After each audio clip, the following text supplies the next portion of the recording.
Good evening, everyone. Good evening. Who do we have tonight? Christine or Nova? It's Christine. Thank you, Christine.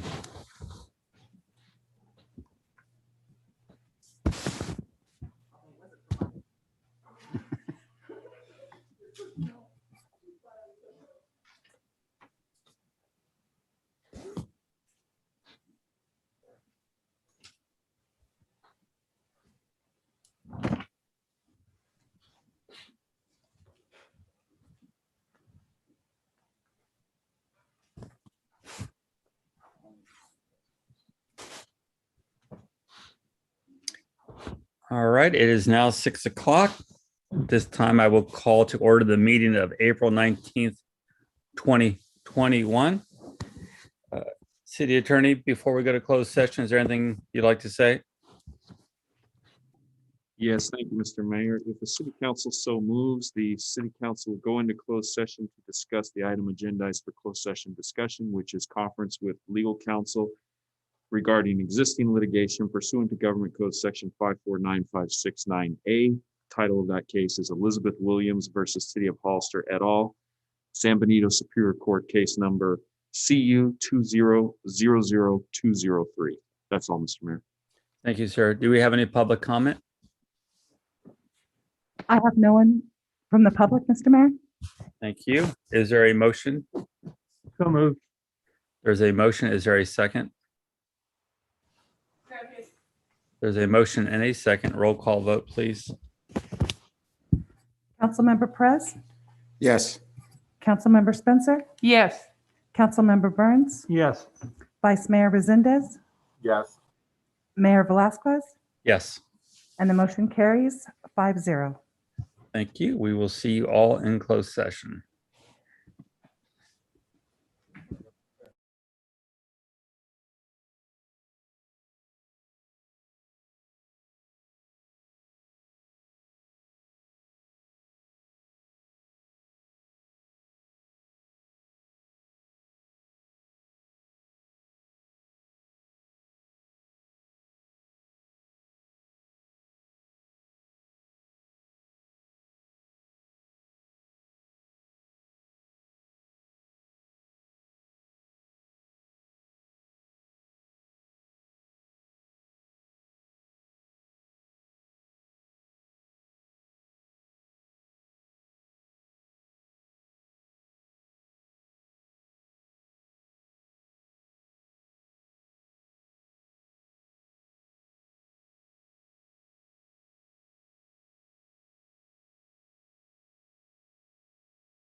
Yeah, I mean, either way. Yeah, yeah, just don't complain when people go. Yeah, when they're calling. That's too bad. Yeah. It's too bad that we wasted Well, our time. Or we, shove it and. I want to. Thank you. Everyone on board? Yes, Mr. Mayor? Thank We are you ready to very go. much. Wait, the city attorney. Oh, wait, city attorney. We're waiting for the city attorney. Sorry. No problem. I was looking at council.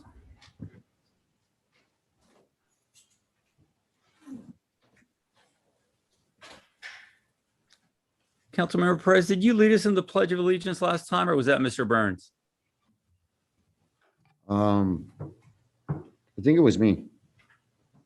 I'm not sure. That was like over 24 hours ago. I can't remember. Oh, okay.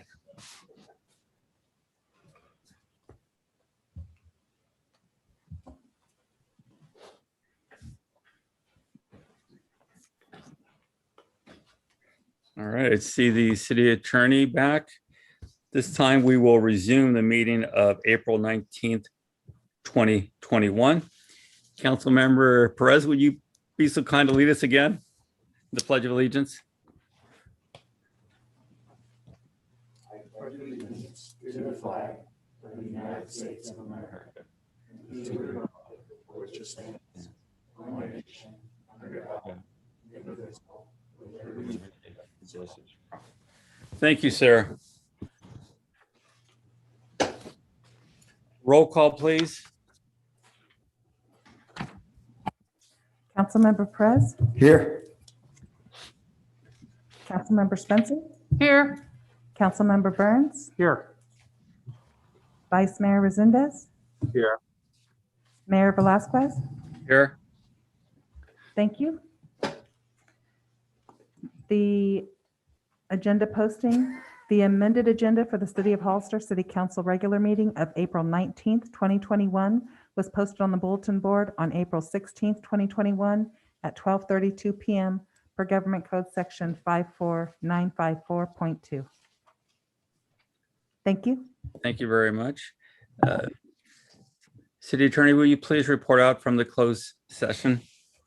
Thank you, Mr. Mayor. The city council discussing closed session, the item agendized for closed session discussion as read into the record prior to going into closed session. And direction was given to staff. The city council recessed from closed session at 6:49 p.m. That's all, Mr. Mayor. Thank you, sir. Tonight, we have a proclamation.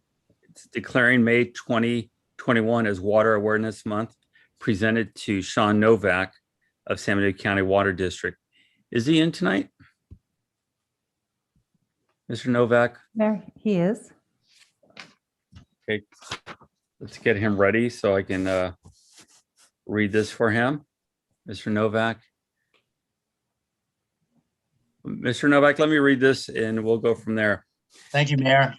There he is. There he is, my old friend. Yeah, we All find right. ourselves in another water short year this year, so Yes, now yeah. more than ever, it's important to consider. Good timing. Mhm. So let me start with the Water Awareness Month for May 2021. Whereas California's arid and semi-arid climate, its ambitious and evolving economy, a continually growing population and climate change have combined to make shortages and conflicting demands the norm. And now therefore, the city of Hollister does proclaim May 2021 as Water Awareness Month and urge all citizens, businesses, industries, institutions, and public agencies to review their water use and water systems for water use efficiency and to contact the Water Resources Association of San Mateo County for water savings ideas and assistance. And my friend, again, thank you for being here. If you want to say a few words, that would be great. No, I just, we're starting our irrigation season. I urge everyone in the community to contact the Water Resources at 637-4378, have their irrigation system inspected, make sure it's running efficiently, and we can program your controller for you. So that's super important this time of year. Well, thank you. Very Thank important. you. Thank you, everybody. We are now going to move to the consent agenda. Are there any items council would like to pull? Mayor Velazquez, Tim Burns. Go ahead, Mr. Burns. Thank you, sir. I'd like to pull item number 2A2, please. All right.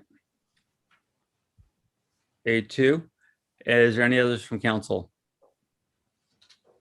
Do we have any speakers on any of the items? We have no speakers and no hands raised, Mr. Mayor. Thank you. Is there a motion?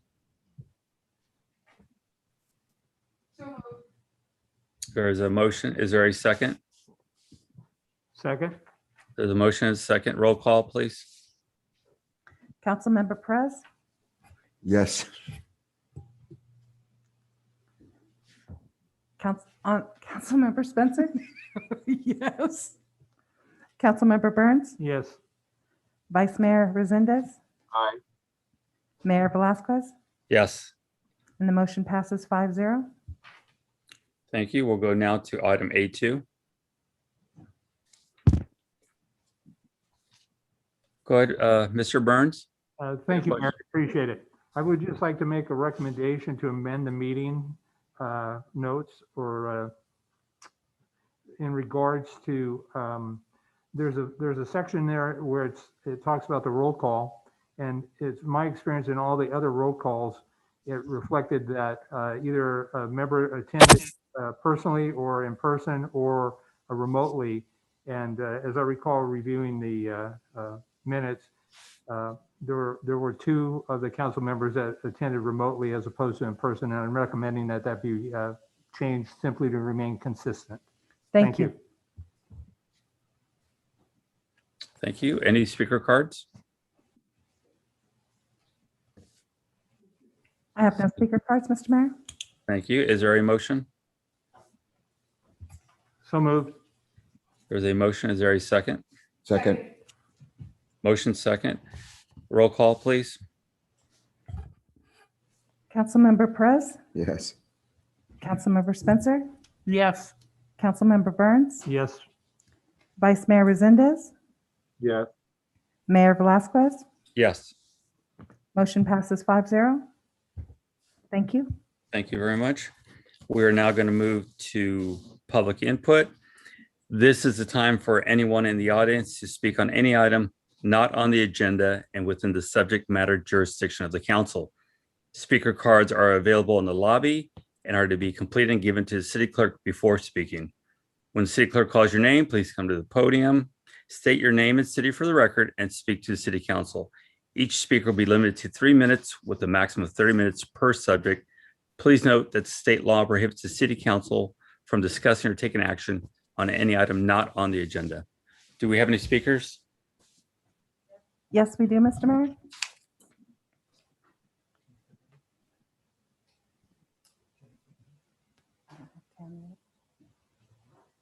Jennifer Lane.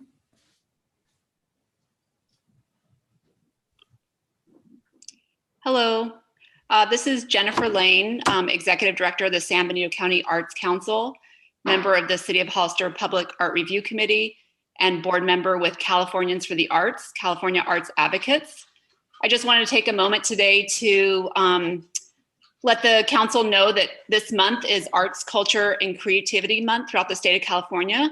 It was declared in 2019 by the California State Senate and was also declared by our own County Board of Supervisors in 2019 as well. April's a good time to recognize the many contributions that arts and culture have brought to our community, and especially the city of Hollister. And I also wanted to use this opportunity to commend the city and the council members and city staff for moving forward with the arts element on the City of Hollister General Plan update. That's an amazing historic opportunity for our city. And also to really commend the city for the creation of the new Arts and Culture Commission. So we're really excited. I can speak on behalf of the Arts Council.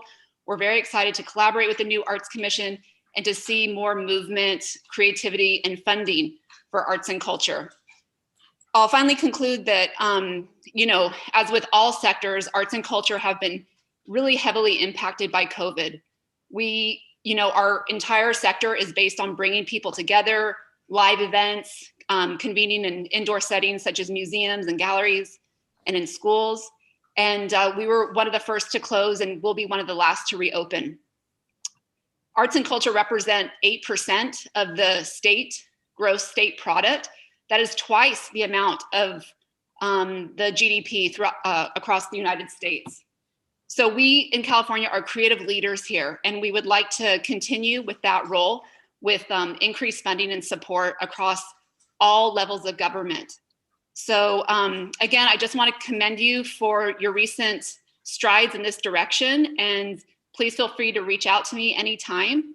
And I look forward to seeing more developments in our great city of Hollister in arts and culture. Thank you. Thank you. Susan Logue.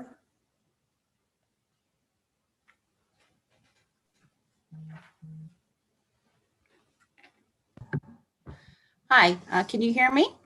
Yes, we can. Great. Okay, Susan Logue, resident of Hollister. I'm also president of the Friends of the San Benito County Free Library.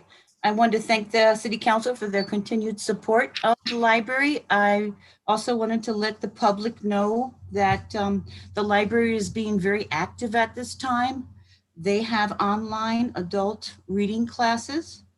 They also have curbside pickup, zip books, which means you can order books through the library. If they're not at the library, you get them for free sent to your home, and then you return them to the return them to the library. They also have story time, English and bilingual. This week they'll have a banana slug band, which should be pretty exciting. They're going to have it on April 21st and April 22nd as part of the story time for the kids. If you ever get a chance to go on Zoom and see what the library staff is able to do online, it's pretty amazing and pretty awesome that they're reaching out to the community.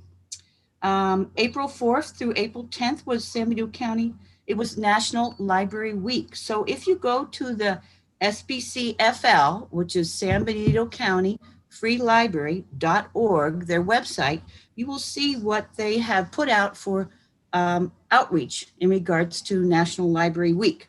They have a bunch of information about the state of America's libraries, and it shows that even though we had COVID, we had more community resilience, determination, and innovation in this unprecedented time. Also, I wanted to let you know that in 2019, for example, they had electronic material that was being checked out. That was about 6,500 checkouts. And in 2020, they had 19,000 checkouts. And then in regards to the website visits, in 2019, they had 119 visits. In 2020, they had 147 visits, 147,000 visits. And then the same numbers increase with total checkouts. So I just wanted everyone to be aware, community, especially the community, in regards to the resources for the library. And if you have any questions, you can always contact the Friends at our website, sbcfriends.org, or you can call the library, 831-636-4107. Thank you very much. Thank you.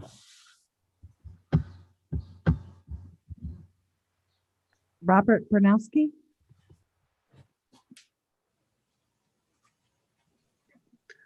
Hello there. Can you hear me clearly? Yes, we can.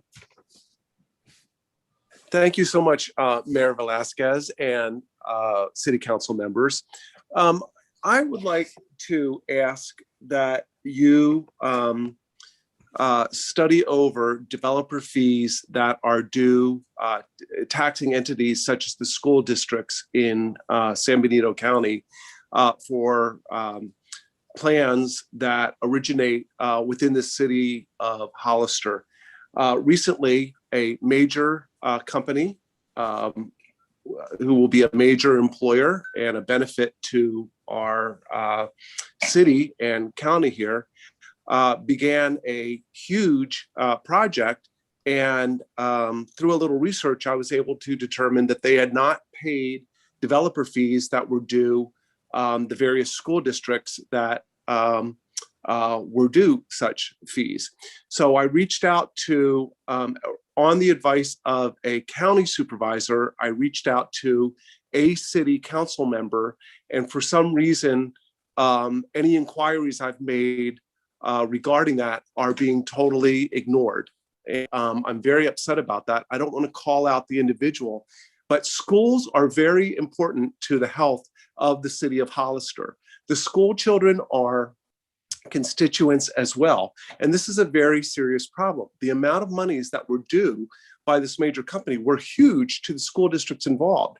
And now I'm asking you to investigate what developer fees might have been due for projects in the past that were not paid to them. As some of you may recall, as a member of the Hollister School Board 3 years ago, I was able to figure out that the county was not remitting developer fees. We ended up suing the county, but settling out of court for a very large sum of money. And what I'm proposing is, before anything gets to that level, please, you city council members, please investigate this, and somebody please get back to me as a citizen, or at least to the school districts, and let them know that you are concerned about it. Again, I don't mean to be antagonistic. I just want the problem solved, but I cannot express enough my disappointment with the city council member who I thought I had a good relationship with, has clammed up on this whole issue, not even returning my phone calls. So please investigate it, and if you could, put it on as an agenda item. Thank you very much. I appreciate your time, sincerely. Thank you.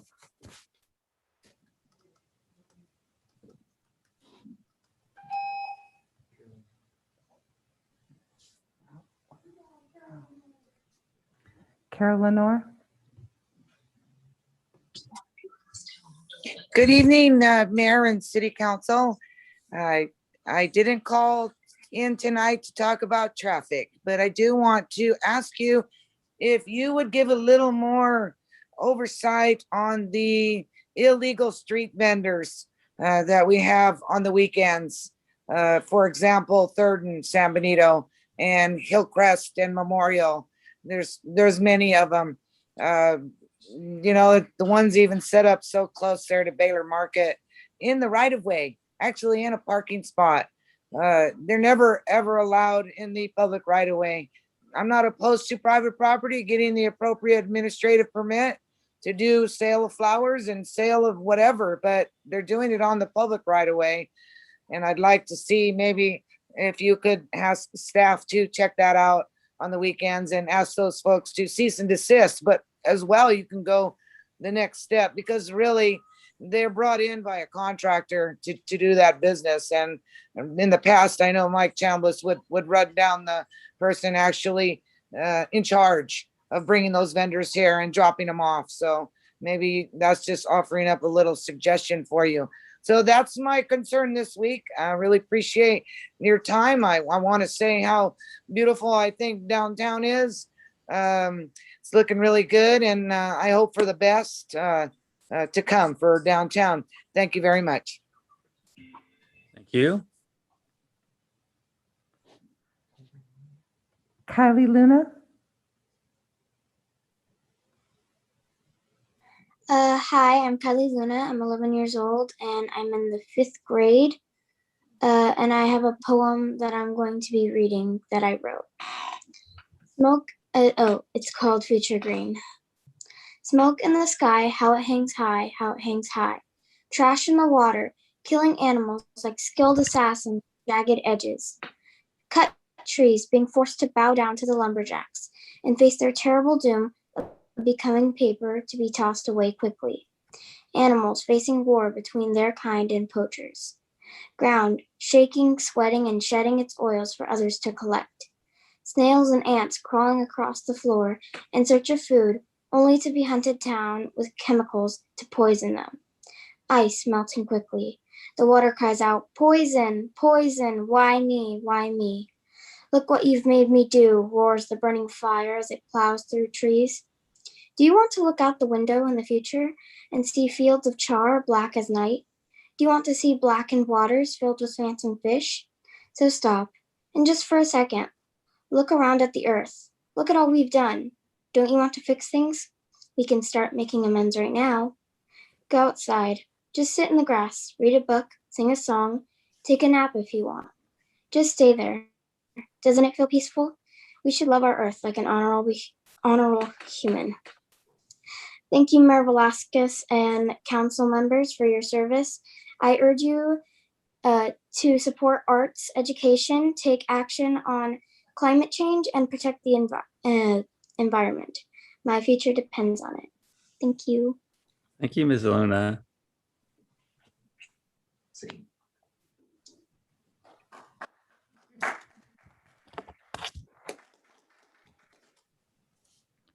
Amanda Chiaro? Hello, can you hear me? Yes, we can. Thank you. Hi, I'm Amanda Chiato. I am a San Benito County resident, Hollister, and I am the Director of Arts Education for the San Benito County Arts Council. I'm also a credentialed teacher and a published writer. I would first like to thank Mayor Velasquez and council members for your support of the arts. And I'm very excited to see the general plan addressing arts and culture and also in the environment. Kylie Luna was one of my students, and I still have the opportunity to work with her, and she wrote this magnificent poem celebrating Earth Day. I got to also share her poem through a webinar with many other arts and culture groups recently advocating for climate change, like protections around climate change. I'm here today to thank you and also show my support for the council and all of your hard work in the arts, and to advocate that the council support any consistent ongoing investment in arts and arts education to develop our arts and culture sector. The arts connect between and across sectors, including environmental justice. I also work closely with Sean Novak on a program that encourages students to participate in civic engagement and environmental causes. It is deeply needed now for their social emotional well-being, ours collectively. The arts touches on health and the economy. And as an arts education director, I've seen firsthand how deeply the arts change people's lives, specifically our youth who need it very much. During COVID, I have seen artists, families, teachers all connect through the arts, and it keeps us connected not only to each other, but to ourselves. And so I urge you to continue to support arts and culture in our community for all of our sake. An investment means more innovation and a legacy of creativity for our city and our county. And if we invest in the arts, it shows what we value. And I would love to see more of that happening. I'm really excited about the Arts and Culture Commission and happy to continue to be a partner and supporter of the council. And I appreciate your time today. And I want to celebrate Earth Day this month, Arts, Culture, and Creativity Month, and super excited. This is also Water Awareness Month. So thank you very much for your time this evening. Thank you. Aislinn Barnes? Hello, can you hear me? Yes, we can. Okay, so this is a comment regarding the April 5th meeting on the resolution regarding the pride flag being raised in commemoration of the Stonewall riots in June of 2021. So my name is Aislinn Barnes. I'm a senior at Benito High School. I'm 18 years Aislinn, I'm going to have to stop you real quick because that is an item on the agenda tonight. So you could speak on that item when it does come up. Perfect. Okay, perfect. Please stick around. Thank you.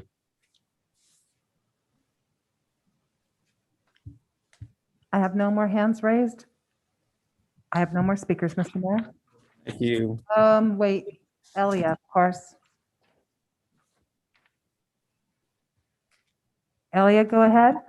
Hi, thank you, Christina. Actually, I sent an email earlier, but I logged on like at 6:32, so maybe you didn't see that I wanted to make a public comment. Anyway, so thank you, Mayor and City Council members. My question to you all is I would like to eventually get some kind of information from you as to when council will be back, all of you on the dais in person, and when the public will be able to attend. I know that you have, you've been, all of you have gone out and you've made public presentations and stuff. And so y'all need to come back and sit at the dais.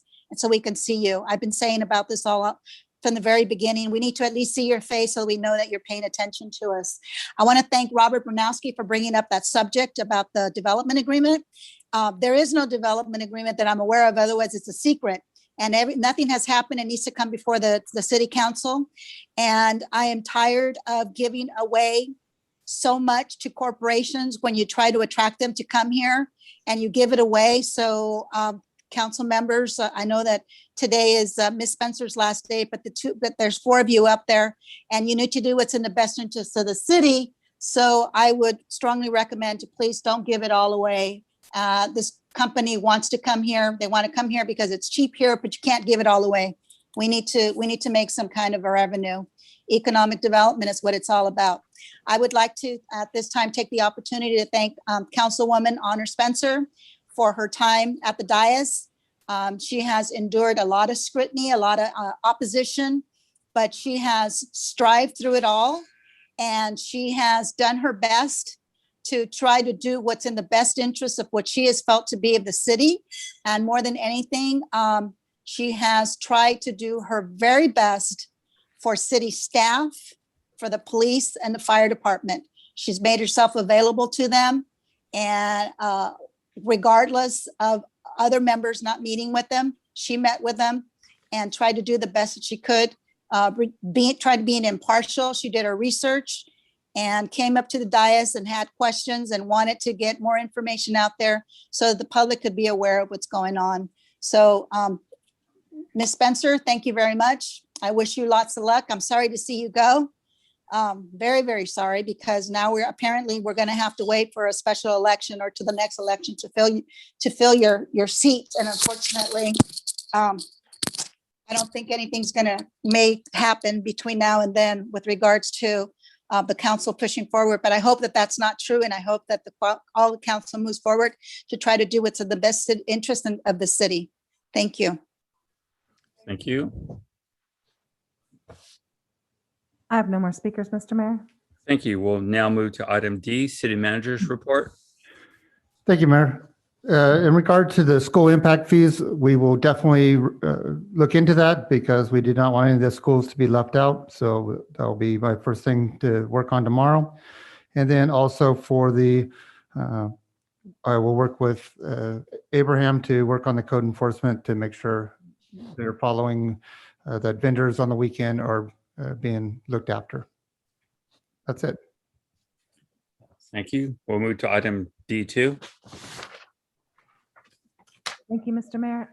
Nova, my deputy city clerk, and I have attended the last 2 weeks. This is our final week of the City Clerks Association of California's conference this year.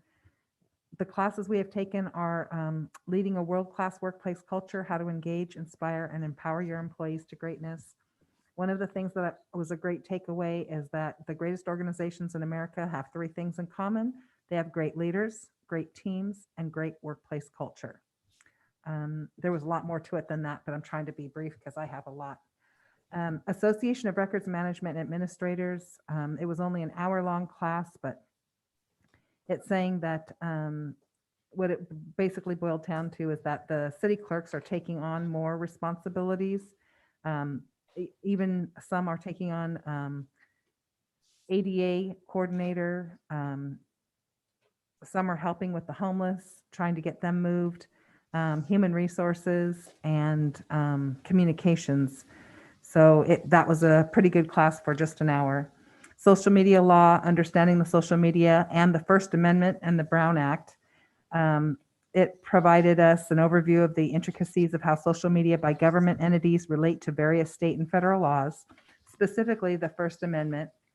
And also there was a huge emphasis on AB 992, which went into effect January 1st, 2021. A 2-hour class that we took was guidelines for public noticing, just things to not conflict with the Brown Act.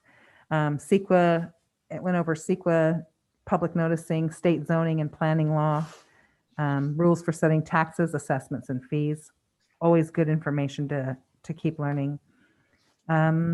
We also went to how to understand and prevent myopia and think like a department director, but I got to be honest with you, I think I was pulled out of this one at least 3 times, but it was designed to help us understand motivations and tendencies of peers, department heads, and how to use the information to better affect change.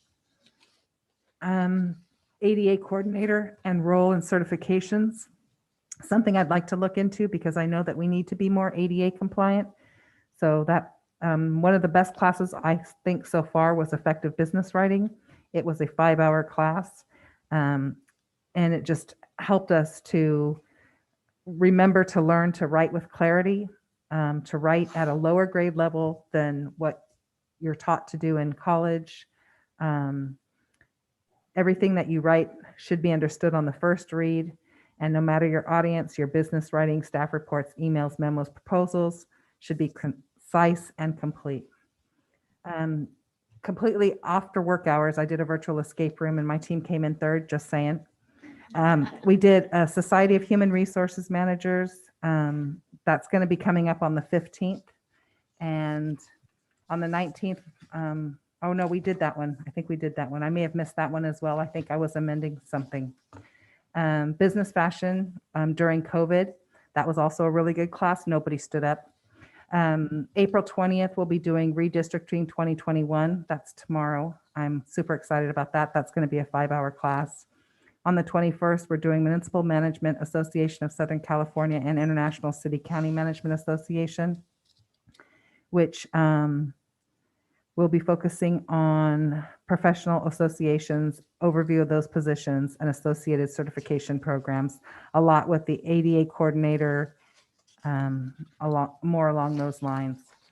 I believe there's probably going to be a bill that's going to be introduced if it's not already in the works. Boards and commissions on April 22nd. It'll allow us to understand the critical functions, various types of boards and commissions, the application and onboarding process, and maybe give us some ideas to do it better here. On April 22nd, there's legal research and navigating the city attorney city clerk relationship. Again, I don't think we need it, Jason, but I'm going to take it if I can. It's just focusing on tips on navigating the relationship, conducting the legal research in areas of mutual interest, including Brown Act, elections, conflict of interest, agenda preparation, resolution and ordinance drafting, and meeting management. And the last class we'll be taking will be on the 23rd, From Dangerous Discourse to Extraordinary Engagement, Changing the Conversation on Inclusion. Just diversity is a fact, inclusion is a choice. If 2020 has taught us anything, it's taught us to be important. It's taught us it's important to take good, hard, long look at how we're doing business and truthfully examine how to do business better. So we're looking forward to the rest of these classes this week, but I just wanted to give you an update on what we had done so far. Thank you. Thank you. Any other trainings? No other trainings to report. Thank you, sir. We'll now move to item E1.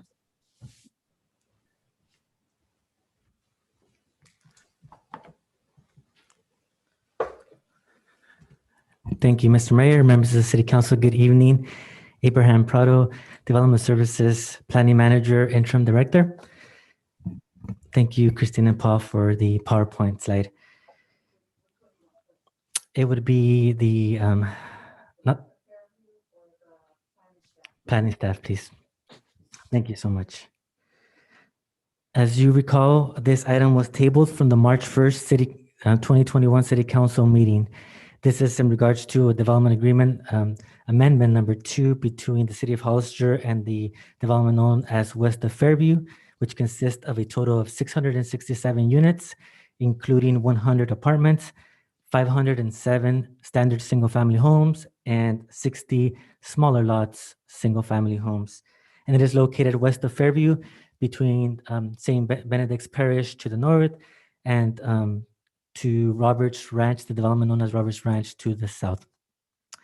The amendment request to the development agreement consists of the extension of the term limits.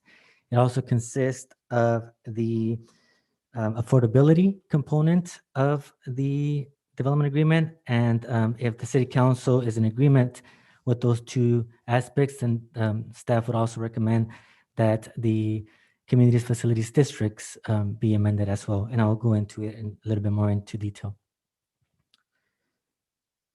The first item that I would like to speak on is in regards to the term limits. I will try to see if I can get that next slide. Yeah. There you go. Thank you.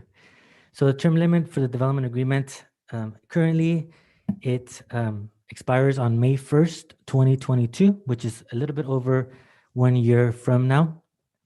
Thanks, Christine. And during the March 1st City Council meeting last month, during the public hearing, the applicant proposed to extend the development agreement term for 10 years. After the item was presented, the City Council discussion ensued, and part of the reason why, thanks so much, Paul, the term limit was requested to be extended by the applicant for 10 years is because there's a requirement within the development agreement, the settlement agreement, to actually only allow for a certain number of building permits to be issued a year. So the requirement indicates 220 units to be allowed to be built, and then after that, 70 units per year. And so therefore, the applicant has requested a 10-year extension. However, after discussions with the City Council during the public hearing on March 1st, the applicant has indicated that they would be amenable for a 5-year extension instead of a 10-year extension if the City Council were to eliminate the provisions for the allocations limits of 70 units per year. If that's eliminated, then they would be amenable for a 5-year extension rather than a 10-year extension. Since then, the applicant has modified the amendment and has indicated that precise language in the packet that was provided to you. The next aspect that we would like to discuss tonight is affordability housing development that is part of the DA. Currently, as discussed in the March 1st meeting, the DA requires, the development agreement requires 33 single-family units within the smaller lot aspect of the development to be reserved for affordable housing. And the applicant is asking to allow for those 33 single-family units to be a market rate instead of affordable. And in return, during the March 1st meeting, the applicant, the Ward Homes, offered 50 at minimum of the 100 apartment units that are part of this development to be affordable. Since the March 1st meeting, during the actual March 1st meeting, there was a discussion with the City Council and staff, and we touched upon the high need that the City of Hollister has in regards to affordable housing, both rentals and owner-occupied. And since then, the applicant has amended the affordability component to request that the amendment allow for 100 apartments to be affordable, but they are still asking to have the 33 single-family homes be removed from the affordability component and be at market rate. In discussions, the applicant will be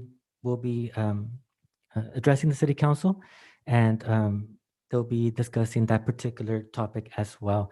And the request would be, and I can say it in a little bit, that before the public hearing is opened, that the City Council the request is that the City Council allow for the applicant to address the council, and if there's any terms of negotiation that occur, and then open up the public hearing for the public to have a chance to discuss those terms. And if the City Council is amenable to amend the development agreement to agree for the term limit extension and for the affordability change, the City Council, the staff actually took the initiative to request that the community facilities districts also be amended.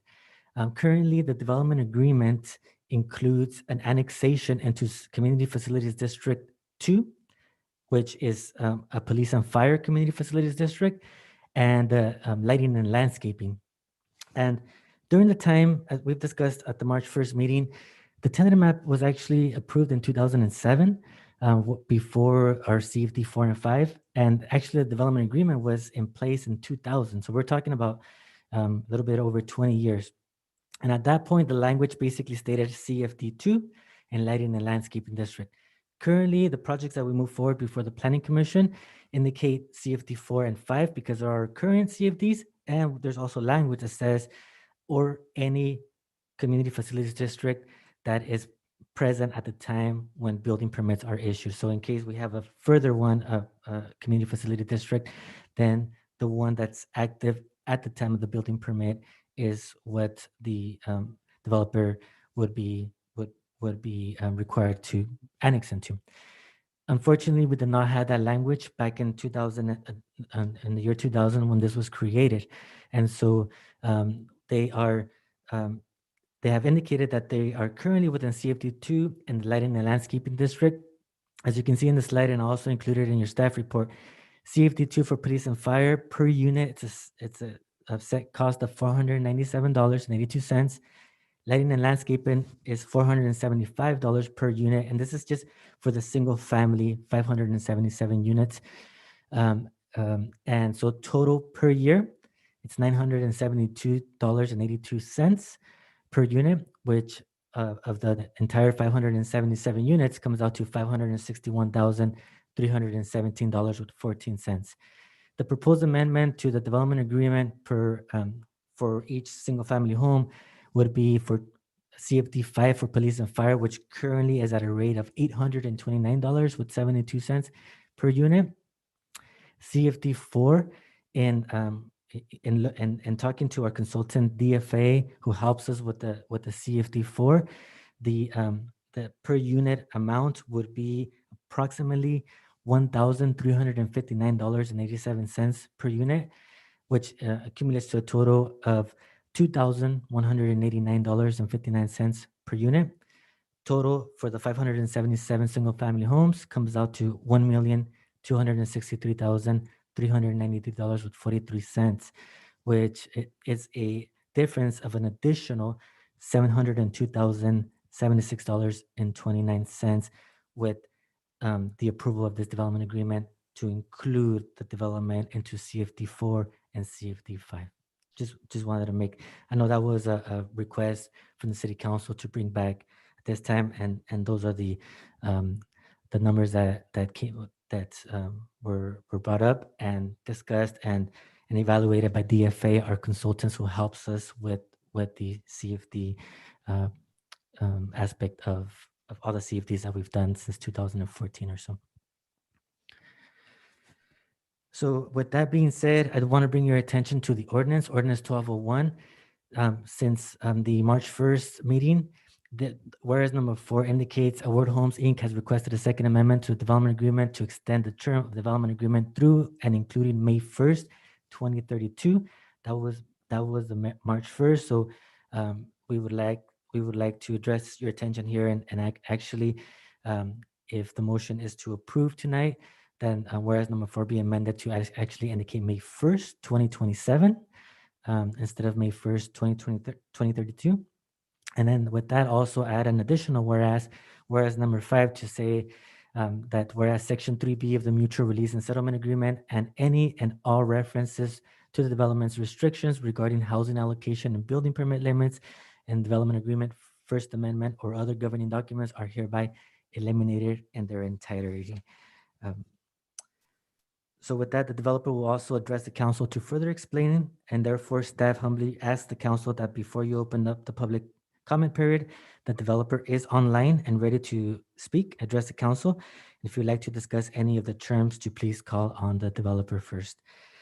With this, staff recommends read by title only, waive full reading, and introduce an ordinance of the City of Hollister to amend the development agreement by and between the City of Hollister and the development known as West of Fairview, with the modification to whereas number 4 as stated, to show a 5-year extension instead of a 10-year extension, and with the new whereas to address that the current building allocation limits within the existing DA of 75 units per year after the first 220 units would be eliminated in its entirety. Thank you so much. Do you have any questions for staff? Thank you, sir. Any questions from council? Mayor Velasquez, Tim Burns. Go ahead, Mr. Burns. Thank you, Mayor. So, Mr. Prado, I recognize some of these questions may be more appropriate for the developer. And so hopefully, if you want to defer, I respect that, and it may be more appropriate, but I'm going to put them out there so that the developer can hear the question and hopefully be prepared to answer it. Wonderful. So I do have several, but I'll try and be as quick as possible. So I guess my first question is, there's a significant increase in the CFDs as opposed with the revision to the contract or the extension. And so what are the CFDs actually physically used for? I see that it says fire and police, but can you be more specific on what they're used for? Yes, thank you, Mr. Councilmember Tim. So yes, the police and fire for CFD 5 are used for, there is a need for facilities for police and fire as development occurs. There is more phone calls to 911, to police, fire. And so therefore the funds that we collect from CFD 5, it has been determined by the city council that those can be used for an expansion of services for police and fire in the future. If we need to, for example, look into the possibility of adding more, another fire station or more services, we have that fund allocated to when it's needed. We can put it to use appropriately for police and fire services specifically. And the CFD4 is essentially for any type of maintenance throughout the site, including road repairs, work on any potential sound walls, the landscaping, any type of repairs throughout the subdivision. We have those funds to be able to use when needed, to either have city crews out there and do the work on the site, or if needed, have a consultant be out there and conduct the work accordingly with the funds that we have earmarked for that particular work. Thank you. So Can if I understand- interrupt just 1 second? We're getting comments. We can't hear you. So if you could move closer to that mic. I'm so sorry. Thank you. Better? All right, I apologize to you and the viewing audience. So for my clarity, that means that these are earmarked only for those purposes, so they're not going to be used to buy other vehicles for other departments or repair roads unless they may be in those specific areas. Is that a fair statement? That is correct, Councilmember Tim. Okay. Yes. All right. So I'm curious, you talked about one of the proposals is to eliminate the 33 lesser priced homes. And so, and you indicated in your presentation that there are 60 smaller lots. So will those 60 lots continue to be smaller? And is the proposal to just make those all market rate homes? That is correct, Councilmember Tim. So in phase 4 and 5 of the subdivision, as indicated in attachment number 5 of the report, and here on the screen as well, that's the location of where the smaller lots would be indicated. Standard lot is currently in our single family home, R1 zoning district, between 5,000 and 5,500 square foot at a minimum. And the smaller lots are, anywhere between 2,500, 3,500 square feet. And so the way that this project was entitled, it was entitled with 60 of the smaller lot homes in phases 4 and 5. And part of the DA development agreement requires that 33 of those units actually are for affordable housing. And as also discussed in the March 1st meeting, if those 33 units are marketed within 180 days and they're not sold, picked up by, like, for example, Chispa or some type of developer who can, help promote it and actually sell them, then there is a caveat within the development agreement already that it turns back into market rate. So there is that potential that those can actually be lost. And so I do also want to bring your attention to the discussion that ensued during the March 1st meeting, was that even though it's nice that the applicant has offered at minimum 50 apartment units in exchange to the 33, and now the applicant is offering 100 of the apartment units in exchange to the 33, that owner occupied homes such as the 33 were actually also a big need in our community. So just wanted to bring that to your attention. But to answer your question, the entire 60 small lot units would remain as part of the DA, and as part of what was entitled. Thank you. So now you said in exchange for, as it was in relation to the apartments versus the market rate or the low to mod market rate homes, as I recall. So in reviewing the council packet, do I understand correctly that the applicant is proposing to eliminate the 33 market or below market rate homes, and in lieu of that, increase the 50 apartments to 100 that would be low, moderate income? That is correct, Councilmember Tim. The applicant has indicated that they would still offer to the recommendation would be to revert the affordable 33 unit small lots to market rate, but instead of offering a minimum of 50 apartments to be affordable, they would offer all the 100 apartments. So you are correct. I do want to bring to your attention that part of the reason why staff recommended 50 out of the 100 apartments to be affordable was because there's also a big need for market rate apartment housing as well. But the proposal from the applicant is actually the 33 single family small lot homes to be market rate and have 100 apartment as affordable. So when the project moves forward, are the apartments, is there a fee associated with those in the rent for the CFD, or are those exempt from CFD funds? That's a really good question. So the CFDs are actually also included within the apartments, whether it be market rate or affordable. And so that would be another CFD component to this development. As indicated within the CFDs, we only looked at the single family because they're close approximate estimates at this time, because part of what we require is we require a budget. So we have the applicant would have to actually prepare a budget indicating all the type of work that would be considered for that particular site, all the type of maintenance that would be required, any repairs, so forth. And then that gets vetted through DFA, and then DFA provides it to our management services department, and then they take a look at it to make sure it's good. So we've done very, very close estimates to what we think they are. Eventually, it'll get to you for an actual annexation into these CFDs. But at this time, we just decided to do the single family homes to be as close as possible to what we think they would be. So thank you, sir. It's my understanding that the way the applicant is recommending that we go from a 10-year extension to a 5 is to lift the building permit restriction of the 70 units per year. Can you tell me what the thought was? Because I wasn't part of this 20 years ago or up until 4 months ago. Yeah. What was the catalyst to restrict the number of units? Because that seems to be a huge hindrance, and it seems like it only makes sense to move forward with this, I won't say aggressively, but in a timely way, I would say. And so I'd like to know what the thought was for the limitation of 70 per year. Very well, Councilmember Tim. Very good question. So during the time that the project was approved, that the whole development was approved, the city of Hollister was actually within a growth management ordinance. So the city of Hollister only allowed a certain number of units to be allocated per year. And so I wasn't here when the development agreement was done. When I first started working here as an intern, when this project came in and was actually approved as a tentative map.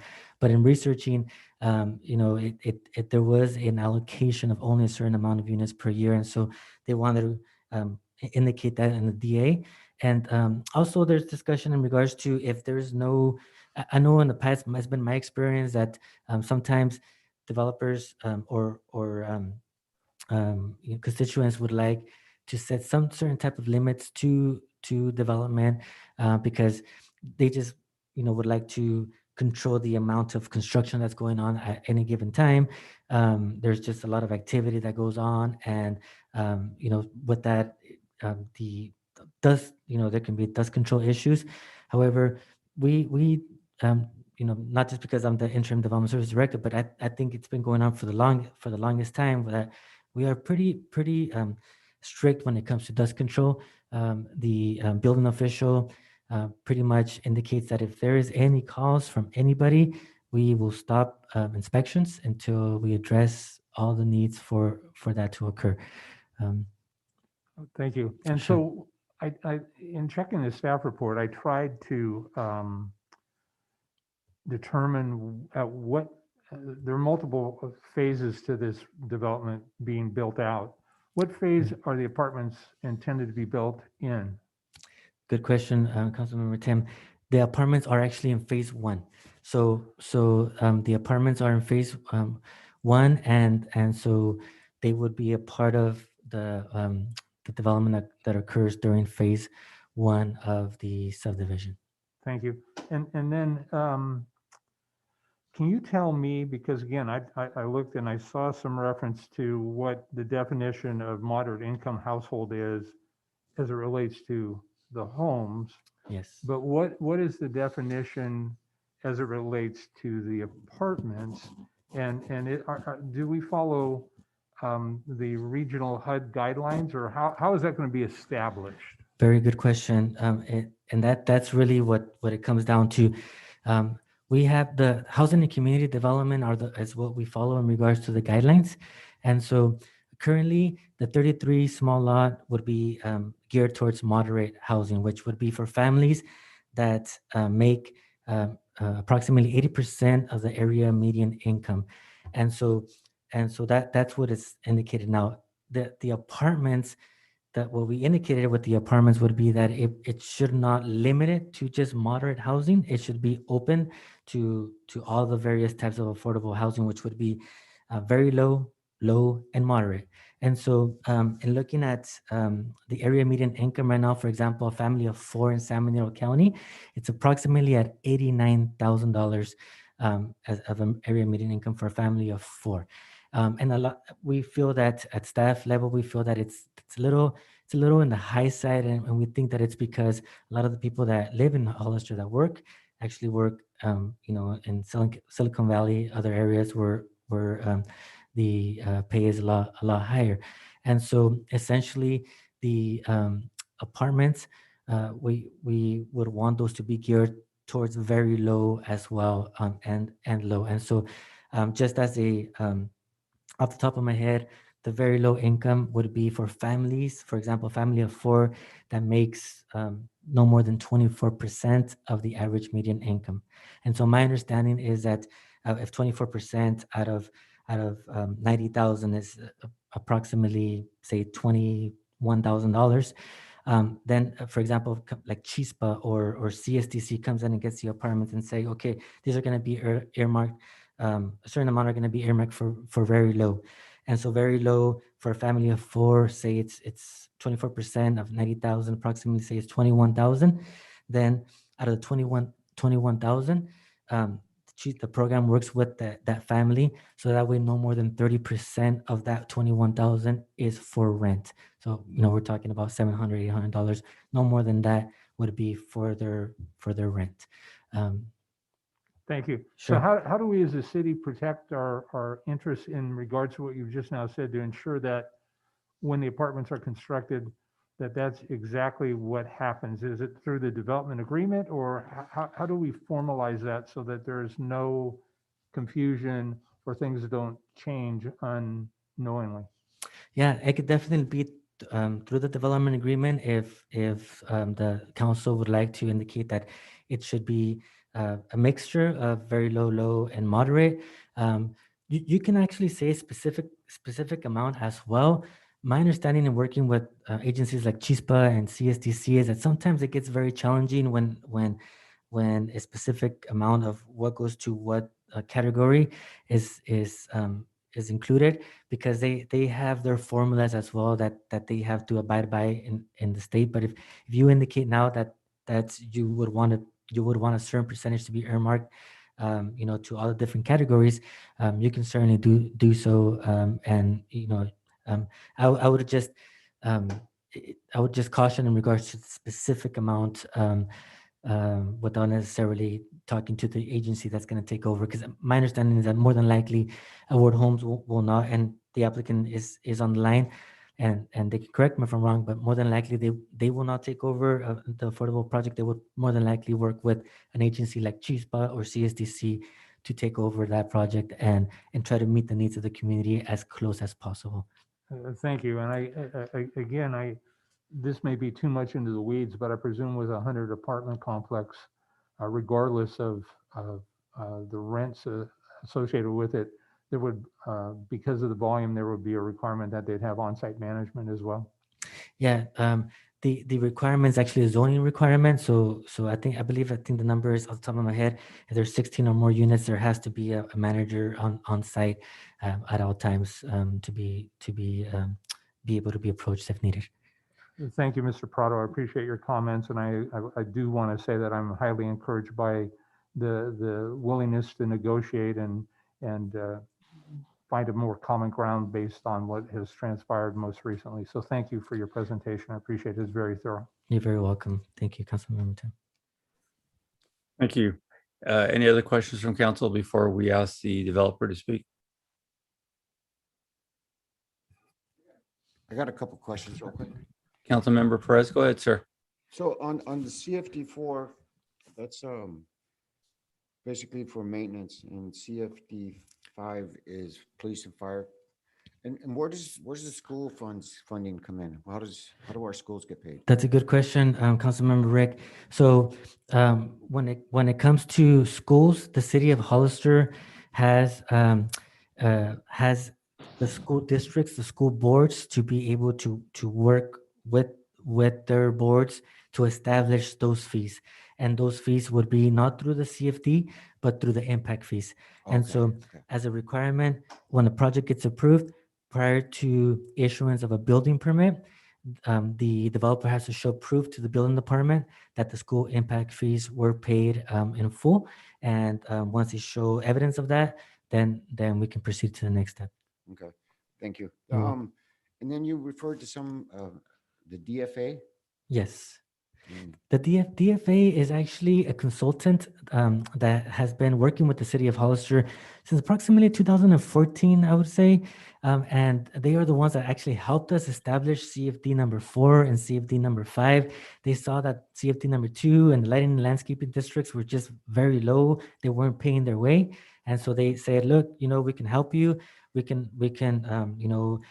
bring these fees to current rates and continue working with you. And so, the city council at that time agreed to it. And so they've been helping us since. And every time there's a project or development, they are the ones that help us with all the legal documents that need to be fulfilled and completed for them to bring it before you for annexation into those districts. Thank you. Any other questions? I'll wait to talk to the developer. Thank you, Councilmember Rick. Thank you. Any other questions from council? No? All right. If the developer is available. Yes, thank you, Mr. Mayor. And the developer does have a PowerPoint as well.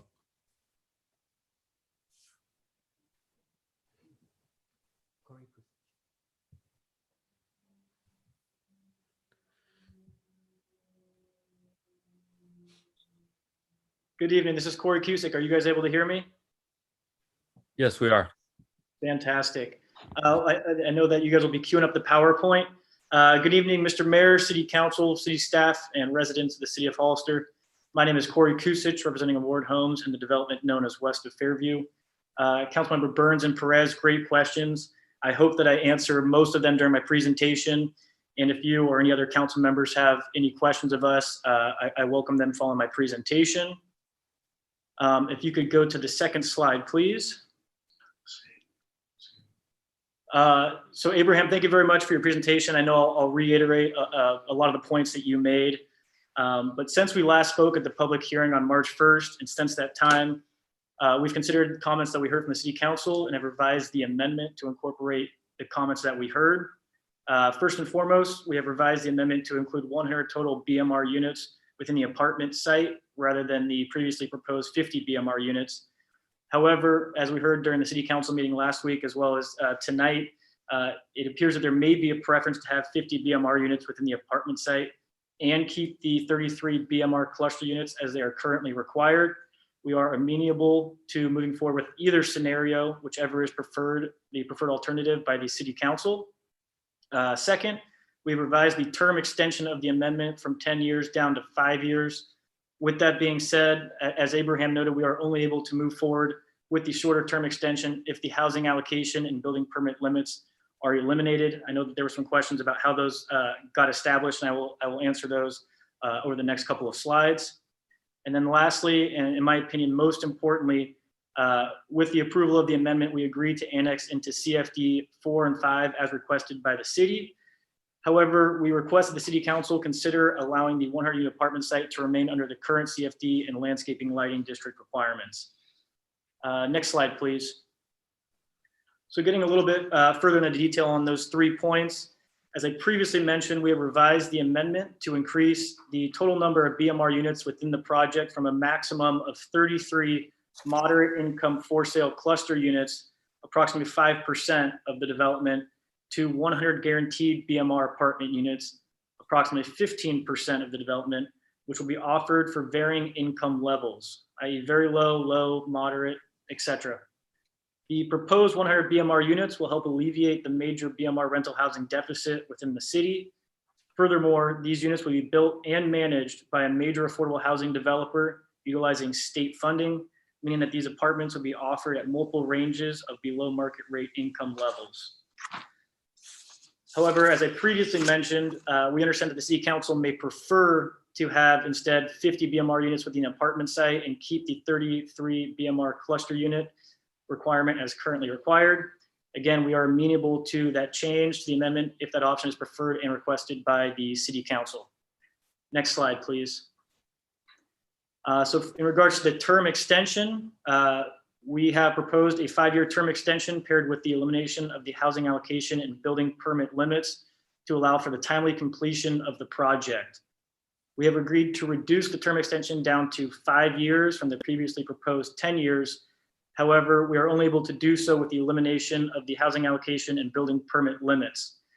So Councilman Burns, as your question earlier, we are the only project in the city of Hollister with these limits, which we agreed to back in 2004 during due to a 6-year sewer moratorium from 2002 and 2008. And that was additionally in regards to concerns regarding sewer capacity, which was associated with that. Since that time, those the moratorium has been lifted and those concerns have been alleviated. Therefore, we request to have the housing allocation and building permits lifted from this project. Next slide, please. Lastly, city staff requested with the approval of this amendment, the development be required to annex into CFD 4 and 5, which in my opinion is the most important provision in the amendment as it relates to benefits for the city of Hollister. Approving this amendment and therefore requiring this development to annex into CFD 4 and 5 is extremely important and imperative for the city's financial future. Agreeing to annex into CFDs 4 and 5 puts the onus of all future costs on the development rather than the city. If the amendment is not approved, the city will be responsible for the funding of approximately $700,000 per year, subject to inflation increases to maintain this development. I will show a table on the next slide, which gets into this in further detail. However, currently we are required by the development agreement and the conditions of approval to annex into a CFD for the purpose of funding police and fire protection services, which was capped at a maximum of $250 per year adjusted for inflation, which essentially now is CFD 2, and then additionally to participate in the landscape lighting district pursuant to the Landscape and Lighting Act of 1972. Approving this amendment would require us to annex into CFD 5, which covers the cost for police and fire services that has recently been created to ensure full cost recovery by all new developments, and CFD 4, which covers all costs related to landscaping and lighting, in addition to roadway and maintenance repair, concrete, storm drainage, traffic signal, etc. for the entire development. In essence, essentially an HOA. And lastly, before moving to the next slide, I again just want to reiterate that we request to have the 100-unit apartment site remain under the current requirements of the development agreement and conditions of approval, CFDs 2 and the Landscape and Lighting District. And then one note on that is CFD 4 is yet to be finalized, and therefore we feel that we can revise this to ensure full maintenance costs will be the responsibility of the development and therefore cause no financial impact to the city. Next slide, please. So as Abraham showed during his presentation and also in your staff report, this slide provides a table comparing what the development is required to pay under the current development agreement and conditions of approval versus what the development would be required to pay should the city council decide to approve the amendment in front of you this evening. I know Abraham already covered, all the details of this, so I won't go into all of the complexities. But as you can see, there's approximately a $702,000 delta between what the development is currently required to fund compared to what would be required to fund if the amendment is approved tonight. Therefore, if it is not approved, the city would be required to fund the difference every year in perpetuity, subject to inflation, to upkeep this development.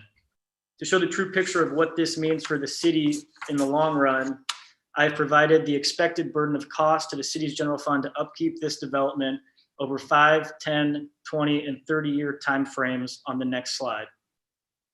Next slide, please. Oh, if you could please go back to the last slide.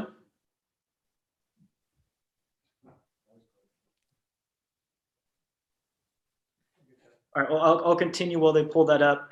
But at an estimated 2% CPI increase per year, which is actually on the conservative side, the total expected deficit that the city would be required to fund for the upkeep of this development, if the amendment is not approved, after 5 years, it's approximately $3.6 million. 10 years, approximately $7.7 million. After 20 years, approximately $17.1 million. And after 30 years, it's approximately $28.5 million. I did another one as well. After 50 years, it goes up to approximately $60 million, and it just continues on and on. So as you can see, the city council needs to strongly consider approving this amendment as it is extremely important and imperative for the well-being and financial future of the city of Hollister. Lastly, as noted in the staff report, there's no financial impact to the city council by approving this amendment, which I completely agree with. However, as I've revealed over the last few slides, there's a major financial impact to the city of Hollister if this amendment, for any reason, is not approved tonight. Last slide, please. So in conclusion, this amendment allows the city council the opportunity to positively impact this project for the city of Hollister and its residents by increasing the total number of affordable housing units and ensuring that all costs of this development be fully funded by the development rather than the city's general fund. Lastly, I ask the city council and city staff to allow us the ability to address comments and questions from the city council and the ability to be involved in the conversations and any discussions over the course of this meeting that may relate to anything that we have discussed or potential revisions to the amendment as requested by the council. Thank you very much for your time, and I welcome any questions. Thank you, Mr. Kusic. Why don't we step back and go ahead and have any council members ask any questions now before we open to public comment. Mayor Velazquez, Tim Burns. Mr. Councilmember Burns, go ahead, please. Thank you, Mayor. For the consultant, please, and I didn't see it in the packet of information, but I may have missed it. A simple question. Can you talk about the apartments that are going to be built as it relates to size? Are we talking studios and 1 bedrooms? Are we talking 1, 2, and 3? I just would like to get a better understanding of who the apartments would be best suited to be occupied by. Thank you. Go ahead, Mr. Kusic. Am I on mute? Are you guys able to hear me? Oh, we can hear you. Go ahead, sir. Okay, great. Sorry about that. That's a great question. So our intention is the apartments will be a mix of product types. It'll be 1, 2, and 3 bedroom units, and all of those will be offered at varying income levels. So, there'll be certain, for very low incomes, there'll be options of 1, 2, or 3 bedroom, and vice versa as you go up on the income limits. So there will be a complete mix of 1 and 2, 3 bedroom units for all income levels. Thank you, sir. Thank you. Any other questions from council? I have one. Councilmember Perez, go ahead, sir. So on the CFDs that want to remain to number 2, the CFD 2, those are just the 100 apartments, correct? That is correct, yes. That's pretty much all I got. Thank you, sir. Mayor Velazquez, then Burns, one more. I'm Go sorry. ahead, go ahead, Councilmember Burns. Again, for our consultant, what's the rationale behind that, please? That's a great question. So in our conversations, we've been speaking to major affordable housing developers who have a lot of interest in this project. And I'm not going to say that having that CFD prevents them from moving forward, but they do have concerns in regards to getting state funding, that with that large of a CFD, it may be difficult or more difficult for them to get financing for the project. So our recommendation to ensure that the city gets the affordable housing units as they envision as soon as possible is to, rather than have those CFD costs be on the 100 apartment units, is working with the city's consultant DFA and Mike Whipple over there to, instead of having the CFD 4 and 5 costs on the apartment site, to disperse that across the single family units. And when you have 100 units, and I will say, so the multifamily units, their CFD 4 cost is about $1,000 compared to the single family homes of $1,400. So dispersing that cost, the 100 units across the 577 single family homes, will be a very minuscule increase in cost to their CFDs, and will ensure the viability of the affordable housing project moving forward as quickly as possible. Thank you. And I know Mr. Prado spoke to it briefly, but it's our understanding, based on the presentation this evening, that those apartments would be built in the first phase. And assuming that's correct, any sense for if this agreement is approved, a sense of timing? When are we talking? We could have 100 new apartments in a year and a half. Any sense for that? Yeah, that's a great question. Just one clarification that I have. Abraham is correct that it's in phase one. However, phase one was split into two phases, phase 1A and phase 1B. Phase 1A, all of the horizontal improvements are actually in as of today, and those units should be going up shortly. The apartment side is actually in phase 1B. And in regards to the timing of those, that's a great question. First and foremost, we have to get it approved with this amendment to allow for the affordable housing to be on that site. And then, we will work with, 2 or 3 of the large affordable housing builders that we have been in discussions with to, sell them or give them this property. And then they have to go through, getting financing from the state, which my understanding is a pretty lengthy process. So I would say on the earliest, and they still have to, I apologize, they still have to design, the building architecturally. Currently, it's just approved for 100 units, so they have to still get the building itself designed and approved. So I would say at the earliest, you would see construction on that apartment site probably within about 2 years, maybe 2.5 years. And the construction would happen fairly quickly because these big affordable housing developers, once they start construction, 100 units is actually, a kind of an average size development for them. So they should be able to build it within, 1 calendar year. Thank you. Sure. Ms. Spencer, did I see you have your hand up or no? No. Okay, Mr. Perez, did you have another question, sir? Go ahead. So is there any way the city, because, I love that we're addressing our not addressing our needs for the lower income housing, but that we're actually putting it to plan and action. We're doing something about it. And I'd like to see it done tomorrow, but in all reality, is there anything we can do as a city to help this process to get done faster? That's a good question, Councilman Perez. Yeah, so as Mr. Corey Kuzik indicated, the actual design of the apartment would be something that they would work with the city to do, and so definitely we can do everything in our power to try to speed that process up. And normally, when an application comes into us, within the first week, we write a staff report, draft staff reports, and we try to put in a draft resolution of the standard conditions that we know. We send it over to all the different departments by the end of the first week. We send it out to police, fire, engineering, building, everybody to review for comments. And then we get together at the end of that second week to discuss any type of issues, any type of things that we need for the applicant to make revisions. That puts us at week number 3. And then we give the applicant a week or 2 to make the changes if needed. That puts us at week 4 or 5. And then we sent off a public notice to the newspaper 10 days in advance of the public hearing. That needs to be published. So it's a week for it to be sent and be published, and then 10 days for publication. That puts us at about 8 weeks of what we can do to expedite the process. The reason I brought that up is because it is such a category that we need to address. And it's like, I think I heard numbers of something like over there on Buena Vista by the cemetery, that project had like Yes. 41 Apartments. units. Yeah. Mhm.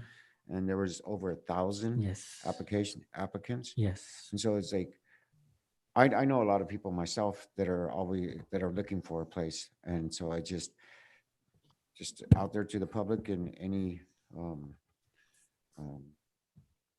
consultants, it's like, we need here in Hollister affordable housing for our residents.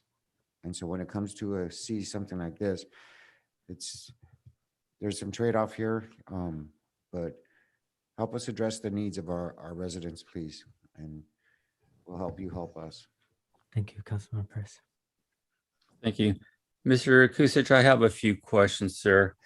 And at first, I do want to say I appreciate that your company is willing to accept the CFDs 4 and 5. It's been one of my big issues on some of these developments to make sure we're covering as much of the cost as possible. But we do have other issues.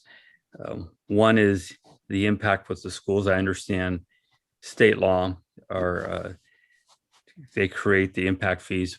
One of the conversations we've had and we're trying to have is the idea of a CFD to help future construction of schools in our community to help offset the problem. That's one of the biggest problems headed towards us. If you looked at any of the property tax bills, you would find residents very unhappy about how many taxes are for the school districts, because it's, as you know, the impact fees do not cover the cost of new school construction. So that's one of my issues, if you're willing to talk about something like that. The other issue I have is the affordable. I know the conversation we're having tonight sounds great. It's one of the issues I've been pushing for so long in our community, and that is really the affordable housing issue of 15 to 20%. We are now talking about having that in the general plan at 20% for the affordable housing requirements. I would like to see that here. I think it's critically important. We've lost out in so many years because of not implementing those rules.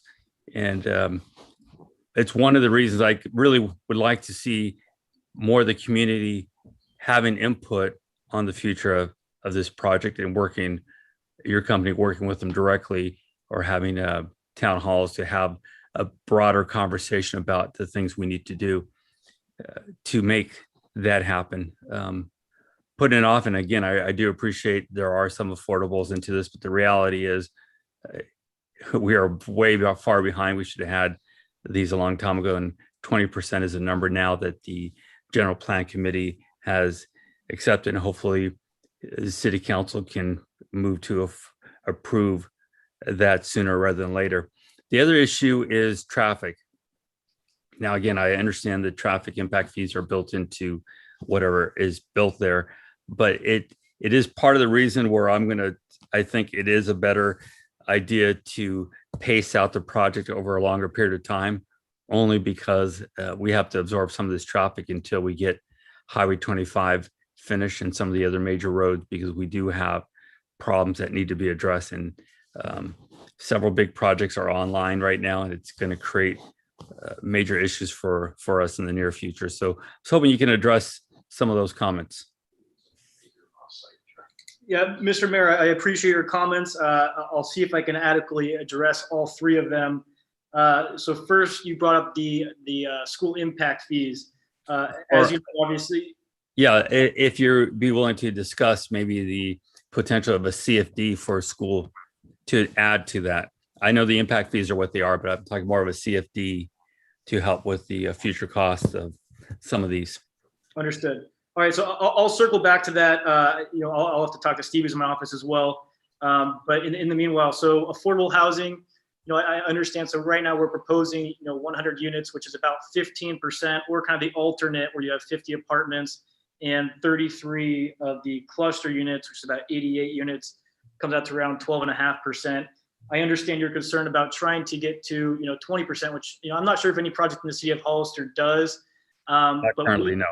Understood. But, we are willing, if you guys approve the amendment this evening, we're willing to include 100 apartment units as below market rate, and then additionally keep the 33 cluster units as they're currently required.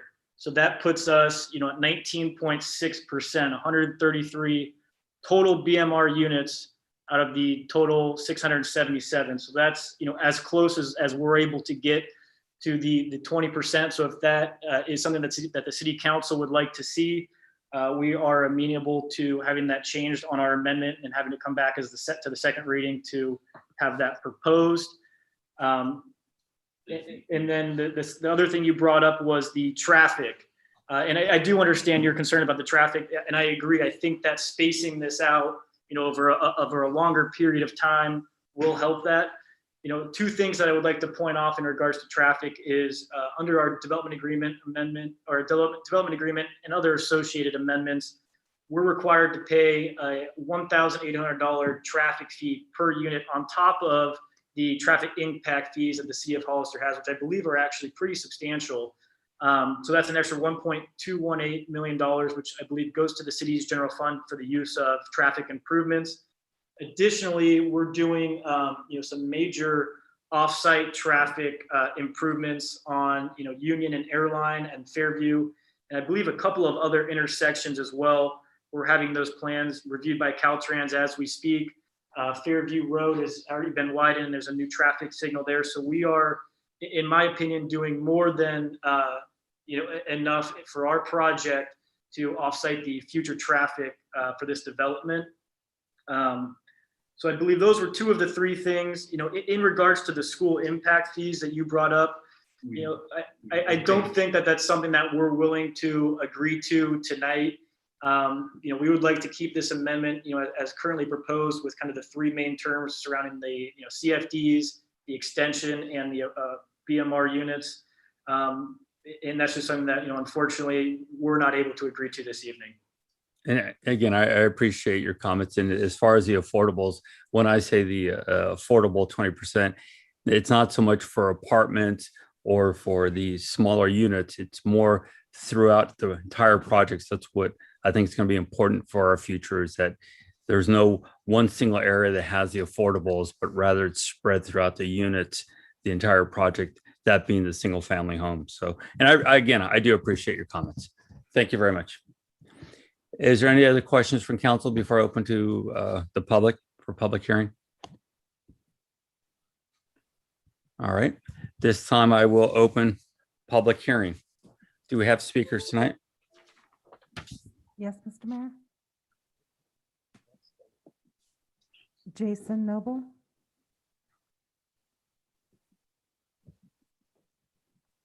No, actually, my request was to speak on item E2, please.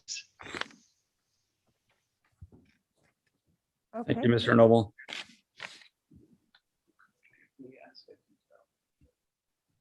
Sarwat Fani. Yeah, same. I am scheduled to speak on E2, not on this item. I'm sorry.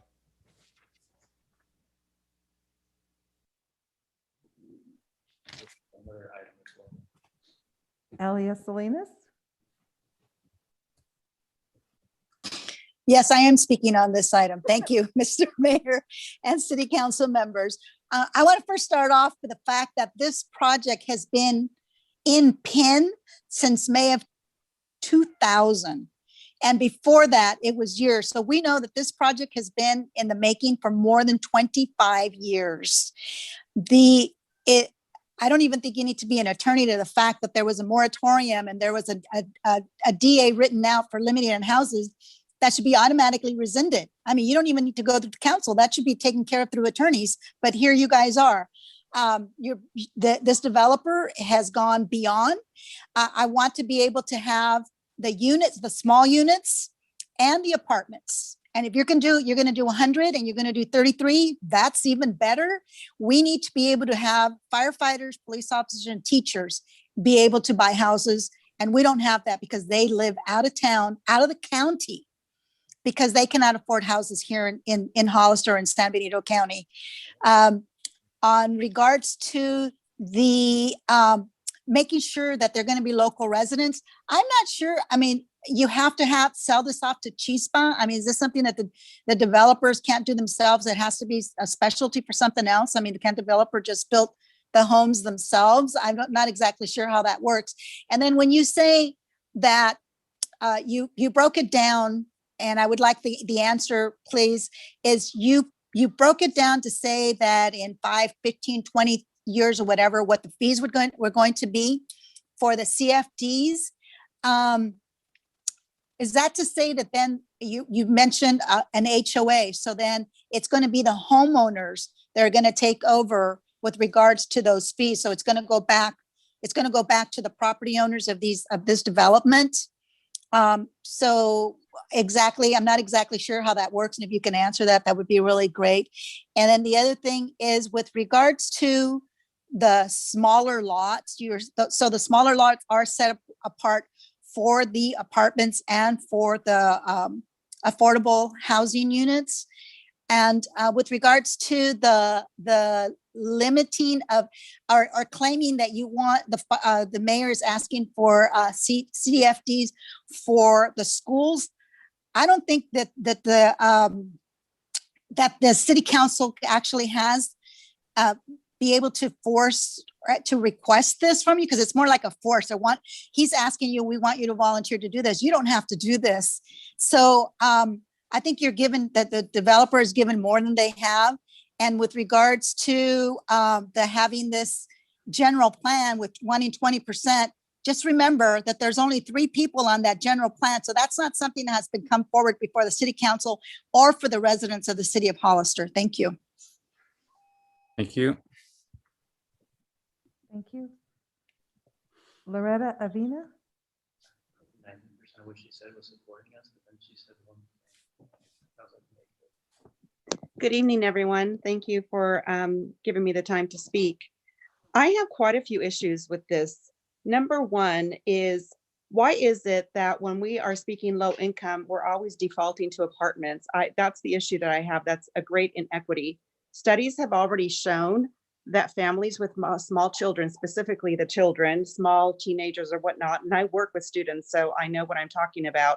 Studies have shown that children, they perform better on all aspects when they have a home with a yard with room versus an apartment. I take actually great offense when we're automatically grouping low income into apartments. What I want to see is I want to see the 100 apartments and I want to see the 33 low income. And as the speaker before me said, our own teachers and firefighters and blue collar workers, they can't even afford a home in our own community. I want to see low income homes and apartments. I don't want to see low income automatically grouped into apartments, number one.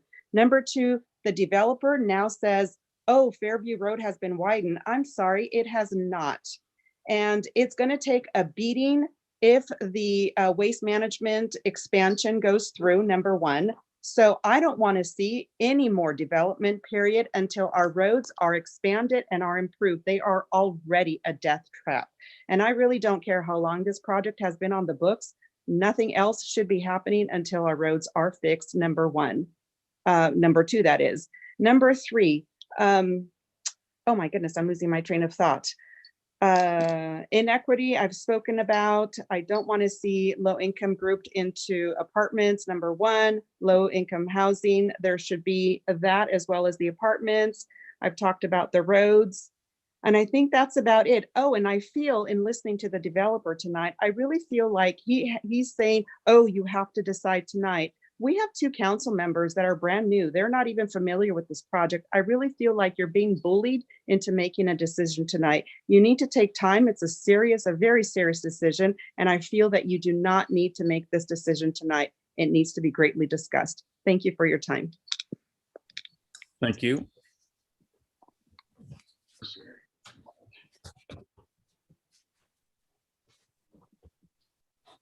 I have no more speakers, Mr. Mayor. Thank you. At this time, we will close public hearing.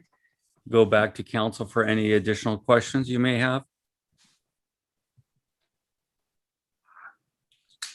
Any other questions from council? Thank you very much. This time then, is there a motion? Mayor Velazquez, Tim Burns. Go ahead, sir. Thank you, Mayor. I move to approve item E1, ordinance number 1201 with the following changes or language. Number one, I would like to see the agreement increase by 5 years. Number two, I would like to see the building permit restriction lifted. Number three, I do like, yet again, an additional compromise, not only the 100 units of apartments being below market rate, but also the 33 cluster units as well. And I do also like the increase of over $700,000 annually for the CFD. So I recommend the transfer as proposed by staff. And that would be my recommendation and my motion, Mayor. Thank you. Thank you, sir. There's a motion. Is there a second? Second. There's a motion, and a second. Roll call vote, please.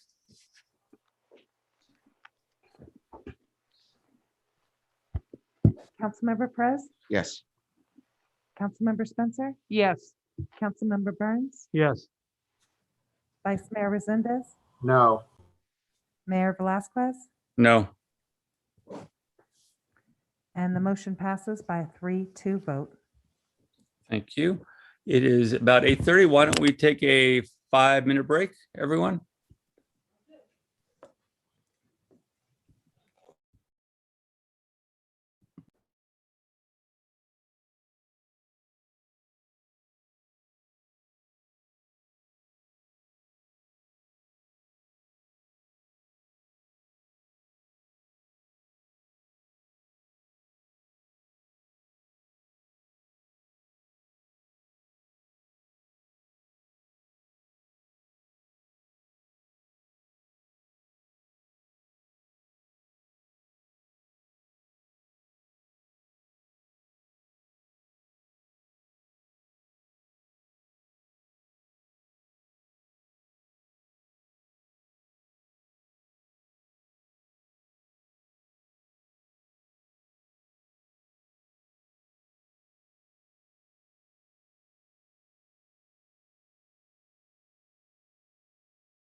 Okay, City Clerk, is everyone back?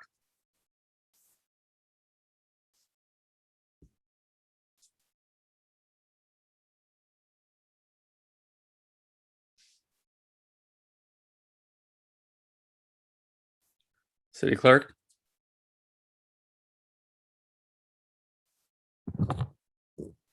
Yes, Mr. Mayor.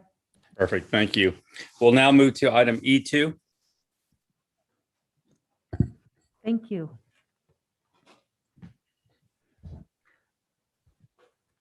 This ordinance is to repeal and replace our Hollister Municipal Code Title II, Administration and Personnel, Chapter 2.04 for City Council. The City of Hollister City Council met on January 19th, February 3rd, March 1st, and March 10th to review, discuss, and approve an ordinance to repeal and replace Hollister Municipal Code Title II, Administration and Personnel, Chapter 2.04. The city clerk's office recommends that we hold a public hearing, read by title only, waive full reading, and introduce an ordinance of the City of Hollister to repeal and replace Title II, Administration and Personnel, Chapter 2.0 for City Council. Thank you. Any questions from council? Mayor Velazquez, Tim Burns. Go ahead, Mr. Burns. Thank you, Mayor. Not necessarily a question, but more of an acknowledgement and thanks to the city clerk for her diligent efforts to bring this forward. And even more importantly, to the city council, great work in my opinion, and clearly an example of how we can work collaboratively and collectively to get to a better place. And I just want to thank each and every council member, the mayor and the vice mayor as well. Thank you, Mayor. That's my comment. Thank you, sir. Any other questions or comments from council? Yes, I have a question. I Go know ahead. at one of our meetings, when we discussed 2.04.015.12, I thought we had agreed that we would be able to meet with developers if they were developing in our districts. And according to what this is saying is that we can't do that. And there again, I am going to ask a question. And this is to the city attorney. And I want a yes or no answer. This thing, council members shall not hold personal meetings with lobbyists, real estate developers, or any person, third party, entity, or representation of such persons or entities that has business for approval before the city council or is reasonably expected to have business for approval before the city council within 1 year. This prohibition against personal meetings shall include, without limitations, those trying to influence city policy. This prohibition shall not include, however, persons meeting with a council member who are a resident of said council member's district. The express purpose of this rule is to ensure that matters before the city council are heard in public at an open meeting. The reason I'm reading this is I'm going to ask you, Mr. Epperson, and I want a yes or no answer. Is this legal? We are elected officials. The people elect us. We are out there for people to meet with us. I don't care if it's Bozo the Clown. Is this legal? And if it isn't, what kind of lawsuits are we looking at with this specific paragraph? Councilmember Spencer, I believe that it is legal. The question with all of these rules is how exactly will it be enforced? And is it enforceable? And what options does the city council have to enforce it one way or another? Okay, so let's just say that we pass this tonight. And let's just say somebody wants to meet with Mr. Burns here. We'll just say Mr. Burns meets with them or doesn't meet with them. Let's say they don't. And actually, no council member meets with any person coming into this community. What kind of lawsuits are we looking at?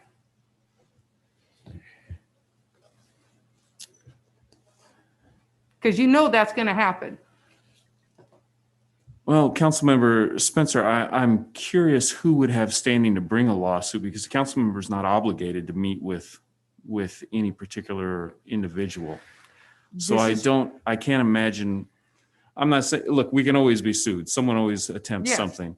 But I can't imagine what type of cause of action they would bring for a council member declining to meet with someone. Well, the way I'm looking at it is they come into this community and they want to meet with all the council members. And every one of them says no, only because they're afraid of doing this. That constitutes a lawsuit, does it not? My answer is exactly the same as before. I cannot imagine what type of cause of action they might bring. There are a lot of creative lawyers out there. They certainly might attempt something, but I'm not familiar with a lawsuit along those lines because, again, council members are not obligated to meet with someone. Yes, this is true, but where it's written where we cannot meet with them, that's my concern. Is because if, just say, I was to stay on this council and somebody called me and I went to meet and have lunch with them. And if somebody saw me having lunch with a developer, they're going to file charges against me because I broke this. Someone might, Councilmember Spencer, but again, the question with all of these is what kind of teeth do we have? Who would enforce it? How would it be enforced? Okay, I'm just curious because I see a lot of trouble coming with this one. Thank you. Councilmember Perez, go ahead, please. Yeah, because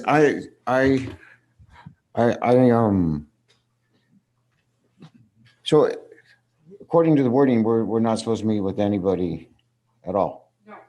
Okay, because I thought we were going to meet with people just in our district, and I was going to have issues with that one for the simple fact that I was wondering if I can only talk to my district, you can only talk to yours. Tim, you can talk to District 4, and Vice Mayor Rowland can talk to District 2. Then who would the mayor talk to? All of them. See, and to me, that doesn't make sense to me.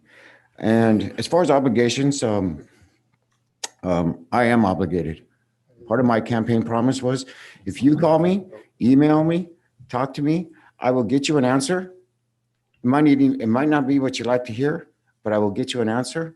And that's why I was asking, what are the consequences? Because if something's going to happen in my district, I'm going to meet with them.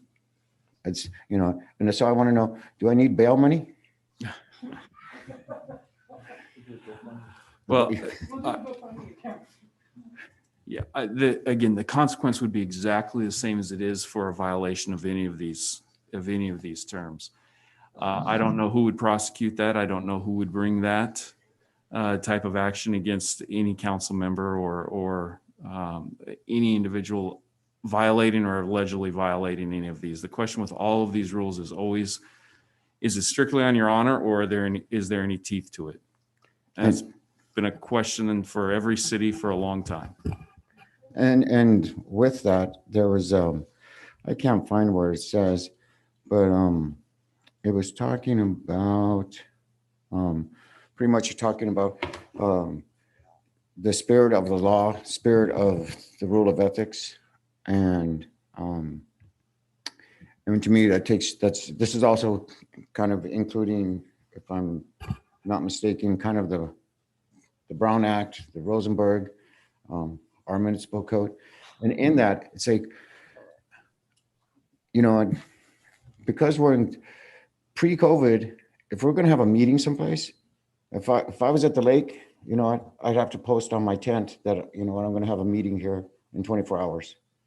And then my tent would have to be open, or RV, whatever, or hotel room at Disneyland. Same rules would apply.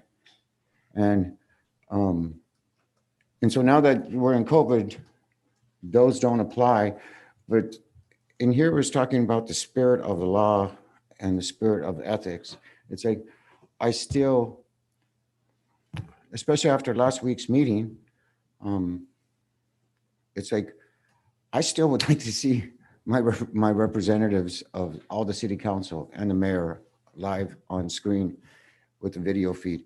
And I know I'm not the only one like that. So those are the two issues that I really had, two things that I had issues that I was not comfortable with. I'm still not comfortable with. And third of all, there's no teeth to it. So it's like, what does it matter? What does it really matter? If we have no consequences for laws and rules, what are the rules and laws for? For the people that will follow it, okay? But if not everybody follows those rules, especially the ethics rule, what good is it? And so my question, it's just a question to everybody, to the community, to lawyers and councilmen, chief. It's like, what can we put in there for teeth? I mean, because it's like telling your kid, you either follow my rules or you're going to get it. And they never get it. And they never get it. Pretty soon, he's just running wild. And it seems like if there's nothing to put in there, why are we having these? I don't know. Maybe these are just dumb questions and I'm just ranting and raving. But after last week's meeting, all this ethical stuff to me is throw it out the window. Thank you. That is, sir. Let me go back to a point. I want to make sure we're clear on this. I'm hearing questions asked that are not accurate, and I don't mean any offense by that, but pointing out that you can't meet with people, meaning your constituents, is absolutely incorrect. The point is to meet with your constituents, talk about issues that are going on in your districts. That's very important. And I think all of us want to continue doing that. This conversation was about how do we get to the point where lobbyists are not lobbying us to try to figure out 3 votes to get their project approved by promises or different discussions. And rather than doing that, why not have those lobbyists come out in front of all of us, the entire city council and the public in general, come to the city council and say, hey, council members, by the way, we're going to be proposing a project that does this, this, and that. And we think the public's going to love it because we're going to offer so and all these other things. So we think the public's going to like it. We hope this council would like it. And then at that point, we can say, well, great. We're all looking forward to hearing more information about it.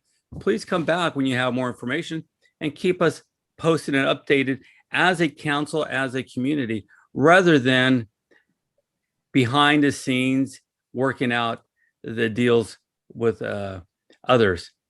I think we owe it to our constituents, we owe it to the community. Make everything public. Be fair and honest about it, transparency. That's one of the things we need to be doing.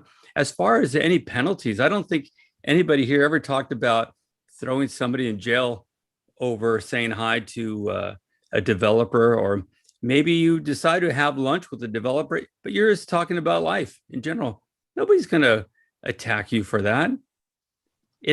If for some reason there is an ongoing discussion behind the scenes with a project, then again, that's something that should just be made public and transparent. That's what these rule changes were about, is how do we get to a point of being transparent? No more behind the scenes conversations with lobbyists. I mean, we should make sure every lobbyist is registered before they're even coming in and having these discussions. But the point was to be transparent to the public, not to restrict anybody from having conversations, friendly conversations. Nobody's looking to do that. We just, again, if a developer wants to do something or a lobbyist wants to propose something, great. Bring it to the city council, talk about it in public where we can all hear it, the entire town can hear it, and then keep coming back, giving us more information, and we can start making some good decisions as a council rather than just favoring a few people to get the 3 votes needed and then the deal's done. That doesn't help everyone here. This is what this conversation was about. Thank you. Mr. Mayor, if I may. Yeah, go ahead, Councilmember Resendez. Thank you.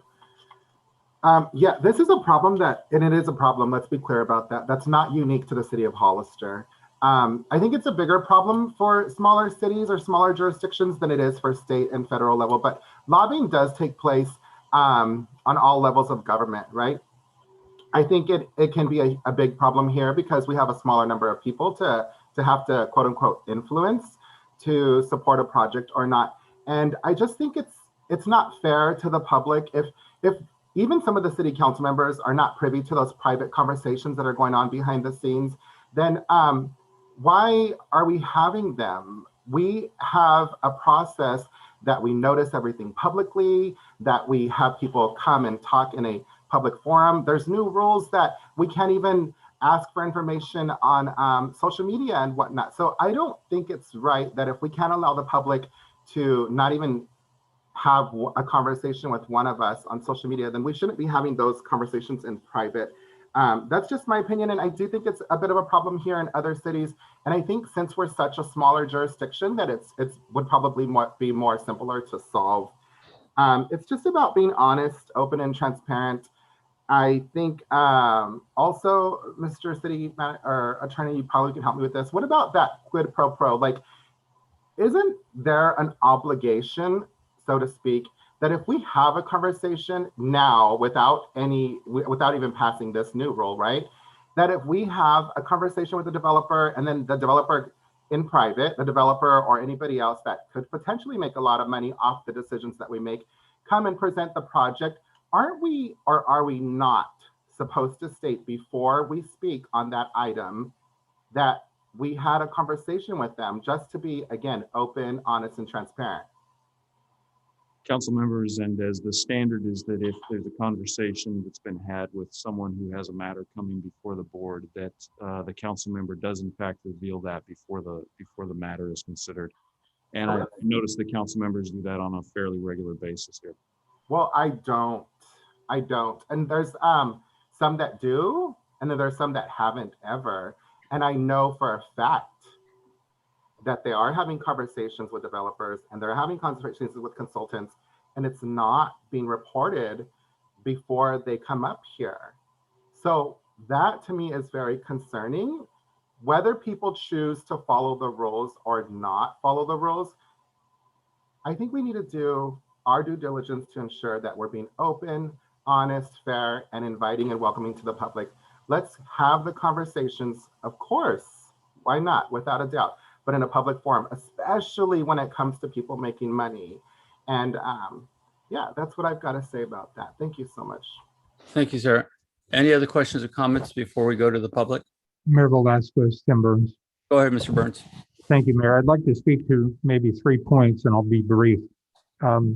First, as I recall from a previous meeting, that was a special meeting that we discussed this, there was conversation about actually hosting a monthly special meeting where we would absolutely entertain anybody from the development community that had a proposed project to bring it before in a formal process so that we could all hear things at the same time. And I like that and I support it. Secondly, ethics and conduct are not on again, off again. And I say this because regardless of whether we're in open or closed session, if we're going to adopt these ordinances, we need to comply with them and subscribe to them. You don't get to turn it off and on just because we're in closed session. And third, and city attorney, please correct me if I'm wrong, but typically pursuant to the municipal code that this would then be codified in, when you violate a city ordinance, often they can either be a misdemeanor or an infraction. Routinely, if they're viewed as a misdemeanor, they could be referred to the district attorney's office, who in my experience is routinely will defer those back to the city attorney to decide what they want to do. And if we found that this became problematic, there would be nothing that would prevent us from creating an ethics commission that could in fact have some sort of binding authority if we then willed that. And in conjunction with that, I think it's important that we need to look at this as not only applicable to the city council members, but also to members of commissions and committees. And that concludes my comments. Thank you, Mayor. Thank you, sir. Councilmember Perez, go ahead. I'm not opposed to that monthly or bi-monthly special meeting to have projects brought before us. I still just don't think that, I mean, I don't know, maybe it's because I look at it, it's like, I'm kind of a trusting person because, you know what, it's like, people know that, you know what, I keep my word. And it's like, you know, I do my best to keep my word. I'm you know, every time I say the Raiders are going to win the Super Bowl, you know, it's kind of a lie, but you know, for the most part, it's like, you know what, character and ethics are go hand in hand. And so, you know what, I apologize if I sounded a little emotional because it's like, I feel like I know you weren't, or anybody wasn't attacking, but when we have that conversation of these backdoor deals, it's like, really? It's like, I'm upfront about everything. My past, my future, my present, here I am. And it's like, I have no, help me out. I have no special interest in anything except for trying to create a better community in Hollister. And the more information we can get by talking to developers, constituents, it seems good. And I know not everybody's. Hold that thought.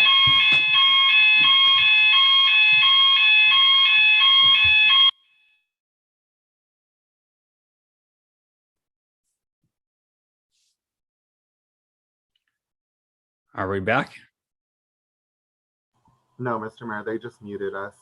I haven't been to the chambers in a while, but it seems like this is a problem that they had at the last council meeting as well, like a false alarm or something. Yeah. Wait for them to come back.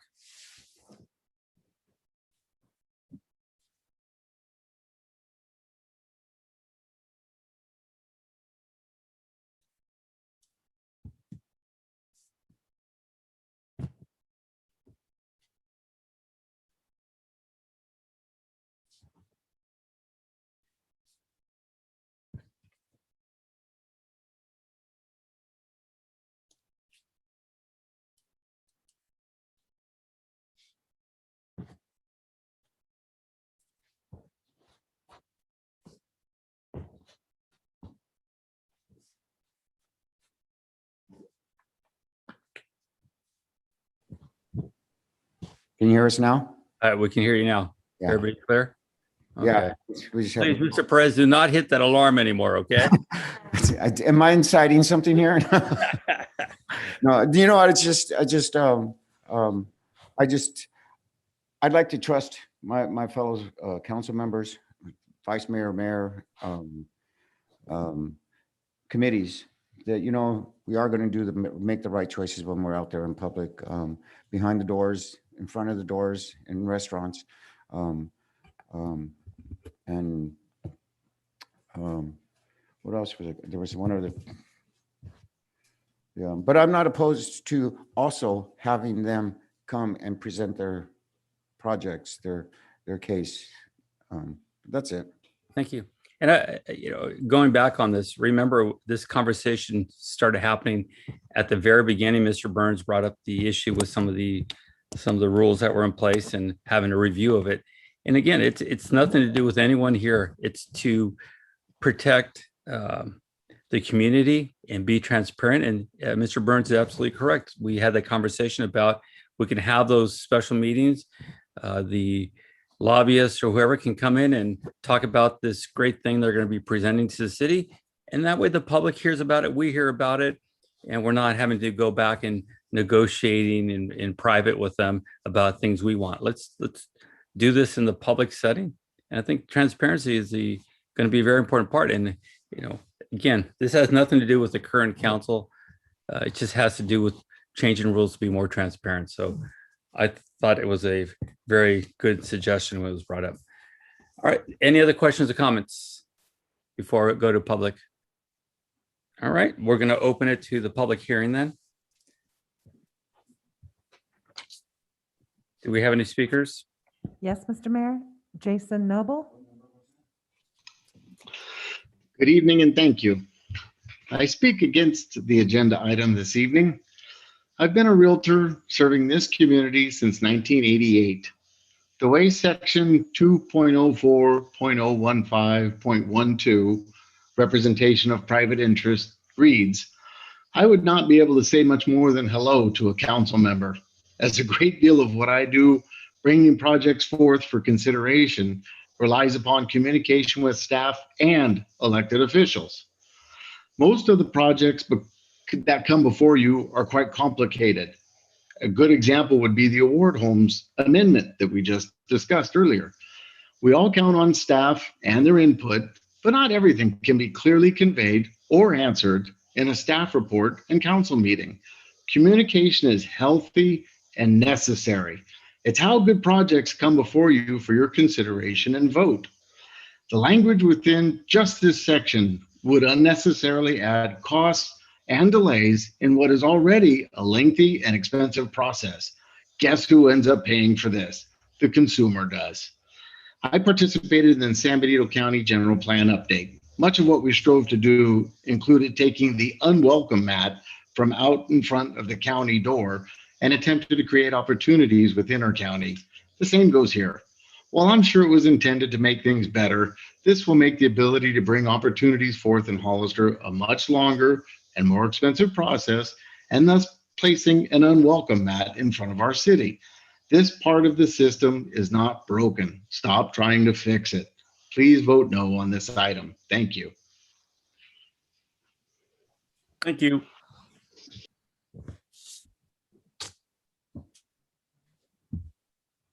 Sarwat Fami,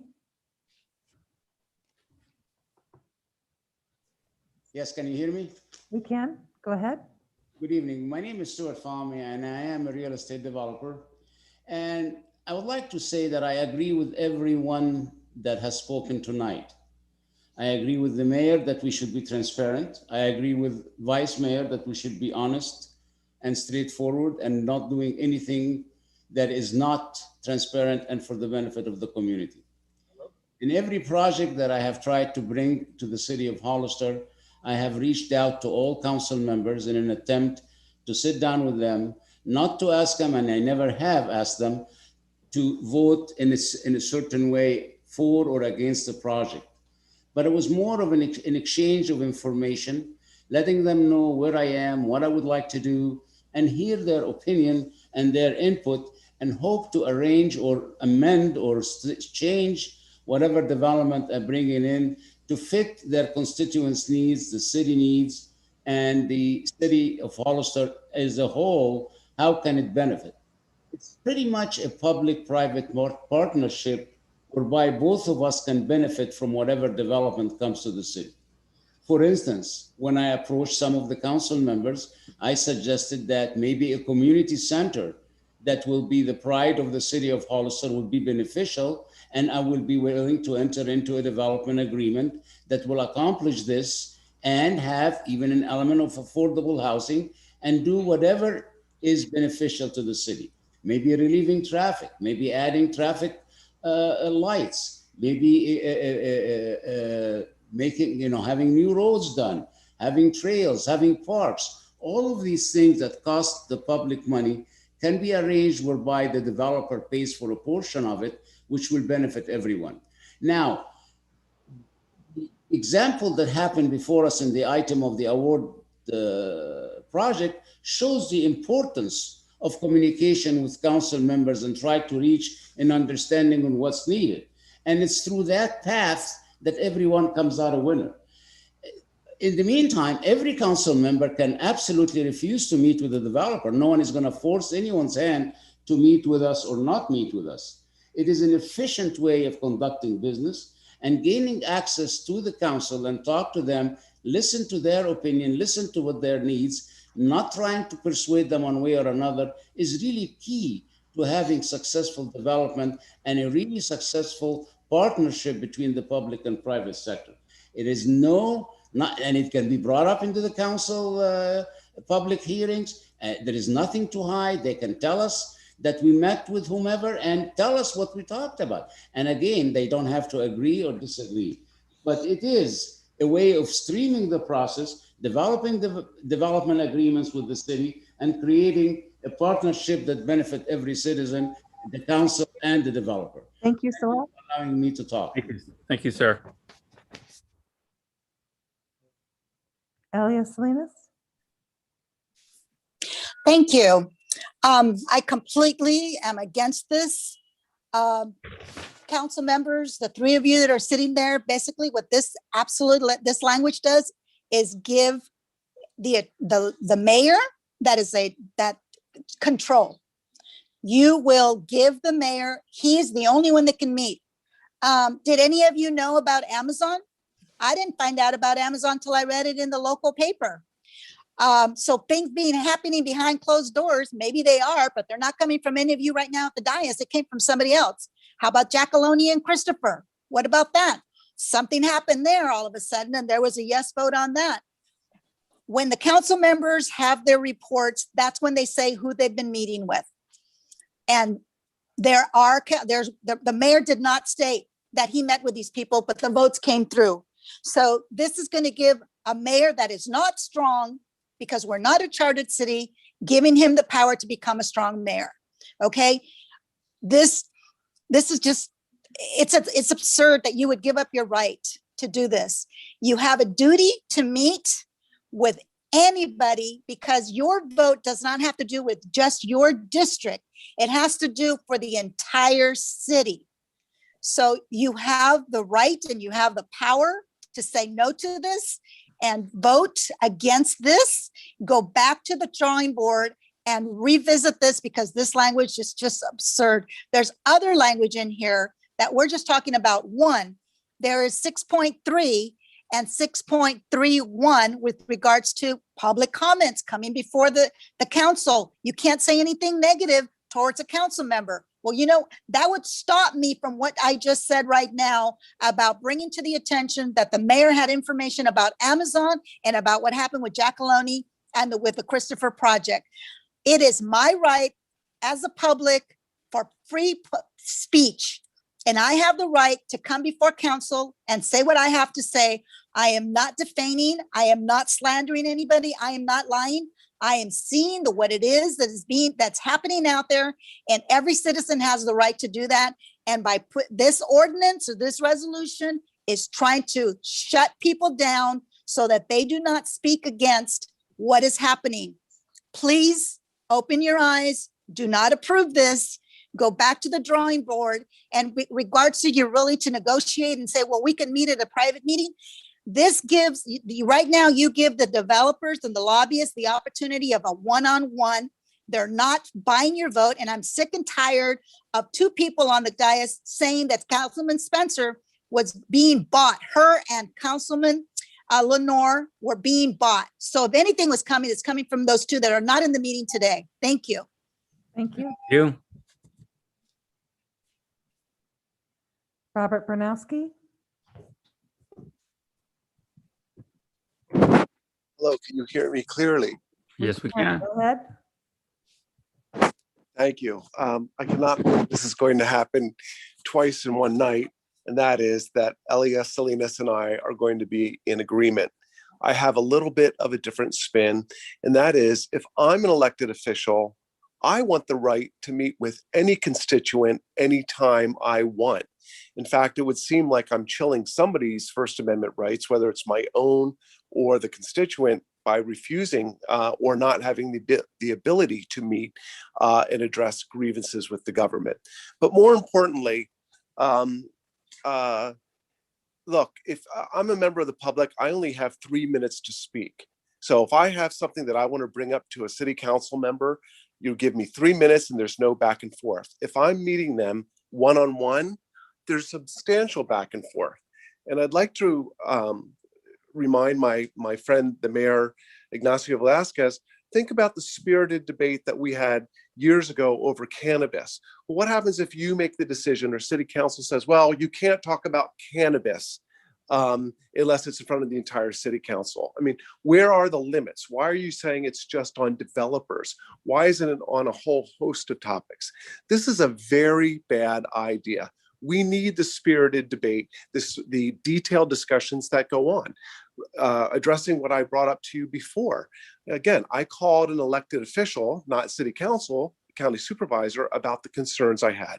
And there was long discussions between myself and he, and then some county officials. And then ultimately it ended up with a city council member who I did have a nice discussion with, but unfortunately it died there. But please do not limit our ability as constituents to talk to our elected officials at any level on any topic. This is a very bad idea. And Elias Salinas's comments about Amazon was spot on. That's the first thing that came to mind, is nobody knew about that until it was a done deal. And that's why school districts ended up being shorted on their developer fees until we brought this up. So, and again, and we brought it up not at a regular meeting, but it was outside of a meeting, one-on-one conversation. So please don't give up, elected officials, don't give up your right to talk to any constituent at any time. Thank you very much. My remarks are concluded. Thank you. Courtney Evans.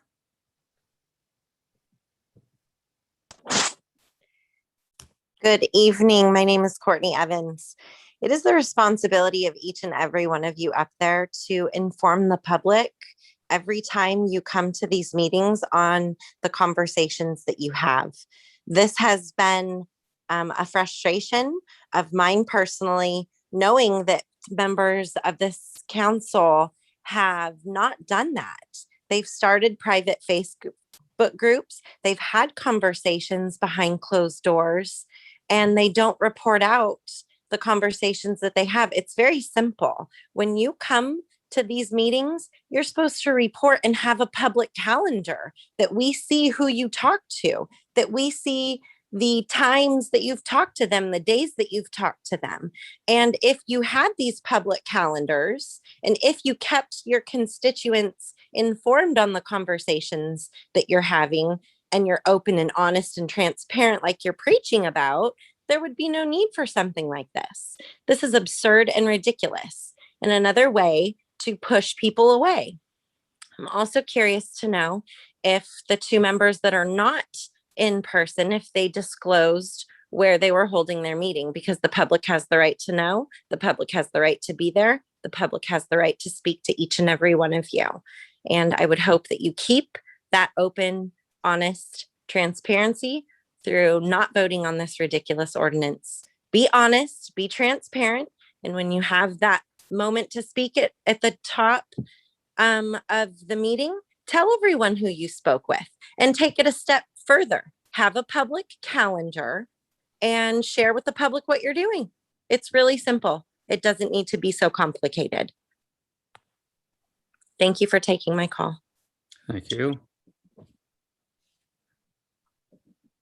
Carol Lenore.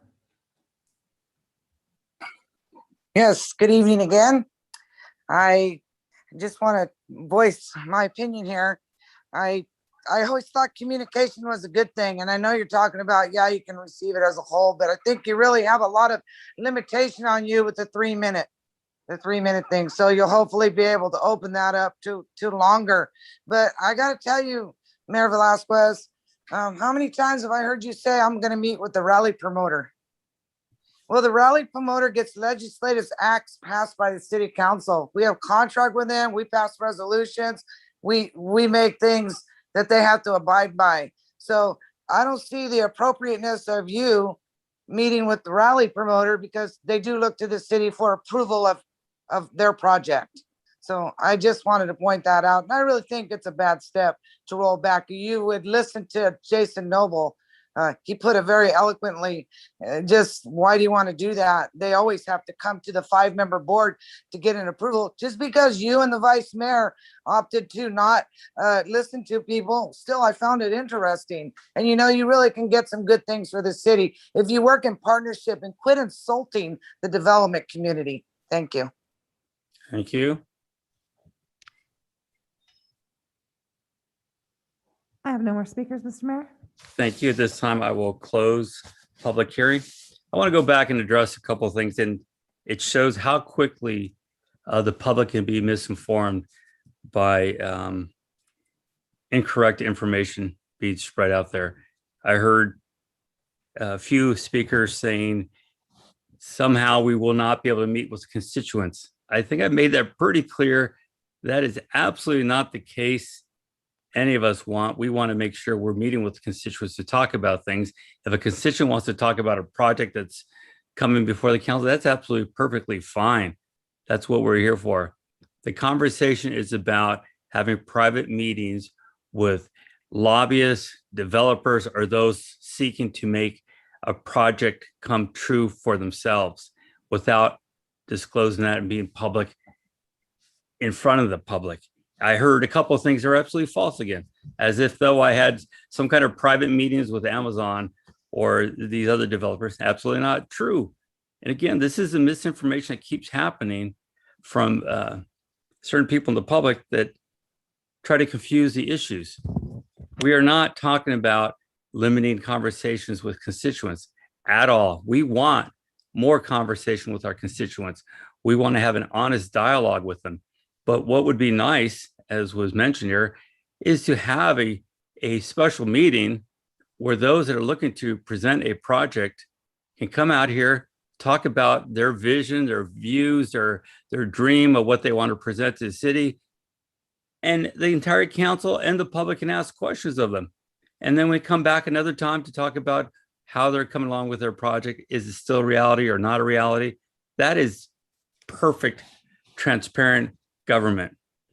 This conversation, again, to try to confuse the issue as if there was some kind of other ulterior motives going on, is exactly why we need something like this, to be completely transparent, so nobody can claim there was some secret meeting that happened somewhere that never happened.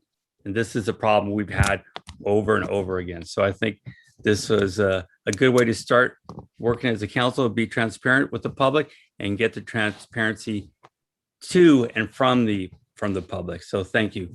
Any other questions or comments from council? Mayor Velazquez. Go ahead, sir. Thank you, Mayor. To eliminate any drama here, I am going to support this ordinance. I recognize there may be some things that could be retooled, and I believe we have the opportunity to do that through text amendments. If we find that this does not work, if we can get a majority of the council, a simple majority, I believe we could ask and go in and do a text amendment here, there, or in any other parts of it. And overall, I think we have to look at the entire body of work in its completeness. And I think that versus where we've been, I think this is good. It is certainly not without controversy, but I believe that there's an opportunity to change it if we need to. And I would be open to that based on evidence, not simple conversation. Thank you, Mayor. Those Thank you, sir. comments. Thank you. Any other questions or comments from council? I have one real quick. Oh. Councilmember Perez, go ahead, sir. So are we going to be voting on each one individually? No, it'd be the ordinance number 1202. Okay. All righty, that's it. All right. Thank you, sir. Any other questions or comments? Yes, Mr. Mayor. Go ahead, sir. And just to clarify, the rule about like not coming up here and singling out council members or attacking them, that's something that we've always had in place, is my understanding. But because of the fact that the council member Burns asked for us to review this with a fine tooth comb, I mean, we really looked into it. It brought it back to attention.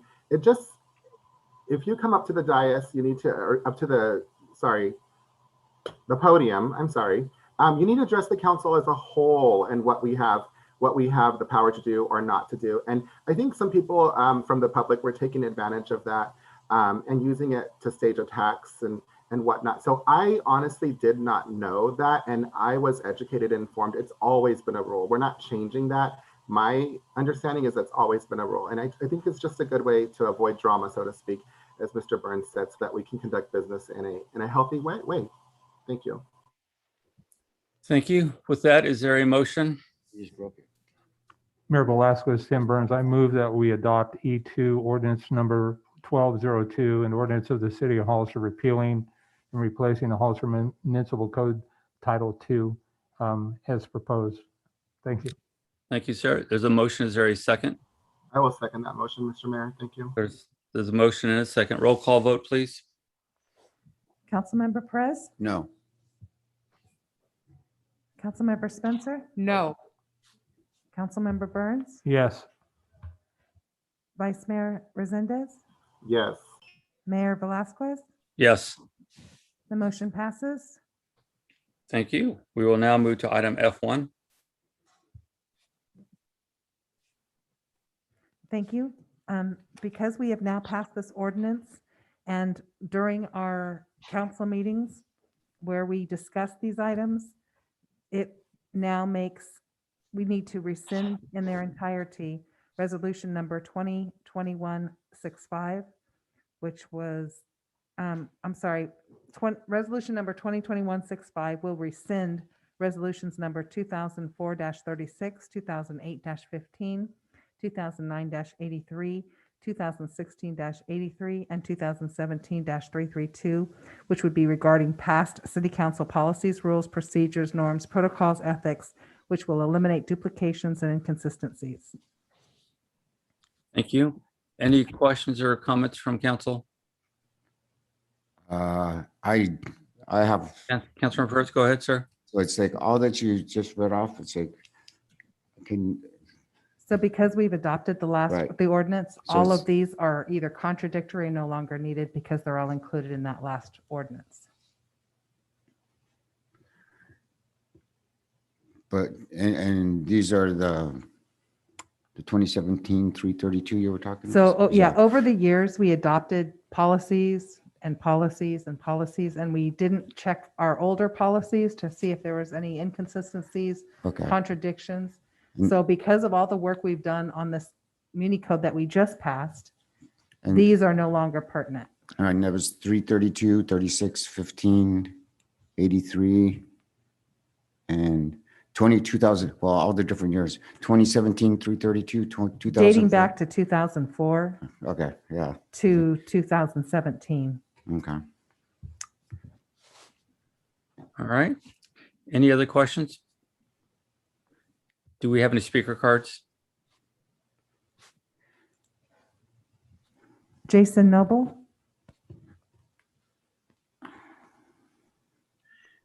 Thank you. Thank you. No, I said everything I had to say on the last item. Thank you.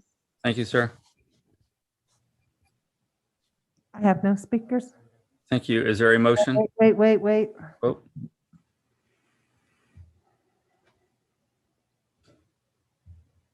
Sarwat Fani? Yes, I'll pass for now. I think I said what I needed to say. And I think all the council members know that I've reached out to them individually and I talked to them transparently, and they're more than welcome to say what I told them, each and every one of them. They know exactly what we talked about and that I had never asked for any special way of voting or not voting. But unfortunately now we're not going to be able to let them know what we have in mind, what we would like to offer the city, and hear their opinion and their input for whatever developments comes to the city. But I appreciate Council Members Burns's idea of having a special meeting with all 5 council members and presenting the development to them at the same time. I'm all for that if it can be arranged. Thank you all. thank you, sir. Elias Salinas? Thank you. I'd like to actually thank Vice Mayor Resendez for acknowledging that the policy has always been there with regards to the public comment, and the language has always been there exactly as well as for council members to make comments, vulgar or whatever negative comments towards the constituents as well. So thank you. Okay, I have no more speakers, Mr. Mayor. thank you. Is there a motion? Mayor Velazquez, Tim Burns, move to adopt as written F1 resolution number 2021-65. Thank you. Is there a second? Second, There's a motion, a second. Roll call vote, please. Councilmember Perez?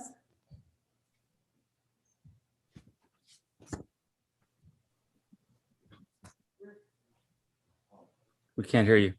Sure. Which one are we on? I'm sorry. I was reading. We're on F1, Oh, resolution number 2021-65. yes. Councilmember Spencer? yes. Councilmember Burns? Yes. Vice Mayor Resendez? Yes.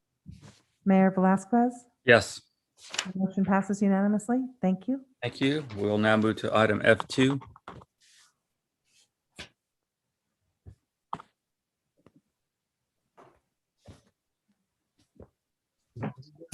Good Good evening, Council. This is Jamila Saka, a Housing Programs Coordinator for the City of Hollister and San Benito County.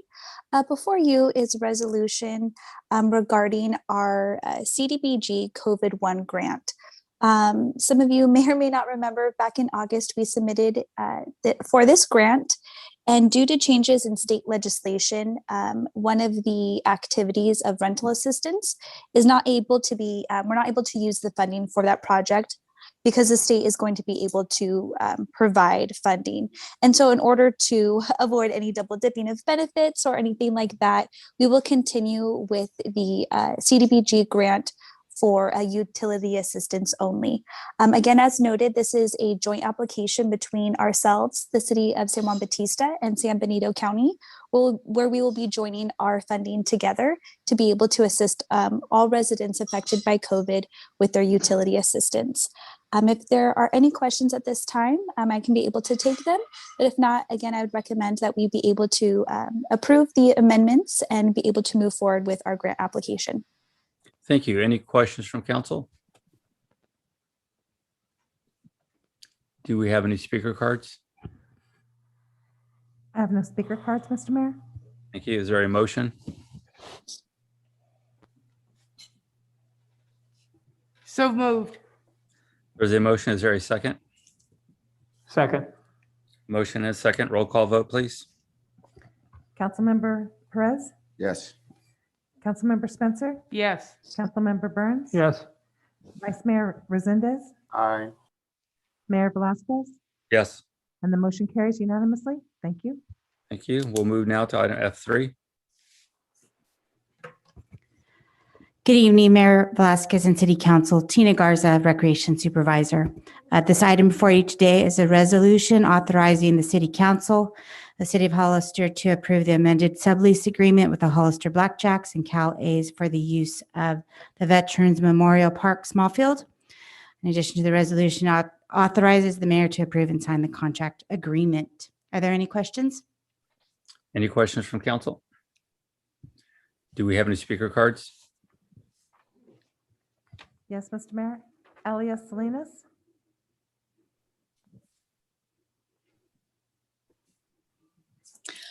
Thank you. So my questions to Ms. Garza are with regards to that. I read the lease and I couldn't see any monetary value other than they would be responsible for maintenance or being directed that there was something wrong and they're supposed to fix it.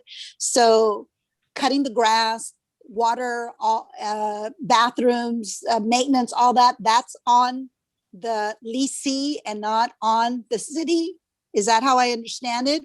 Or is it only specific items with regards to maintenance that they're responsible for? And how does it benefit the city? If there is no money value, how does it benefit the city with regards to if there was a water main that was broken? Are they going to be responsible for it? Or that's the landlord's responsibility? If someone breaks a sprinkler head with their cleats out there, I would think that would be on the leasee, not on the lessor. So I would just want a little bit of explanation on the monetary benefit or non-benefit to the city. Thank you. Do we have any other speakers?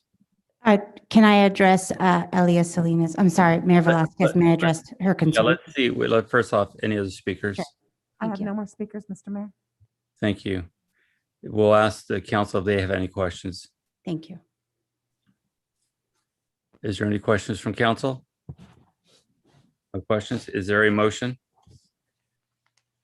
So moved. There's a motion. Is there a second? Second.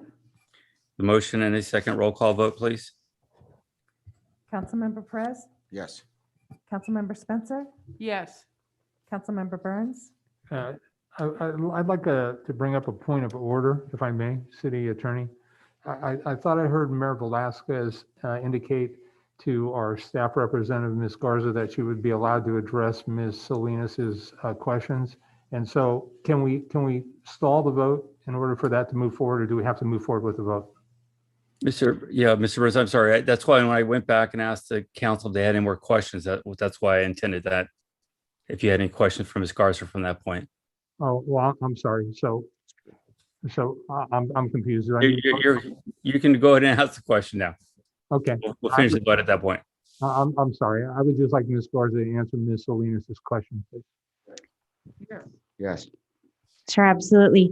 As far as the Blackjacks, the small field that is sublet by the leases, they're responsible for the maintenance of the field, which includes any of the water line breaks that are out there. Since they've kind of taken our maintained the field, it's in really good condition. We have our women that play on that field. In exchange, the city for their maintenance, beautification of that field, the city pays for the lights, so PG&E bill and the water bill. So it's an even exchange. It's an agreement that allows a travel ball team to practice out there. 2 years ago, the high school was practicing out there. There's one more year on the lease, and then from there, we will decide if we move forward with it. Thank you, ma'am. And I'm sorry, since there was a point of order requested and the mayor allowed it to proceed, I think we should find that the point of order was found in the affirmative and make a new motion if that's what the council chooses to do. Thank you, City Attorney. Appreciate it. Thank you. Is there a motion?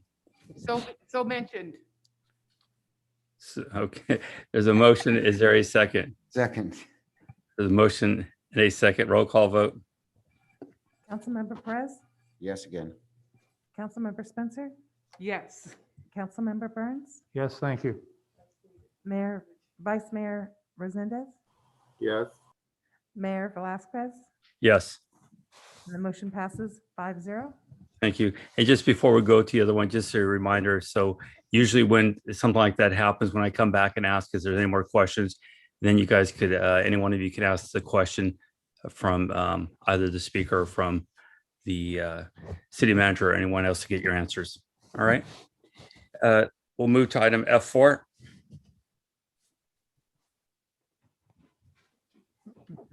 Can you put Renee up?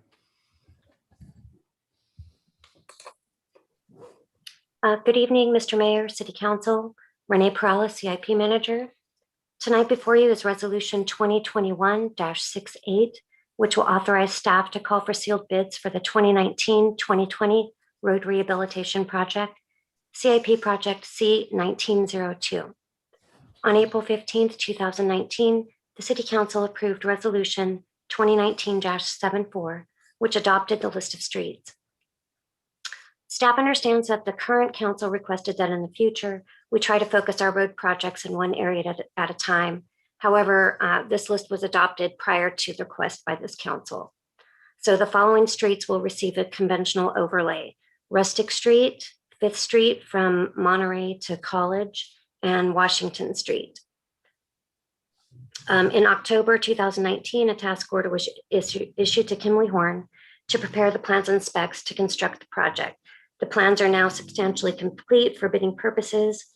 I also want to mention that McCarthy Street, east of Alvarado Street to west of Chapel, was originally on our project list for the 1920 project, but we removed that and that was added to our 2020-2021 project. So staff recommends that the City Council authorize the call for sealed bids for this project. Once bids are received and open, staff will bring back a contract and an appropriation for council approval. Do you have any questions? Thank you. Any questions from council?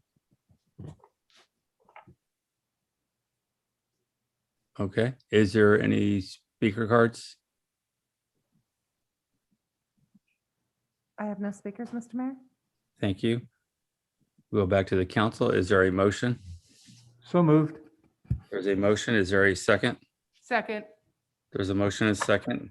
Roll call vote, please. Councilmember Perez, Yes. Councilmember Spencer, Yes. Councilmember Burns, Yes. Vice Mayor Resendez, Yes. Mayor Velazquez. Yes. The motion passes 5-0. We'll move now to item F5.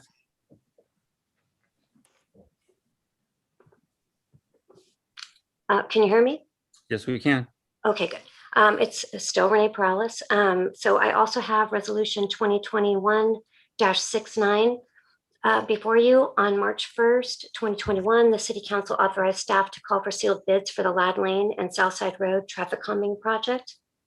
On April 7th, 2 bids were received. The lowest bid was received from Precision Grade Incorporated in the amount of $809,086.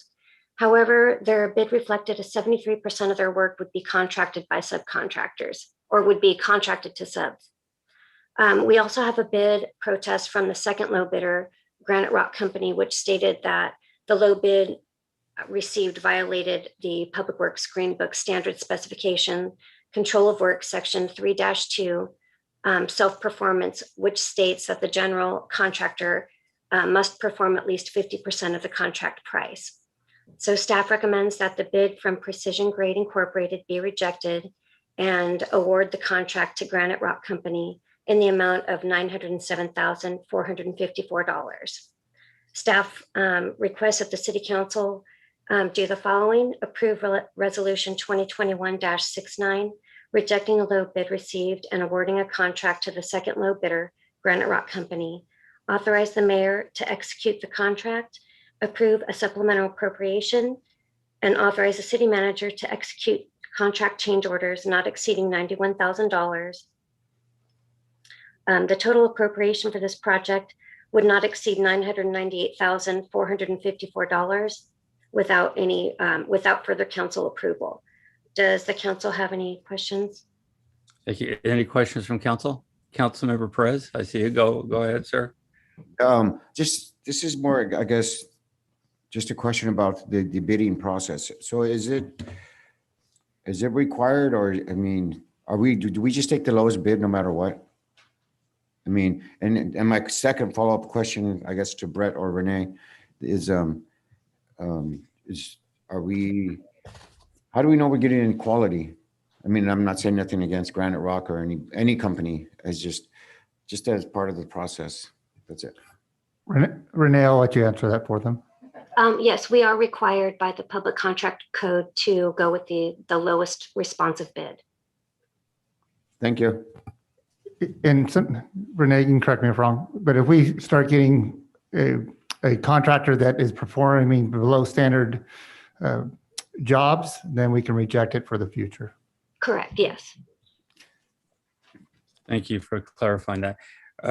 Renee, I do have a question for you. I know this now has come in over what was anticipated as far as the cost. And this project is really, it's not a repair project. It's just for the traffic calming part of this, what we've been talking about because of the speeders, correct?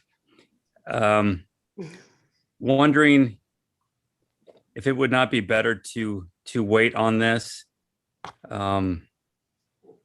And maybe I'm hoping that, and I believe the next meeting, the chiefs are going to present something about speed cushions. Maybe that can help with our traffic calming, probably save us some of this money so we could use this $900,000 to actually have more of the repairs of the road. That is possible, correct? That's correct. Okay, just want to make sure we can choose not to accept the bid. Thank you. Any other questions from council? Mayor Velasquez, Tim Burns. Mr. Burns, go ahead, sir. Thank you, Mayor. Ms. Perales, can you confirm for me, I thought I heard you say that the reason we discovered that the first bidder didn't meet the minimum requirements was based on an appeal by Granite Rock. Is that correct? Oh, no, that's not correct. We knew that at the bid opening. But we did, after I submitted my report, we actually received the bid protest. Okay. But it was for the same reason, but we anticipated a bid protest coming. Okay, so then remind me, please, but we approved this initial bid in March, is that correct? No, the council authorized us to go out to bid. Okay, thank you. I understand now. I appreciate your time. Thank you. Any other question? Councilmember Perez, go ahead, sir. I guess this one was just kind of a clarification, because basically I got kind of confused when you were talking, because it was like, she said that no more than $900,000. I mean, 900,000, what was it, 98,000? Yeah, so no, if they spend more than that, then it has to come back to the board, to the dais. And you're, Correct. So we would, their contract, the contract amount to Granite would be $907,454. However, typically when we do a construction project, we will have a contingency, sometimes anywhere from 10 to 15%, authorizing contract change orders just so that we can keep the project moving. So that extra 91,000 is just saying, you know, if there's any changes to the project that come up, we have the ability to do it, or the city manager can sign a change order. But if it exceeds that 91,000, we would have to come back to council. right, cool. And so my question is, so Mayor, you were saying that to slow this down because of the calming, I didn't understand what you said. Oh, okay. I just, what I'm saying is that maybe since it is a little more expensive we anticipated, rather than use that money right now on the traffic calming, that we could use the money on the more resurfacing of streets throughout the city, and maybe look at the ideas that the chiefs are going to be bringing, I believe at the next meetings, about speed cushions that we might be able to implement in different areas of the city. Hopefully that can help with the traffic calming. So in other words, maybe we could take this money right now and use it for more repairs and hopefully some traffic calming with those speed cushions if they do work. A question, City Manager, how much have we spent so far on Buena Vista? Are we slated to spend on that? Buena Vista, I believe that was over like 3.5 million. 3.5 for Buena Vista. Correct. And so, and how much more is it going to take? How much more are we going to spend there? Isn't that a lot for one road? It has a lot of traffic calming also, and correct, am I correct, Mark, that we have slurry on that one, and there's roundabouts also, which are expensive. So, oh, sorry.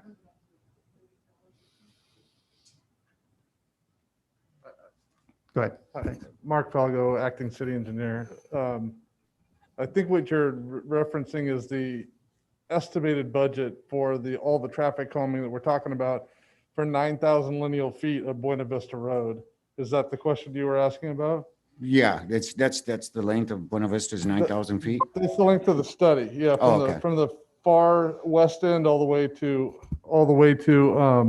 Hang on, guys, for a second. Maybe City Attorney can help us here.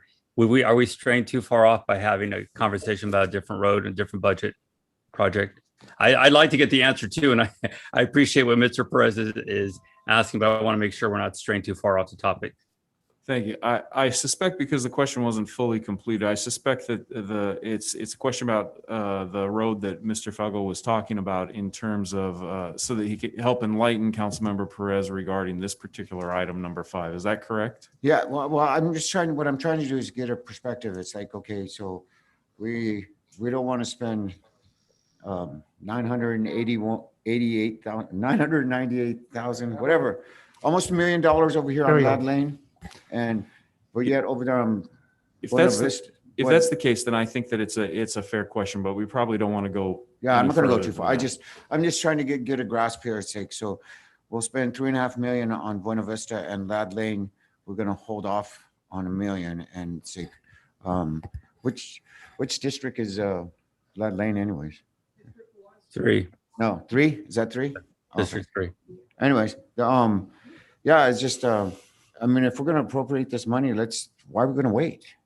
Let's move forward. That's all I got to say. Thank you. Mr. Mayor. Councilmember Resendez, and then I think I saw Mr. Burns. Thank you. Ms. Perales, what kind of public input has been compiled or has been done in order to come up with the design that you're planning on implementing over there on Lad Lane? Actually, I wasn't I really wasn't involved in the project up until we had plans and specs. So I'm not sure if Mark can help answer that question. Yeah, I'm just curious because I know like I was involved in the Central Avenue traffic calming and we had meetings over a year to find out what the constituents, what their problems were. We met with them, I think 3 or 4 times. It was a very fair process. And then we came back with a budget. Same thing for Buena Vista. Thank you for bringing that up, Councilmember Perez. I think there was a complete streets project that was done over there, a whole plan that included input from the public. And then just recently we had another meeting that involved the public. I think we've got another one coming up and I think that's going to be coming in front of the council. So I'm just wondering, has this project gone through any of that public process at all? So Can I answer that? I mean, Kimway Horn did bring this project to the council to do a presentation. So that's, I just want to answer that part. yeah, and I think and Mr. Perez is asking an excellent question about the cost and what we can do to, or the should we or should not, like as I point out, maybe we can take this money and use the speed cushion. The reason I brought that up is because, again, the chiefs brought that up recently. And I remember some of these conversations at these meetings with the public. The number one thing they would always ask for were the speed humps to try to slow down the traffic. In the past, we did not have an answer for that. And that's why I'm excited about what they're going to present to us. And maybe there's a big enough cost savings there that we could really achieve both things, really repair roads and at the same time slow traffic in these areas where the traffic is out of control. So we want to make sure the residents are safe. And that's why I was just asking that question and seeing if we could take some of those dollars and make it work in different ways. Thank you. Yeah, Mr. Burns, go ahead. You're next. Thank you, Mayor. I would like to recommend to council for their consideration that we pull this item and have it come back when the chiefs do their presentation to trail, so that we would get the chief's presentation first and then we could have this conversation again, because I'm all about saving money if we can, and if we can get more for our dollar, and it's not something that's going to push this out beyond summer, then it just seems smart to me. Thank you. Those are my comments. Great suggestion. Go ahead, Mr. Resendez. Thank you. I really support that. And I would also like to have at least one community meeting out there to get some feedback from the constituents and the public. Thank you. Thank you. Any other questions or comments from council? Yes.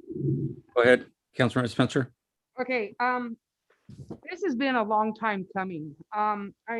I really thank Mr. Resendez for wanting the public input. For 2 years, I've listened to the public on Lad Lane, and I've sat out on Lad Lane and watched what was going on. I have come to this council many times talking about cameras and all kinds of traffic calming studies. It really saddens me that we finally are going to do something about it in my district. Yes, it's going to cost $1 million, but we're going to put it off again until the next meeting, which I hate to say this, there'll only be 4 of you. So it'll end up being a 2-2 vote. I'm just really sad that it's taken so long and still nothing's going to happen. And I'm going to tell you from experience, speed bumps, whatever you want to call them, do not slow down the traffic. We had an incident just 1.5 years ago in front of the high school where somebody at night hit that speed hump and ended up in somebody's front yard because they lost control of their car because they were going too fast. They don't work. They just don't work. And you're going to slow down fire, ambulance, and police again, like you have on Monterey, B Street, and West Street.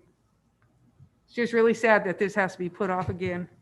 Well, a little clarification there. And what the reason this is interesting, the chiefs found a system where the fire trucks can go over these speed bumps without it affecting the fire trucks.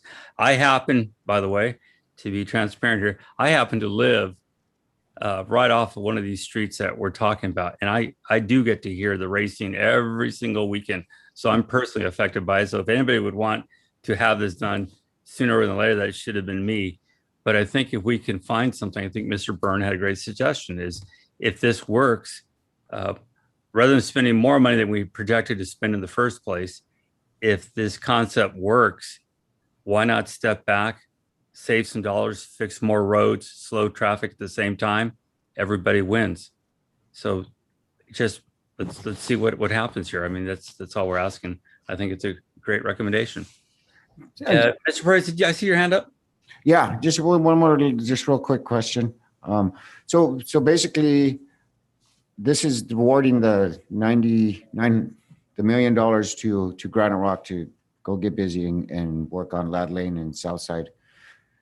Correct? This is not just putting the money aside for, and they're coming up with a different project to save more money. I mean, I'm just wondering, how are we going to save more money than the bid that they already gave us? Because didn't they just bid on it? What we would do is a different design, probably using depending on the presentation from the chiefs, would be using the speed cushions in lieu of the design by Kimberly Horn. I just don't want District 3 to think that I'm not thinking about them too, just because they're not an alley in District 1. I'm still trying to think of you guys. But if it makes sense for the chief to come up with the study, then I would recommend maybe that the chiefs hopefully will present next meeting, which would be on the 3rd. Maybe we could bring this item back then on the 3rd meeting on the 17th of May. Would that work for you, Mr. Burns? Yes, Mayor, I would like to add one additional thing, that in the event that we determine that the traffic calming devices that the chiefs are going to present and recommend maybe don't pencil out, that we still earmark this money to do what we had originally intended to do on Lad Lane, because I too have a heart for District 3. I have a heart for District 3 too, so I would agree with you. Any other questions or comments from council? Do we have any speaker cards? Yes, Mr. Mayor, Elias Salinas.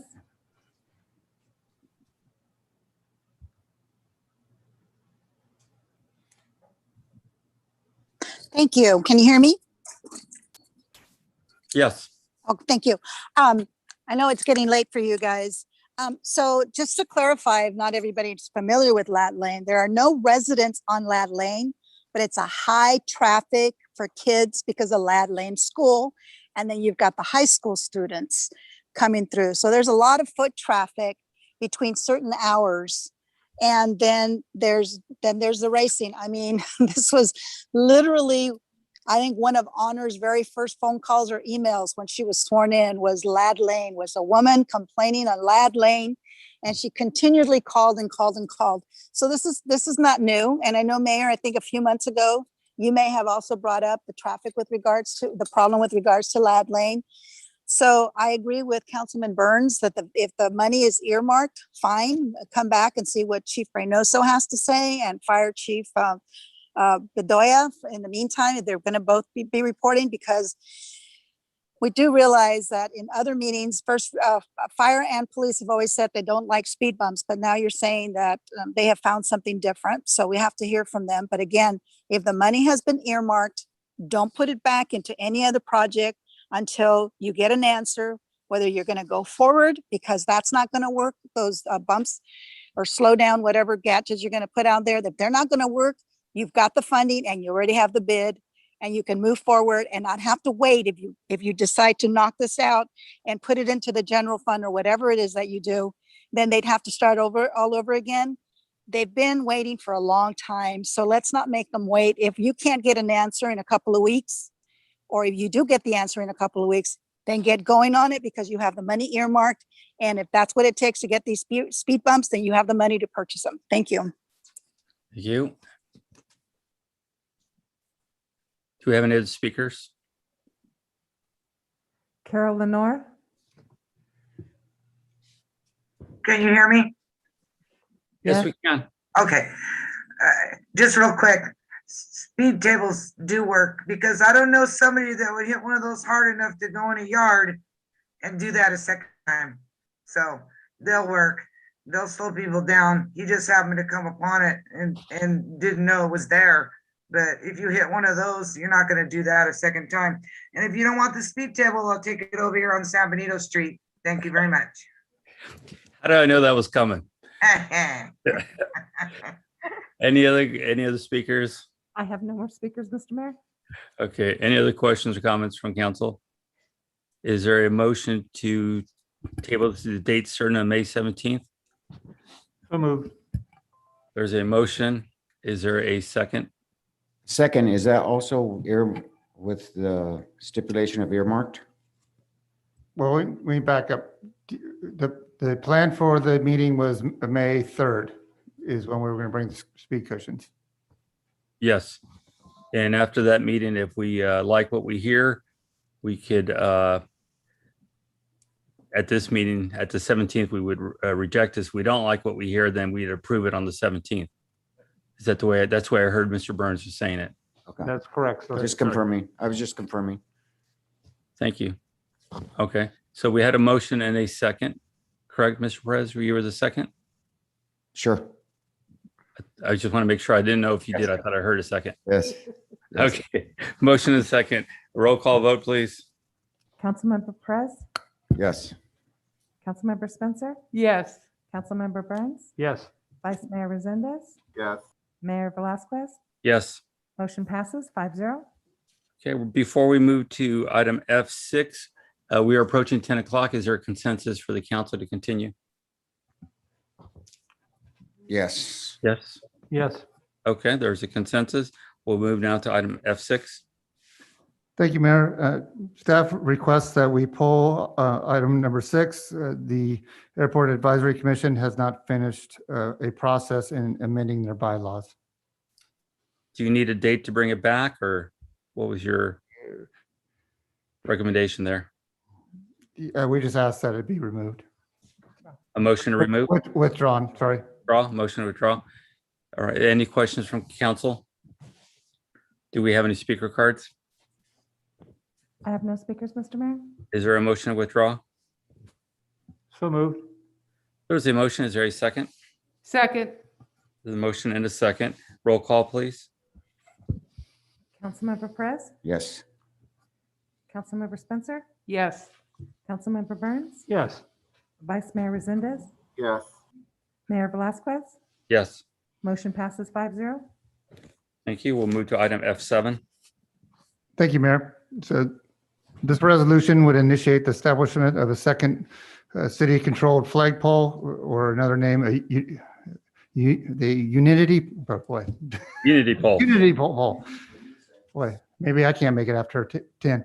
Outside City Hall with the approval of an appropriation not to exceed 30,000. At the time of the writing of this resolution, we had just started calling flagpole companies, so we had no idea what the price of the poles would be. And we were also informed by our building department that we would need to have an engineered approved plans, and there would be excavation and cement work. So we estimated that it would not exceed 30,000. So we asked that you approve this item, but the understanding that we are still working on a flag policy, as it requires multiple steps to verify that the policy adheres to different legal statutes. Thank you. Any questions from council? I do have a quick question for you, City Manager. Maybe you could help me with this. I believe the conversation we were having might have been about 3 poles rather than 2. And the question I have to you is, if the cost of this pole turns out to be under 30, maybe 15, would the council, or could we get the additional pole for the 30,000 still under it. Is that what, would that work on this type of a motion? Yeah, probably, it would work on that. Our concern would be is the room in front of City Hall, as we have 3 very large trees. True. Good point. Thank you for that. Councilmember Perez, go ahead, sir. I think a unity pole is a awesome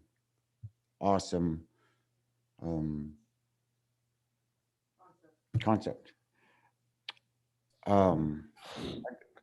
If you could humor me for a minute, I would just love, I'm all for the unity pole. I like the name actually, come in unity, community. That's just my, I always got to play on words.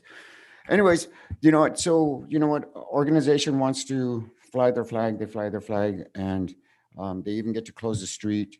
I just wonder the cost factor of having city crew come out on a weekend to block off the traffic, bring the forklift, the trucks with the barricades, have the festival or organization have the whole street. That's great, but it's going to cost the city some money. And now, I don't know if anyone's ever been to Dunn Park, but up there, there's a hill that slopes up or slopes down from the Rose Garden. And just, if you just humor me for a minute, could you imagine one pole standing tall, our American flag, a POW flag right underneath it, another pole right next to it with our state flag?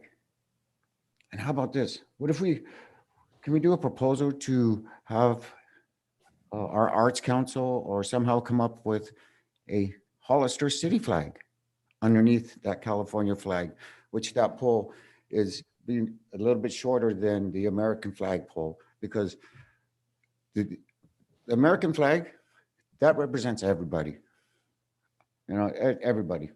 And state flag represents everybody in California. So imagine this. So you have the tall flag, the tall pole with the American flag flying high.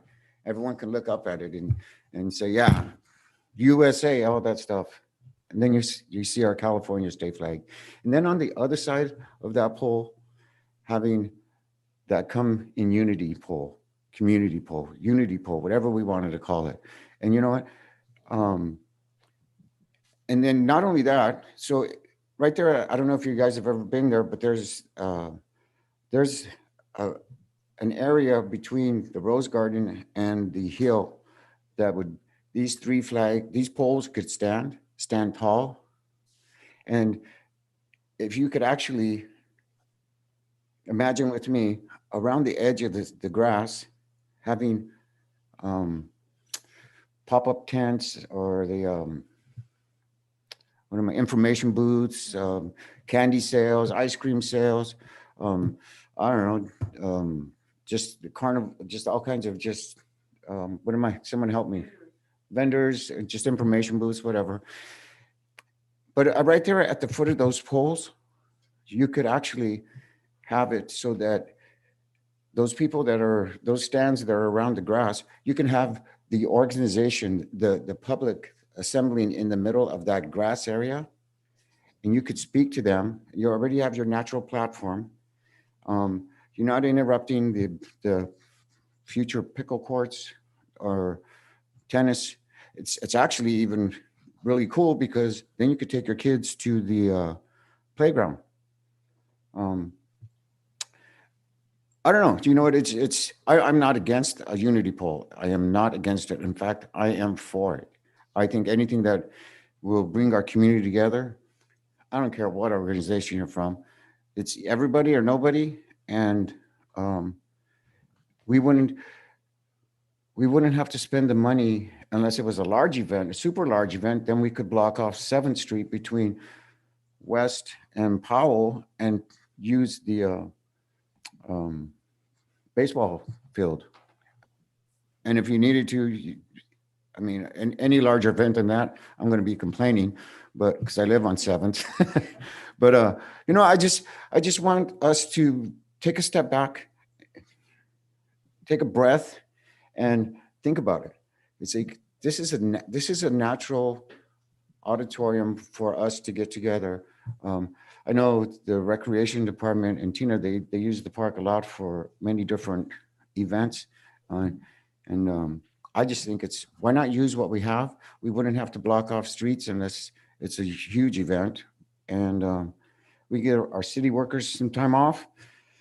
I'm sure there'd be a minimal cost to having to go clean up and stuff. But for me to support any unity pole, it's going to have to be at Dunn Park.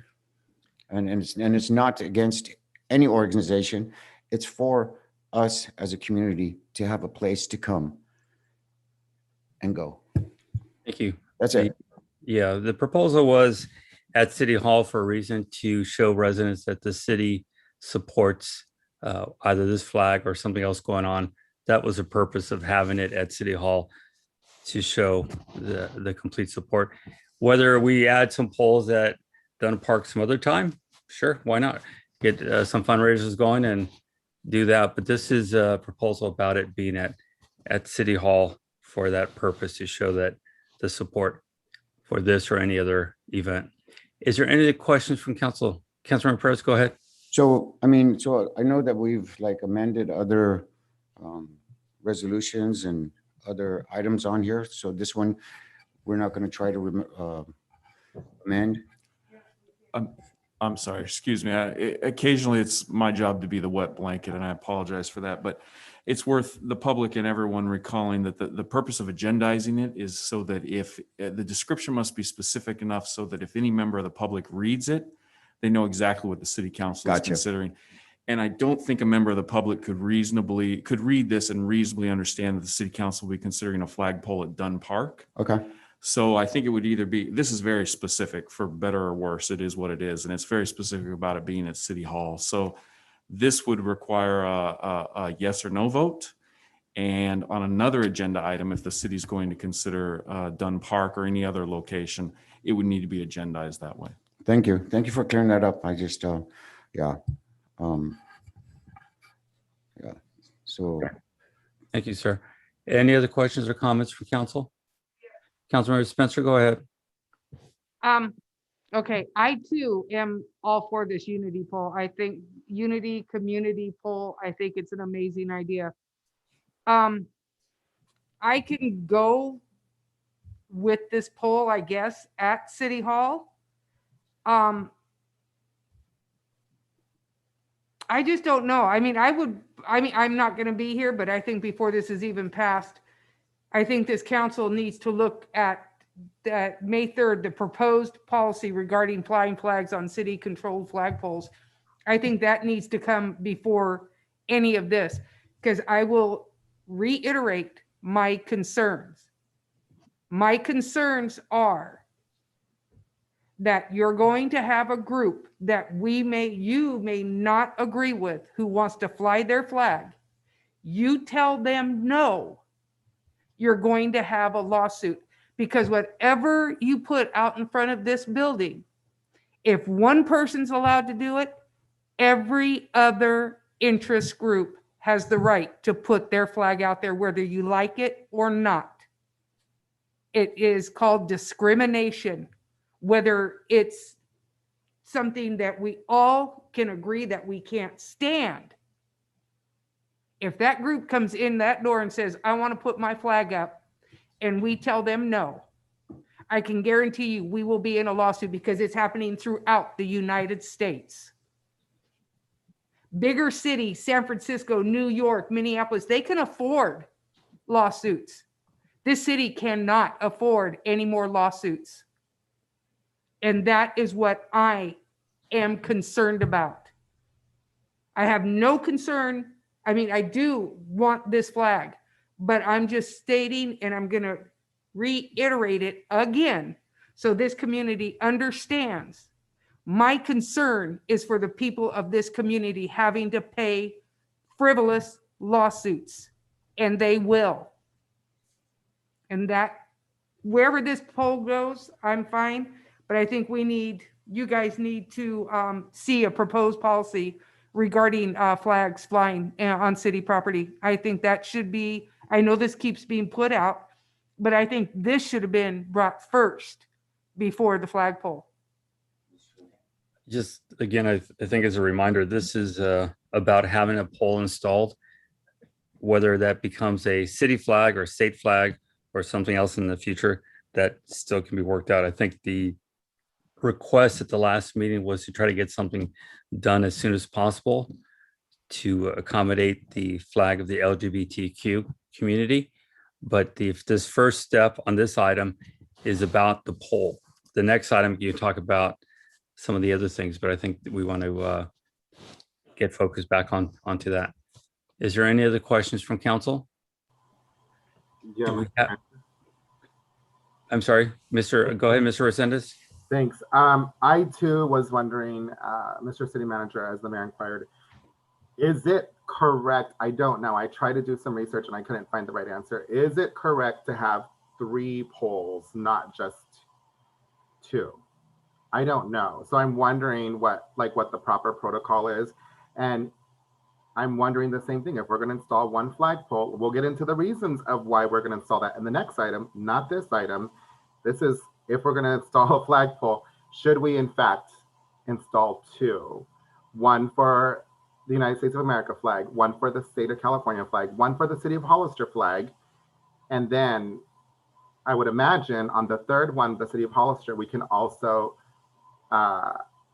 consider hanging other flags of the proposal that's going to come back on May 3rd. I'm just wondering. And if so, then if we're going to do it, I would assume that we should do 2, not just 1. Again, this is about installing a flagpole in front of City Hall. The reasons why the majority wanted a flagpole installed out there, but we can talk about that on the next item. Thank you. Thank you. Any other questions or comments? Do we have any speaker cards? Yes, Mr. Mayor. Go ahead. Ashlyn Barnes. Ashlyn? Yes, yes, it is Ashlyn. So I do have a more prepared piece for the next article, but I just want to reiterate the importance of this flagpole being at City Council from the perspective of a community member who is an out and proud member of the LGBTQ community. The reason why it is so important to me and other people who I have spoke with that is in front of City Council is because it is City Council taking a direct stand with us as a community. So at Dunn Park, while I am not opposed to there being an additional flagpole at Dunn Park, if that is something that we want to do in the future, again, from what I have heard tonight is not part of this article, but if that is something in the future that we also want to do, then I don't think anybody would be opposed to that. But I think the real importance of it being at City Hall is because it is such an important step for us that City Hall and that our city council members are taking that stand with us. And also into the concerns for lawsuits, I did try to do some research about people flying flags and city council disagreeing with it. I actually did reach out to a friend who lives in Morgan Hill who says that the city council in Morgan Hill actually flies the pride flag year round. And so this was from a 2018 issue where somebody asked to raise a traditional family flag, which basically was a representation of a male, female, a child, and a heart. The flag was taken down by the community of Morgan Hill, saying that it did not support a recognized cause and it's not consistent with the city values identified in the city's policies, according to city officials. So that is how they took that down. If there's any concerns with with the city and the city council not agreeing with a flag, that is what they were able to do in 2018, and there were no issues and there were no backlash from the people who suggested the flags and from the community in a general sense. So that's just from a sister city, a smaller city, and one that is close in our county. So that's all I have to say on this article. Thank you for your time. Thank you very much. Thank you. Elia Salinas. Thank you. So the previous speaker basically said what I was going to say with regards to the fact that what this represents is our values as a city. this poll. We're not talking about anything else but a poll. And the poll is, it's actually a long time coming. We should have the California flag up there. Talking about having a flag for the city of Hollister. That's an all in all project and all in itself. And we shouldn't even be discussing it, not tonight, for this poll. The fact is that as a council, you decided that if you were going to go forward with the next item, you should have this item first because you need a poll. And thank you to Councilman Burns. He came up with the idea of a unity poll. If you go to the city of San Jose, you got 3 polls. If you go to the city of Morgan Hill, you got 3 polls. You got a courthouse in the city of Morgan Hill. They got 3 polls. And thank you to Councilman Resendez. Now, actually, I've spoken to 2 separate supervisors, and this is an idea that they want to bring forward to themselves because they actually don't even have a poll over at the county building. So this is for a poll that will be used for, first of all, it's going to be the flag if it's not anything else. So we should have a flag of the state of California flying up there. And we have the US flag, we have the POW flag. And I think then this would be for and when anything else is not going, it'll be lower. The California flag should not be taken off. The other flag can fly for it. So if it is possible, economically possible, that since you are going to be doing this job one time, maybe it is, maybe if it's feasible, go ahead and put up that 3rd pole. I like the idea about Dunn Park, but Dunn Park in itself is not a government building. And the whole idea behind this is the fact that as a government entity, you have values that you want to represent to the entire community, and that is what this poll would represent. So I hope wholeheartedly, that all 5 of you will agree tonight that this poll should move forward. The next step is whatever else you're going to fly on there, but for now, please approve this flag. Thank you. This flagpole. Thank you. Thank you. Thank you. Tony?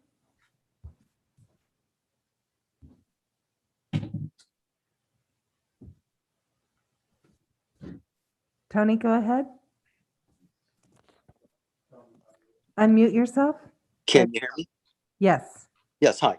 Okay, June 17, 2020, this was addressed on the flagpole.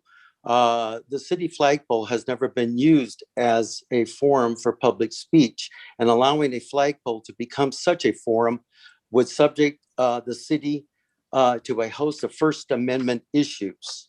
Also, down to paragraph 3, flying a flagpole is considered speech. Therefore, if the city allows flagpoles to become a public forum, it risks running afoul of the First Amendment, which excludes some groups from using the forum in a favor over others. Now, I've been hearing that we should discuss the poll first, but actually we need to find out what the agenda is as far as what is going to be appropriate on what we're going to fly on that poll. Is it going to be who's the one that's deciding which flags are going to go up over the other? Now, I would be in favor of a unity flag that represents all values and all walks of life. I would like to see Jesus lives on the month of April, Easter. Same thing, I'm sure other groups in December would love to see their Christians, Jewish flags, Kwanzaa flags, etc. flying.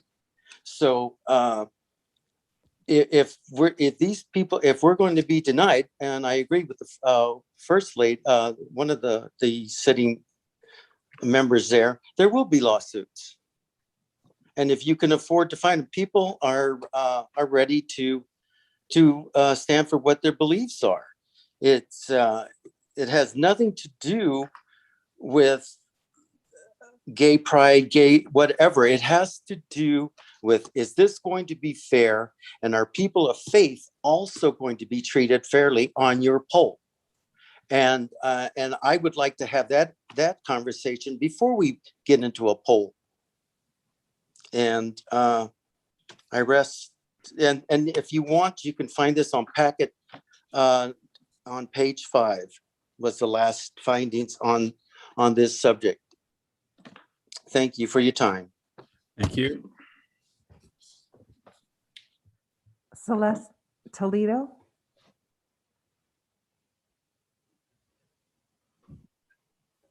Can you hear me? Yes, go ahead. Hi, good evening, everyone. So I'm for the unity poll. I think it's a great idea for our community. I was born and raised here in Hollister, so I think this would be an amazing time to bring the community together. But just like other speakers stated, we do need to remind ourselves that there are other members of our community who not only represent, our LGBT community. So just like I believe San Benito County is a pro 2A community, we have a lot of community members who are CCW carriers and would also like to raise the Don't Tread on Me flag. So, and I'm one of those community members. San Benito County is pro-gun community. So consider I'm for the unity poll. Just that's exactly it. We would all like to be part of this unity poll. There's not just one group. Thank you. You. I have no more speakers, Mr. Mayor. Thank you. We'll bring it back to the council. Any other questions from council?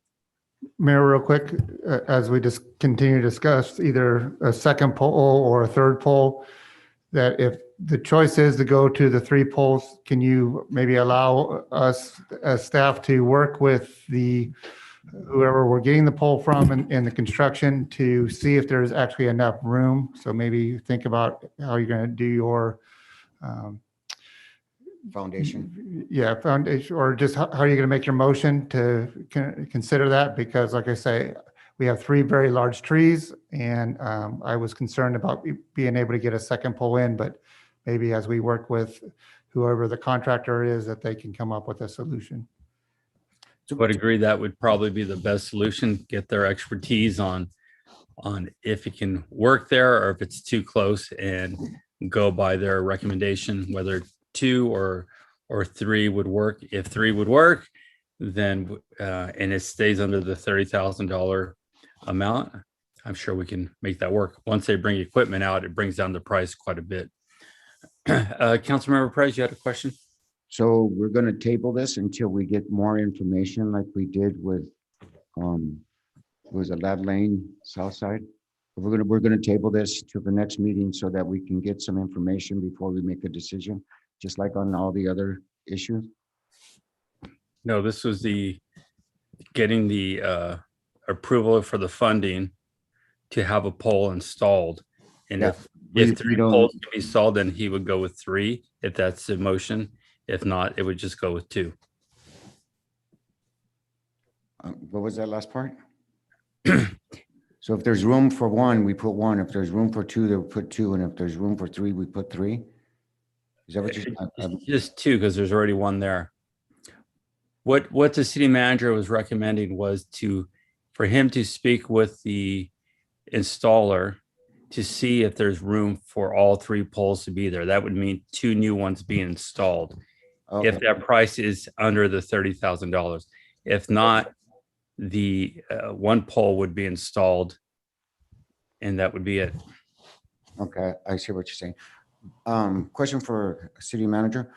Who's the installer? At the time of writing this agenda item, we got quotes from, I believe, 3 to 4 individuals, and we were working it out who was going to be the best price. So I'm not sure just yet. So we don't know yet. Correct, because we need to find out if they can get us the engineered requirements that we would need. So I suggest that we do just like we did with the $1 million for the Glad Lane South Side.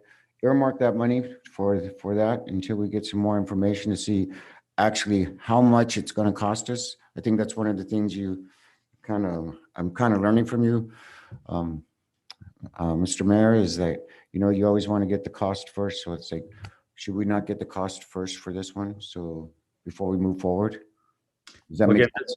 Does that make sense, Brett?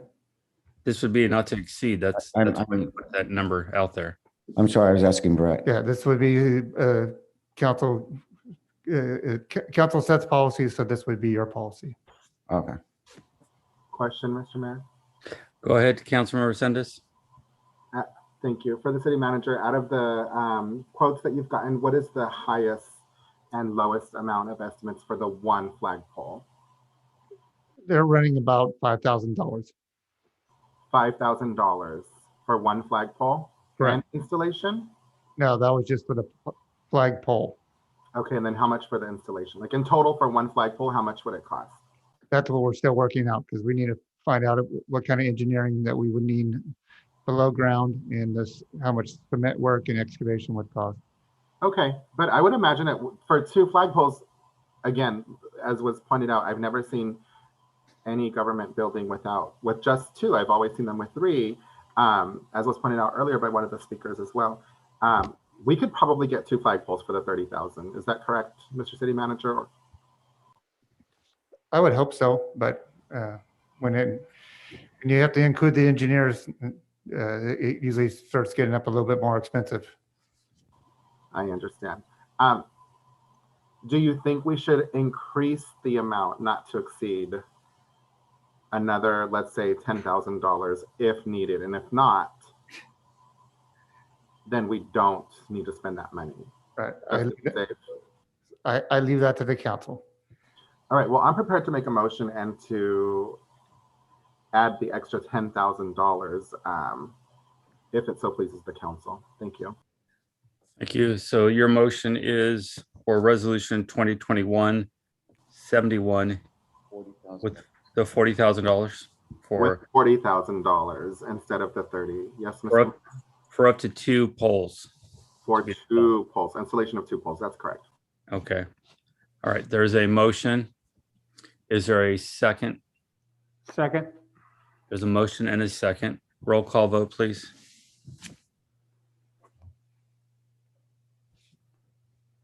Councilmember Perez, No. Councilmember Spencer,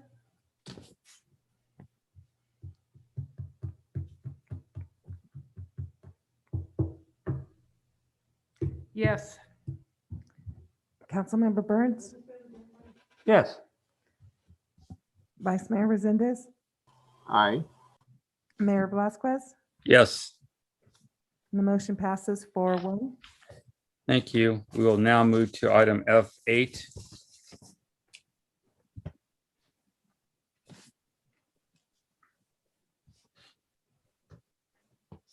Thank you, Mayor. So, Councilmember Roland Resendez, Vice Mayor, Roland Resendez requested to place on the agenda the display of the LGBTQ plus flag at the City Hall during the month of June 21st to commemorate the Stonewall riots and the LGBTQ plus Pride Month. So we're asking for the approval of this item. Thank you. Any questions from council? Yes. Go ahead. So it was brought up last meeting that, last time we voted on this, it was a unanimous vote. And you're right, it was a unanimous vote to fly the LGBTQ plus flag for 1 day. You are asking for a month, which again, I have no problem. I will vote yes on this as long as the unity flag is up and the LGBTQ flag goes on the unity pole. If the flagpole is not up, then I suggest with my other council members that we go back to exactly what we did last year, because I really do have a problem with any other flag flying on the pole where the American flag is, which covers all of us, and the POW flag. Those are the only two flags that should be on that pole. Just like I said, we unanimously voted for this last year, but it was for one day. You're asking for a full month, which is fine, as long as the unity pole is, God, that's a hard word to say. For you. As long as the unity pole is up in front of this building, I have no problem with this flag flying or any flag flying on that pole. But if these poles are not up and all that's up there is the pole that we have right now, then I suggest that any flag, the LGBTQ flag or any other flag, fly for one day. And that's it. And that's all I have to say. Thank you. Councilmember Perez. So actually, it's a quick question to what you were saying. So if we get the unity pole, which we're going to get, Yeah, and if it's up, so straight up. so is the unity poles coming before the state flag? Is it, that's why I get concerned. That's why I'm not to go back, but I'm trying to clarify because it's kind of, trying to look through muddy water, because if we have our flag already up there for the American and POW MIA, Yes. and if we get another pole, is that the unity pole or is that the state flag? Well, hopefully we'll have both poles, seeing how we just increased the amount of money to $40,000. And hopefully that will pay for two poles and the installation. Correct. I mean, that's what we're going off of with the 40,000. We hopefully will have 3 total poles. So you know what? Longer than a day. Yeah. You know what? I think so. If this is a unity pole, we're gonna, we had a lot of different month things today. This month is Water Awareness Month. You know what? We're gonna have a red ribbon. We're gonna have Cancer Awareness Month. We're gonna have all kinds of different months, and there's only 12 months in a year. So for us to open up to have a flag, any organizational flag up for a month is too long. I suggest, and a day is not enough, but I think a week is appropriate. So if we're going to go up with the unity pole, I don't think, if we do it for a week, we have 52 organizations that get to represent themselves for a week each. I think that's a good number. I mean, 12 is kind of small. You know, one day, that's 365. That's way too many flags. Where are we going to store them? But, 52 a week, I think is good. I would, if someone wanted to amend this for a week, I would vote yes on it. If not, then I can't support it. Mr. Mayor. Okay. Councilmember Resendez, go ahead, sir. Thank you. Mr. City Manager, can I ask you a question? Can you guarantee me that we're going to have a unity pole, 1 or 2, by the time that we need to have this flag flown up there for the entire month of June? I cannot guarantee it because I have not got the commitment from any kind of installer. Okay, thank you. If I recall, the conversation was, if we couldn't get the unity pole installed in time, we would do like we did last year. One day.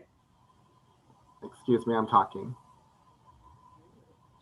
But for the entire month of June, that's what we're considering tonight. When I was first on the council, we voted unanimously to give a certificate of recognition, I think it was, that June was LGBTQ Pride Month in the month of June, for the month of June in the city of Hollister. The next month, because I kept learning more and more about me even being part of this community, how important it is to have a flag flown there, and how politically divisive it could be too. Let me just put it that way, right? So then I asked for one day, and it was on the 30-year anniversary of the Stonewall riots.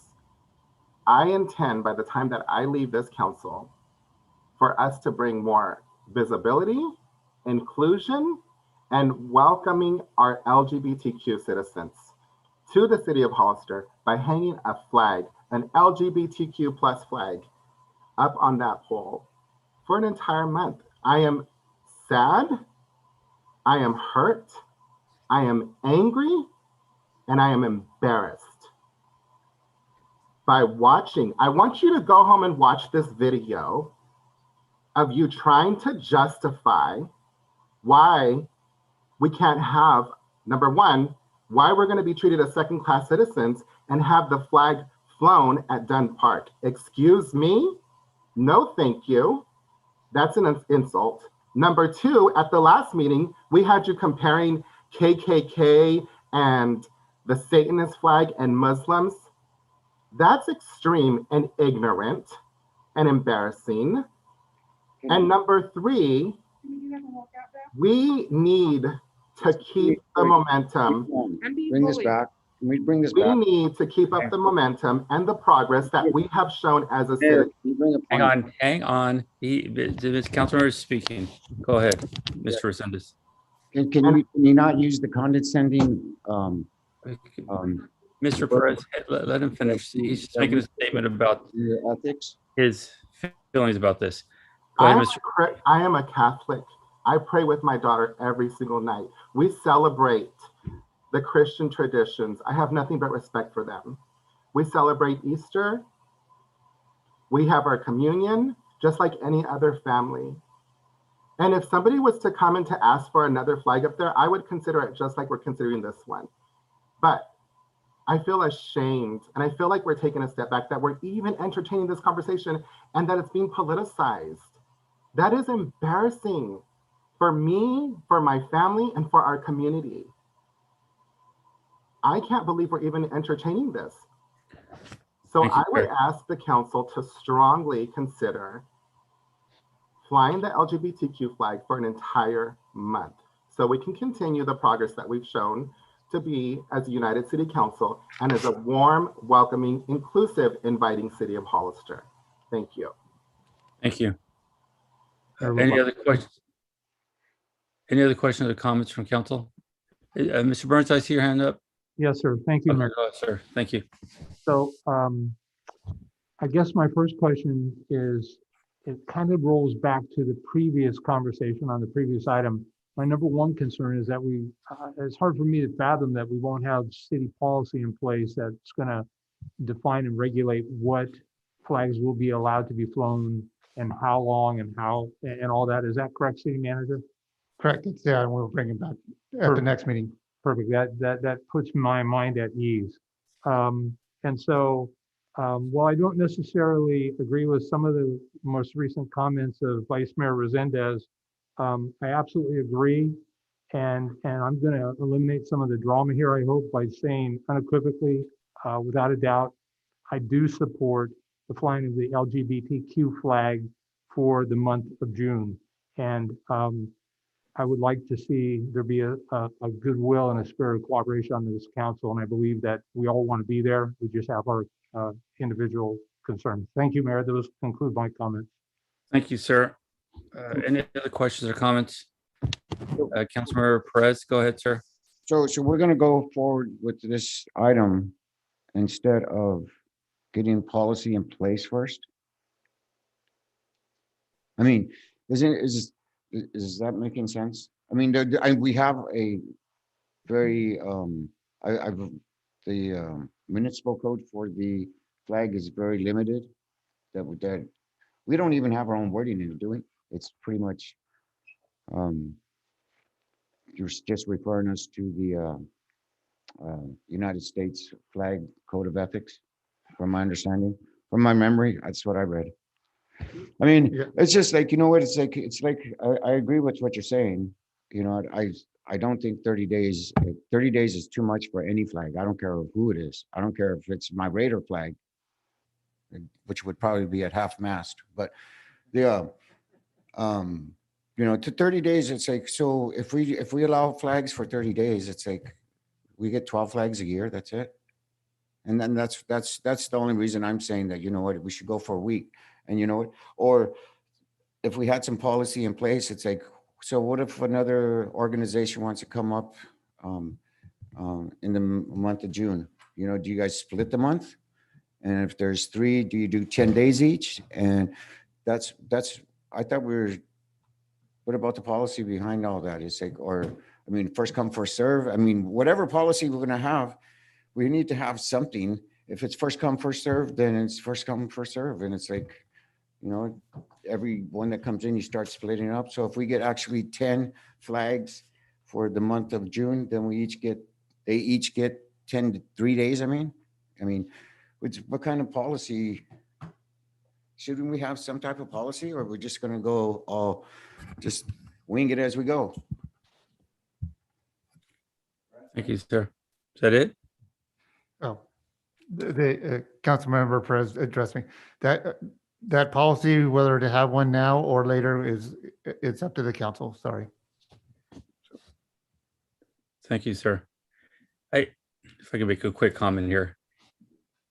The item here is to discuss the LGBTQ plus flag for the month of June. It is unfortunate that I'm hearing a lot of going back and forth and different ideas and ways to change this and not fly it or fly it for a day or half a day or whatever. The item is for a month.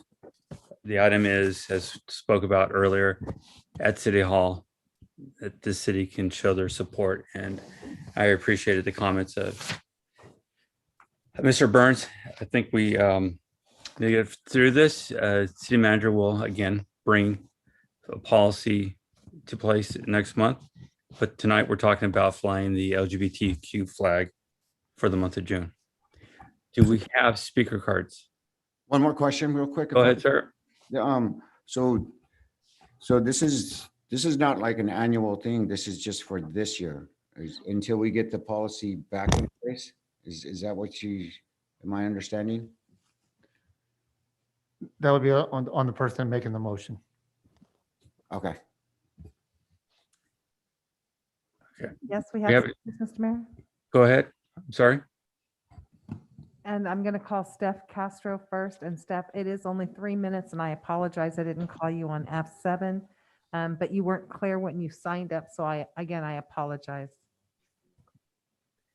Go ahead. Actually, I signed up for both and I spelled both of them out specifically. So I would like 6 minutes because I was skipped on the last item. Sorry, Ms. Castro, it is the 3 minute per item. Sorry for the misunderstanding of the previous item, but go ahead. Good evening, city elected officials. I disagree with spending any tax dollars on a second flagpole when we already have a flagpole that represents our state and our country, which is the intended purpose of the flagpole historically. In addition, I disagree with singling out a certain special interest group's flag to be flown on said pole because you are showing favoritism. If you pass this, not only will you be catering to your own council member and showing preferential treatment, but also to other groups who want their flag flown on city property. And this will open a can of worms that will have great implications in the future. As Honor Spencer said, you will have lawsuits. The first reason being, how will you decide who is worthy of having their flag raised and who is not? Everyone has different opinions on certain groups, interests, and level of worthiness.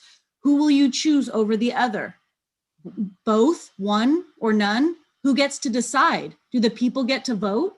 It's the taxpayers' city proposed on city property. So do the citizens get a vote? If only the 5 of you get to decide on giving favor to one group and not another, you are perpetuating disunity among our city, and that goes against your job description and the reason why you were voted in. A unity poll may sound good on paper, but deciding who gets representation over another will cause more harm than good. Secondly, if you openly glorify rioting in order to push an agenda through and allow a flag to be raised in support of a rebellion, then some citizens who see this as a positive way of breaking free from their oppression may want to see other riots glorified, or may perpetuate future riots to get a flag flown, or for pushing a cause they deem worthy to be recognized nationally. Just like Rick Perez said, he has no special interests to push through. He said that prior in regards to another item. He just wants to make the community better. This is a special interest, and this will sow seeds of division among our community.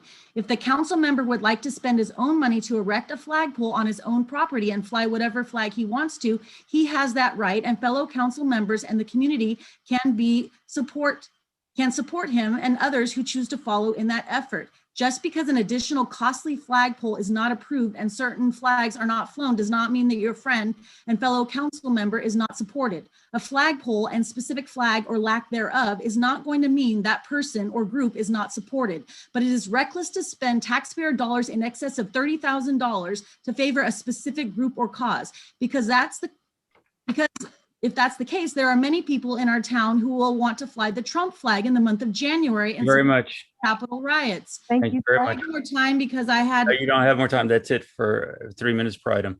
Next speaker, please. Brent Snell.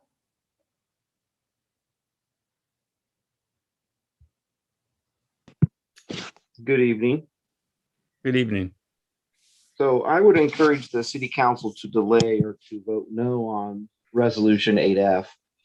I believe just hearing our previous speaker that we can recognize that the issue is controversial for our city.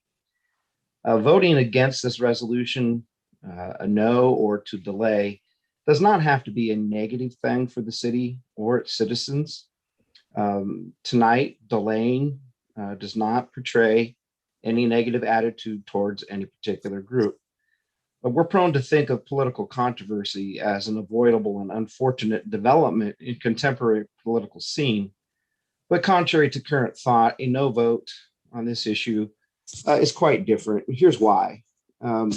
Controversy is a fact of democracy. Our representatives have learned that uniformity is not always unity. And so this same discovery holds true for this resolution.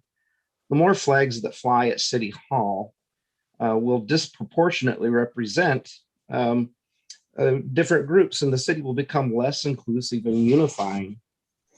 And secondly, political controversy is necessary to define soundly what liberty is for all groups. Our early American fathers needed time for study and thoughtful discussion to come to understand the full ramification of a Declaration of Independence and an adoption of the Constitution. Here's what Greek philosopher Aristotle once said: "That which is underdefined leads astray." So can the city then take the opportunity, because of the controversy here tonight, to better articulate, better craft a flagpole policy which better represents all the citizens of Hollister? Since the city's flagpoles are not intended to be a forum for free expression by the public, delaying or rejecting this resolution tonight allows for further study to be conducted, allowing for the development of counter proposals. This is not unreasonable.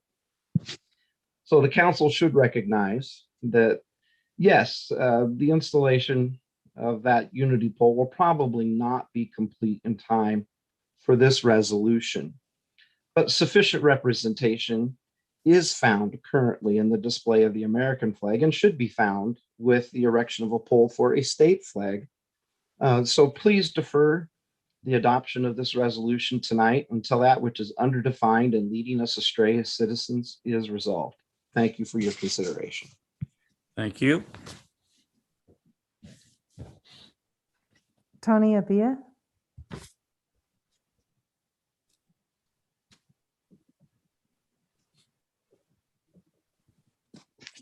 I also agree that we should hold the vote until we do have a total resolution on the agenda on the controversy over the cost of the flagpole.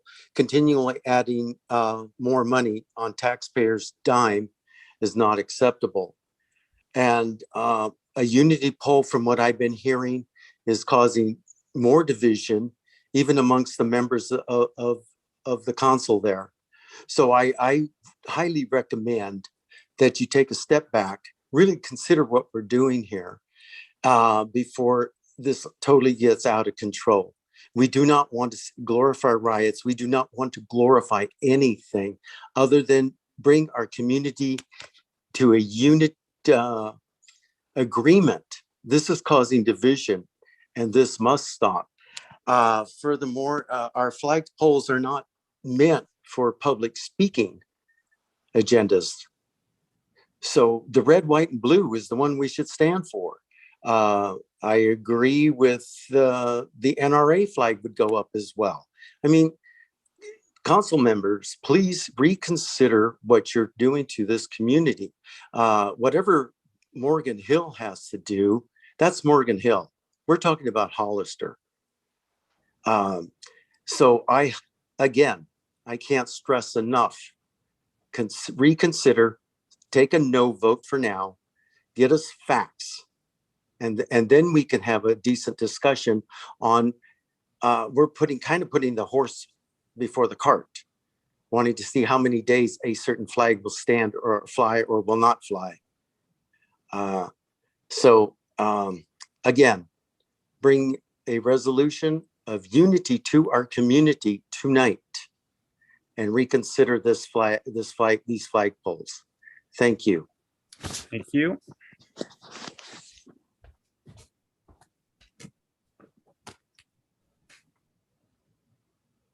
Robert Bernowski.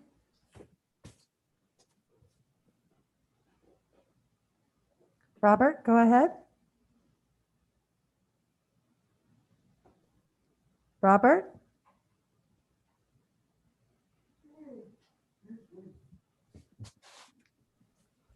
Celeste?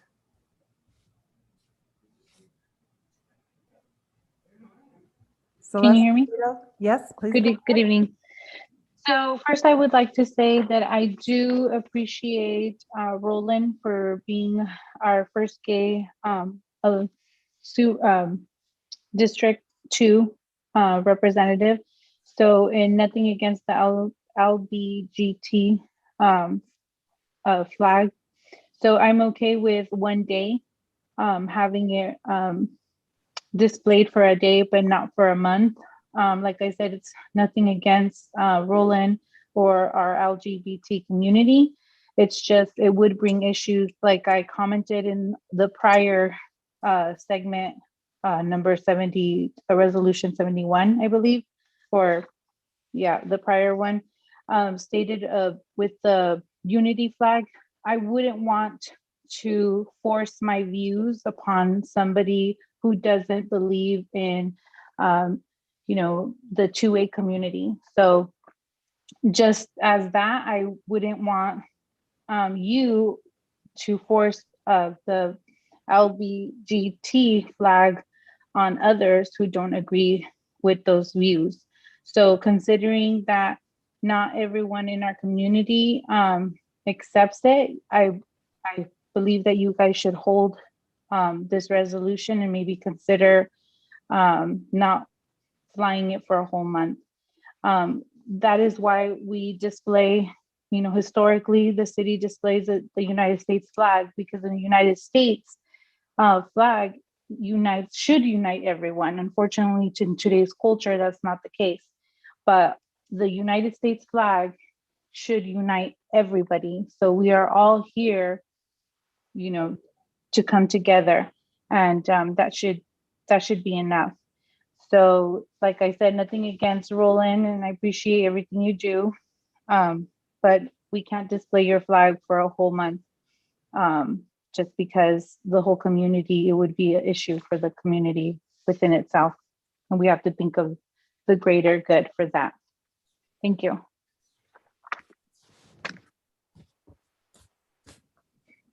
Thank you. Ashlyn Barnes. Hello. I would first off like to start by saying that I am deeply saddened by the remarks I've heard this night, both from residents of Hollister and the council members. And I would also like to thank Roland for fighting for this flag. It's not just his flag, it's a flag that represents an entire community. So I would like to thank him for that. So my name is Ashlyn Barnes. I'm 18 years old and a senior at San Benito High School. I have been the president of the GSA Club, or the Gender and Sexuality Alliance Club, for 3 years. So I'm here today speaking as a community member of both Hollister and the LGBTQ community. I have been out and proud as a lesbian for the past 4 years, and I've lived in Hollister for my whole life. I have to be honest with all of you, many times in those past 4 years, I did not feel accepted in Hollister. I have felt like an outcast. But the day I was lucky enough to attend the hanging of the pride flag, that was one of the best days of my life. I cried that day. It was the first time I had truly felt represented by my city and honored by those who represent this community. But upon hearing the news that this monumental decision could be overturned broke my heart. Coming up with this statement has been difficult. I don't want to put too much emotion into this because this is about so much more than my feelings being hurt. It's about so much more than a flag. I understand the concerns, Council. I truly do. Taking a stand is hard and it comes with its issues. And you are going to have people who do not agree with you. But I'm telling you that this stand is necessary. I'm imploring you to listen that we are here, we see your actions, and we are affected by it. Most importantly, I'm here to say that this fight is far from over, regardless of what your decision is tonight. To add, asking for 30 days is only so much. 1 month is all we're asking for. 1 month of your outward and obvious acceptance. And the other 11 months, I promise, will take care of the rest. All we're asking is for a month to see our flag proudly fly and to be able to walk in front of our city council building, a city council building that should also represent us, and see that we are represented, respected, and warmly welcomed into that building and any other building in this city. City Council, I want to finish by saying this. I'm a member of 2 communities, and all I want is to be loved by both of them. Please show your support and re-raise this flag to let me and countless others know that you stand with us, you love us, and you will always, always listen to us. Thank you for your time. Thank you. Courtney Evans, sorry.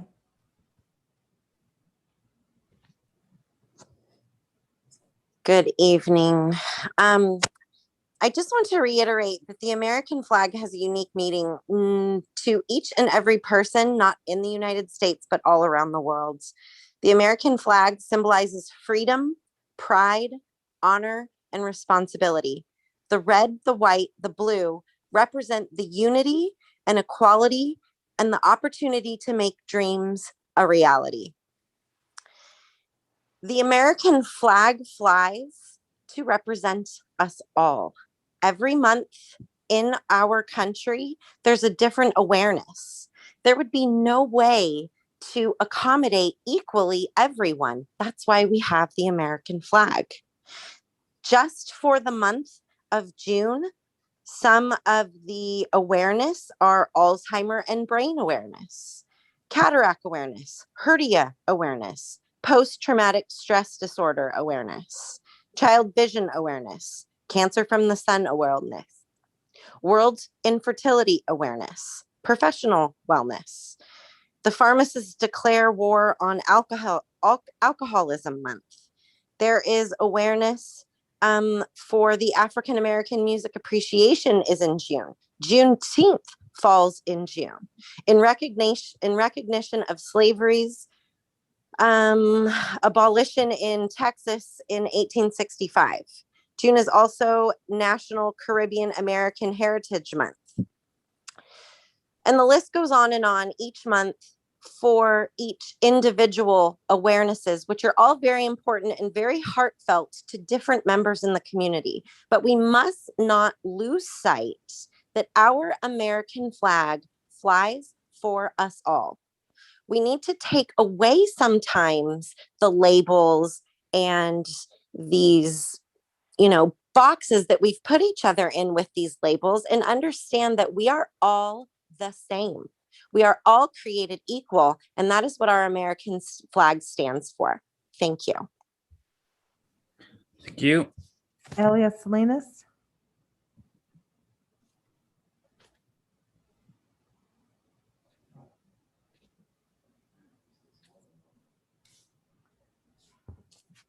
Elias. Hello, sorry, Christine, can you hear me? Yes, we can. Thank you, I'm sorry. Okay, so we may be all created equal by quote unquote God, but we're not treated equally. And that is why we're discussing this. And that is why Roland Resendez brought this 3 years ago. First was a resolution, then a declaration, right, a resolution. Then there was the flag last year, and this year he's asking for a month. Everyone there at the dais is in agreement that they do believe that a flag should be flown. There's not a consensus that it is not going to happen, because it is going to happen. The only thing we don't know is whether or not a pole or a third pole can be erected in time.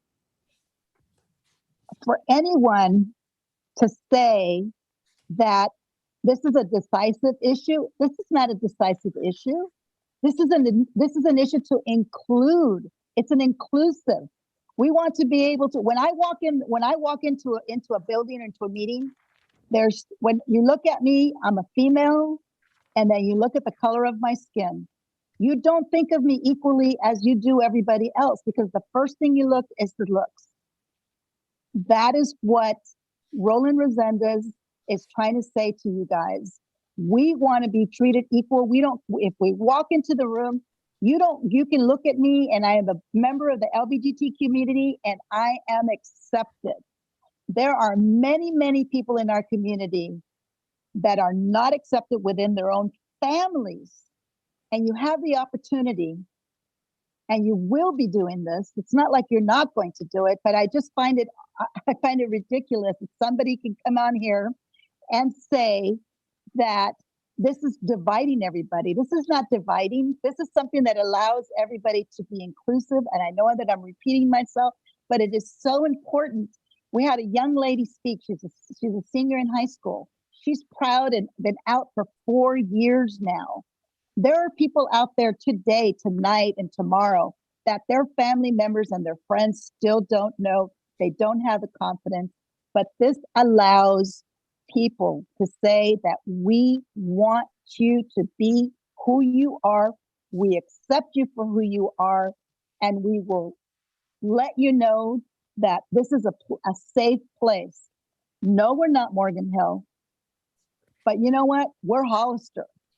And what makes Hollister different than anybody else is that we should be inclusive of everyone, and don't fall for this fact that someone with a Nazi flag or a KK flag is going to come forward, because that's not going to happen.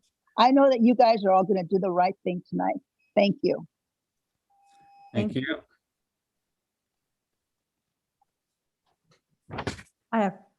Hold on.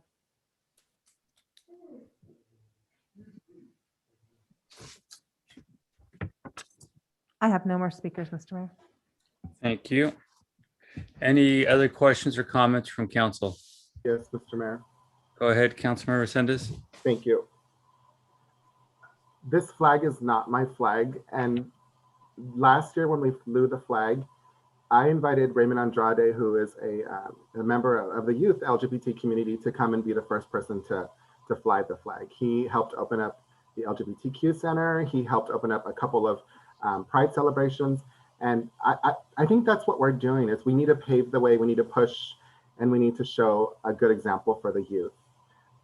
Is it a controversial item? It can be if we make it, and previously we've never really made it one. But I can tell you, and I can guarantee you, that the majority of the community supports flying this flag. And it's gonna be, if it passes, a historical decision, a beautiful decision. And I invite all of you to come out there. And I would like, again, to invite a member of the youth community to fly that flag, just because it sends such a strong message of who we are and what we're all about. Thank you. Thank you, sir. Any other questions or comments from council? No. I do want to make a comment. Eslyn Barnes, I want to let you know, if you're still out there, that you are cared for and you are loved in our city. And I'm proud to have supported the flag raising last year. I'm going to be proud to support it this year. I'm disappointed to hear some of the comments, but I know we can get through it as a community, and we can show that everyone can be equal and should be equal, and everybody should be loved and not hated. So I want to thank you for all of your comments out there. If there's no other comments or questions, Yeah, I do. I got a comment, I guess. Councilmember Perez, go ahead. You know what? Yeah, I support all our youth. I don't care if you're black, brown, bald, long hair, male, female, whatever your sexual identity, or how you associate. I don't care. You know what? I care about you as a person, and that's all I care about. You know what? I accept everybody as they are. You know what? And I'm just trying to do something fair for people, and that's why if someone wants to change it for a week, that'd be great. That way we can get 52 groups up there, but to only have it for 12, and this is a unity poll, so it's only the first 12, and then after that everyone's out. And so you know what? Hopefully you guys, if anyone thinks that I'm against the LGBTQ, give me a call, 673-3366. That's my number. Talk to me, because it's like I am totally about including everybody. I don't care what religion you are. I don't care anything. I care about you as a human, and that's my conviction. Fairness for everybody. Thank you. Thank you. Is there a motion?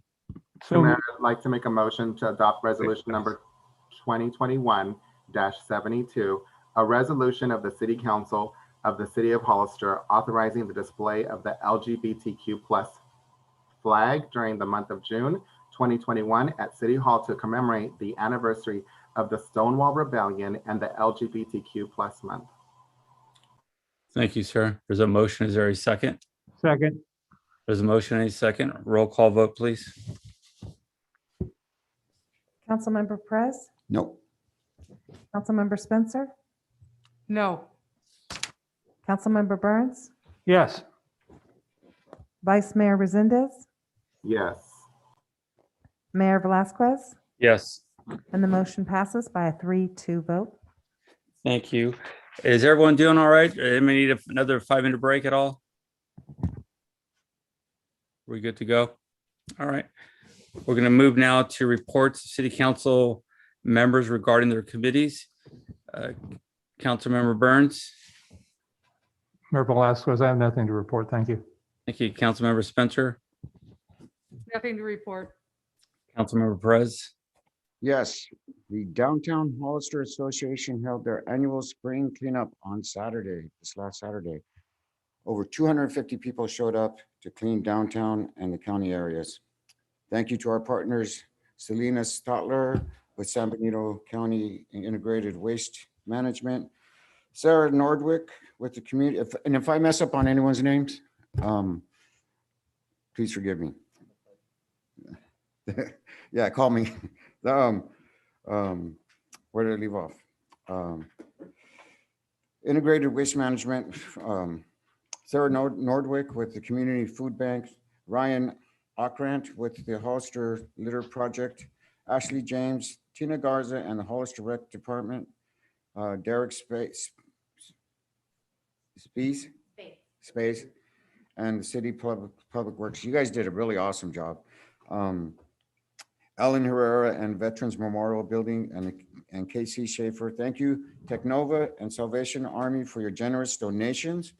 The following groups, plus our wonderful community volunteers: Boy Scout Pack 455, Churches of Jesus Christ of Latter-day Saints, Cub Scout Pack 444, Cub Scout Pack 455, Girl Scout Troop 20030, and also Girl Scout Troop 25005, the Key Club of San Benito High School, Pentecostal Church, Salvation Army, San Benito County LULAC Youth, Technova, and Youth Alliance.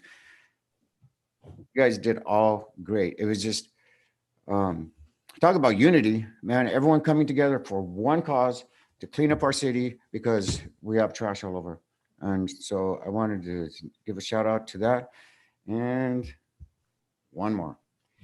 Let me pull it up. So last week, do you guys know what the Compass Rose is? Anybody know? It's the navigational sign out there at the airport. And every year we have, well, I don't know about every year, but when it gets faded, we have a group of volunteers that go out there and make it beautiful again. First and foremost is Michelle Saracio, who reached out to the city and organized this event. Her group is the Monterey 99ers, a group of female pilots. Other groups participated as well.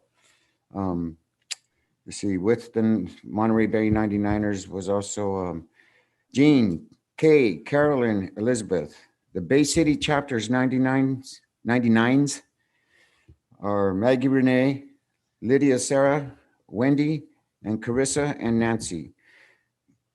The HAA, Hollister Airmen's Association, Ruth, Mary, John. Salinas Pilots Association, Jim. And the EAA, the Experimental Aircraft Association President and Airport Commissioner, Renee.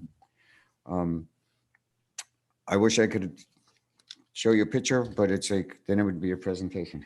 But, you know, they're doing a really great job. It's so awesome to see that we are taking care of our city, you know. Hopefully any of these topics that came up tonight are not going to divide any people with hard feelings or harsh feelings. You know what, let's just all work together, whatever it has to be. You know what, I'm just, again, I'm about fairness for everybody. And I was just kind of sad that we weren't able to get a number on the tonnage from the spring cleanup, but they took like, how many bins?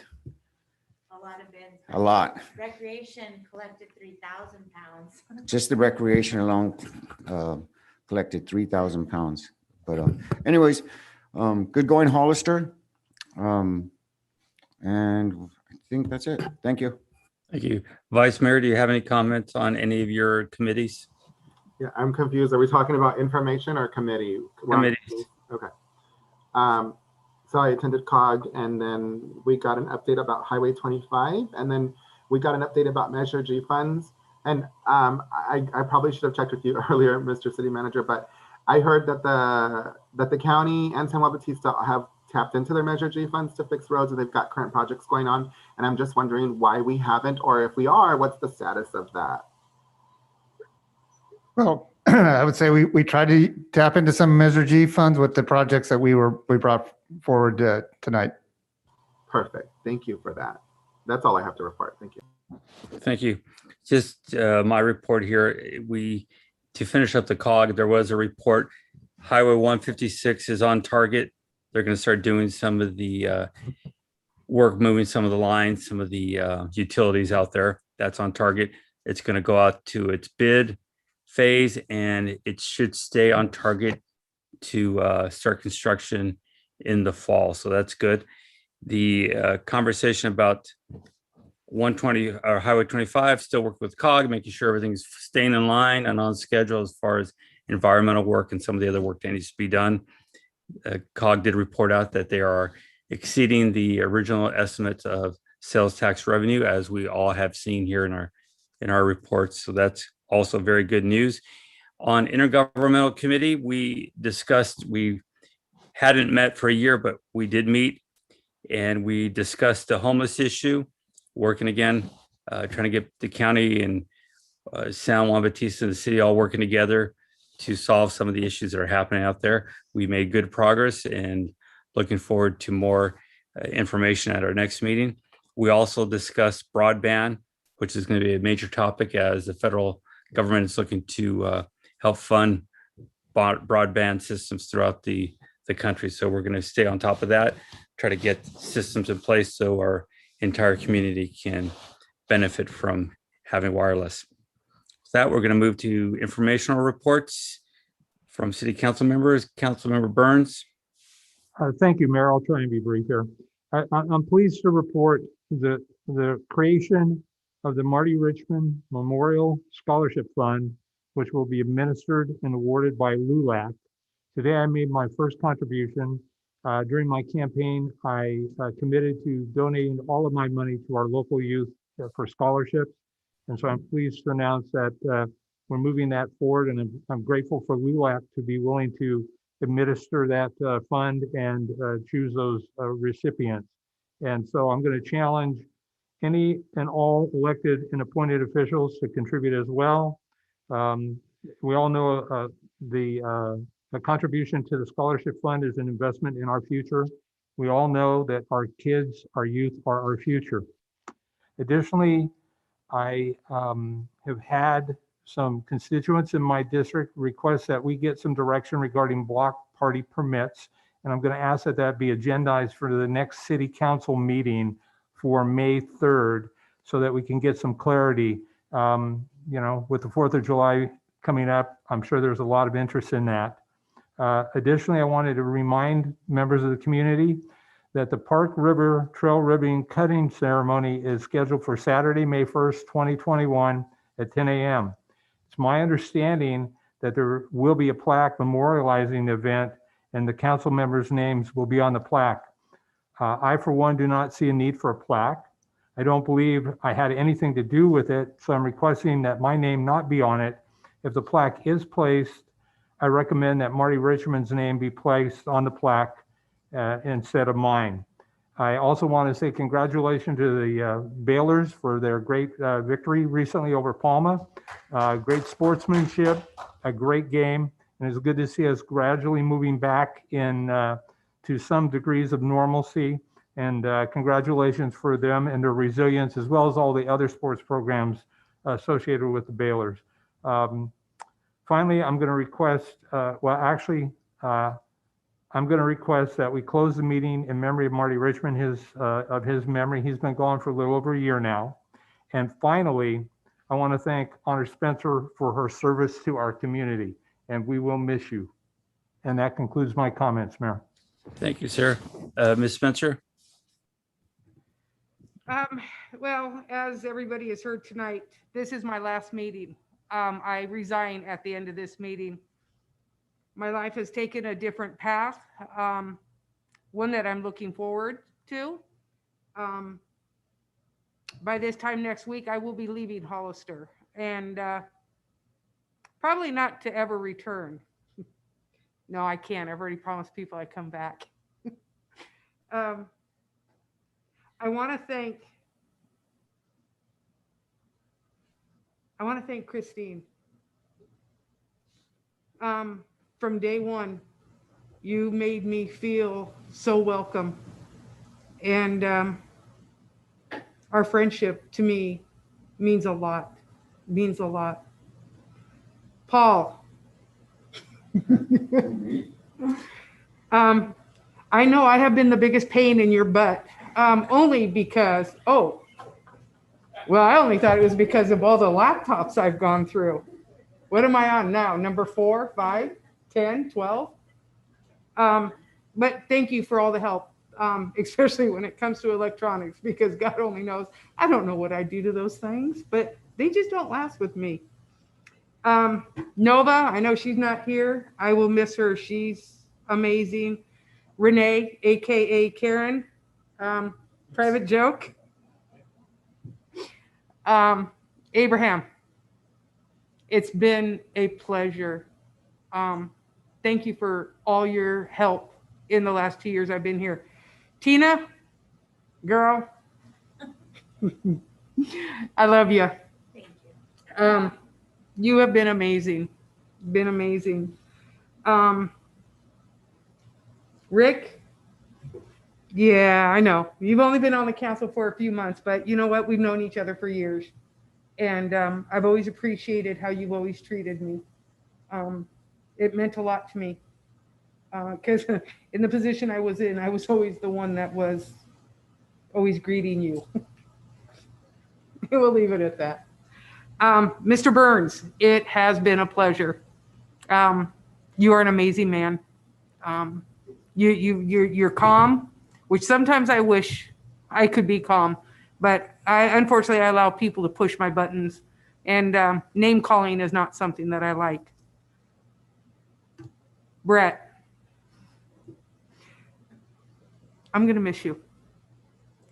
I I mean, there's so many names I can do, but there is one more name that I really, really need to say, and that is Bill Rivera. He was with me through the campaign. He was with me right up until he retired. And he's still with me though. I do want to thank Elia Salinas for the kind words she said. We have been friends for over 15 years.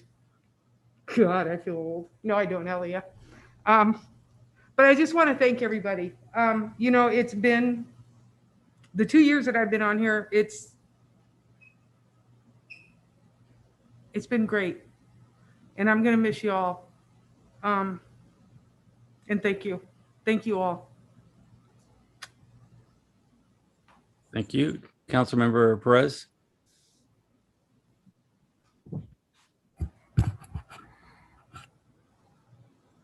Nothing. Thank you. Vice Mayor Resendez. Thank you, Mr. Mayor.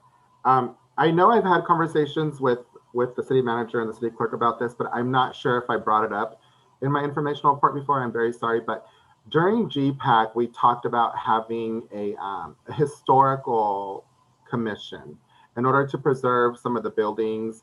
Anyhow, I'd like to get the support of another council member to see if we can consider having a historical commission for the city of Hollister. It's something that we talked about in GPAC, and I know that there's interest from the members of the Historical Society to make that happen. So I'm reaching out if anybody would like to support that. I'd like to see that on a future agenda item. Thank you. Actually, Mayor, can I speak real quick on that item? Go ahead, sir. Christine, or the city clerk, actually found that we actually have bylaws for it. It's just nobody's been meeting. So what we can do is bring that up forward as a report item on the next meeting if you'd like. Perfect. Thank you. Is that in your report, Mr. Resendez? Yes, Mr. Mayor. Thank you. Thank you. I'd like to ask, can we make Kylie Luna our official city poet? I thought she was just awesome today. And that young spirit of hers is just beautiful words from her. So Ms. Luna, thank you for your words today. I want to set a couple of things straight here. I heard some comments earlier about giving things away to get one of the industrial buildings built. So I just want to make sure the public understands that is absolutely incorrect. The city did not give anything away to get these projects moving. What the city did do was work tirelessly to make sure the rules were understood and what needed to be done to make that project happen. So there was no giving away of anything. And I just want to make sure if people are speaking here at the city council meeting to, if they're not sure of the facts, please ask. A lot of people here will be happy to help that. And it's important for the public to know facts rather than make assumptions or spread misinformation, because these things have not been given away. And for those that wonder, if the city had decided to give away impact fees, it would have to pay for it themselves. So it would all be whole at the end. There's no such thing that we do that. I want to also ask the city manager if we can invite the LAFCO executive director to come to one of the meetings, explain how some of the things work at LAFCO. We had a conversation about some of the issues to services that are not annexed into the city. I think it'd be important for the council to understand how some of those state laws work. Very important, so we can have a better decision process going forward. And lastly, I wanted to see what we can do. We've talked about this affordable housing many a times. The GPAC committee is making a recommendation of 20% affordable housing in future projects. I'm hoping that we can do that sooner rather than later. This is a conversation that we've had so many times, and yet all these years later, we still don't have it in place. So I'm hoping that with the council, we can get to that point and finally get that done. That'd be very important.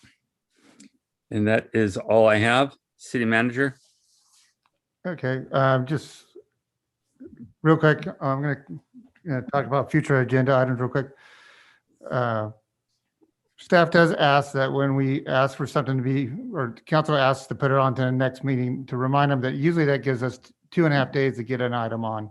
Like I said, the historical commission is fairly easy because we already have that together. We don't mind doing emergency items. And so I'm just kind of asking about the block party. If you felt, I mean, I know you're saying with 4th of July coming up, that probably need more time. But would you like that on the next meeting or 2 meetings? Okay. I would prefer as soon as possible. Okay, okay. And then the other, the mayor, you kind of gave no timeline on the LAFCO director or affordable housing. We'll try to get those timely, but we appreciate that usually that you give staff at least 2 meetings to get items on it. Like I said, 2.5 days is quite a bit, especially if we have to do policies. So the planning department has asked that they are looking at dates in June to schedule a study session with the city council to discuss and get directions on the general plan policy options. And looking at the calendar and also our consultants' availability, it looks like one of the only dates options that might work is Tuesday, June 22nd. So I'm wondering if that would work for a special meeting.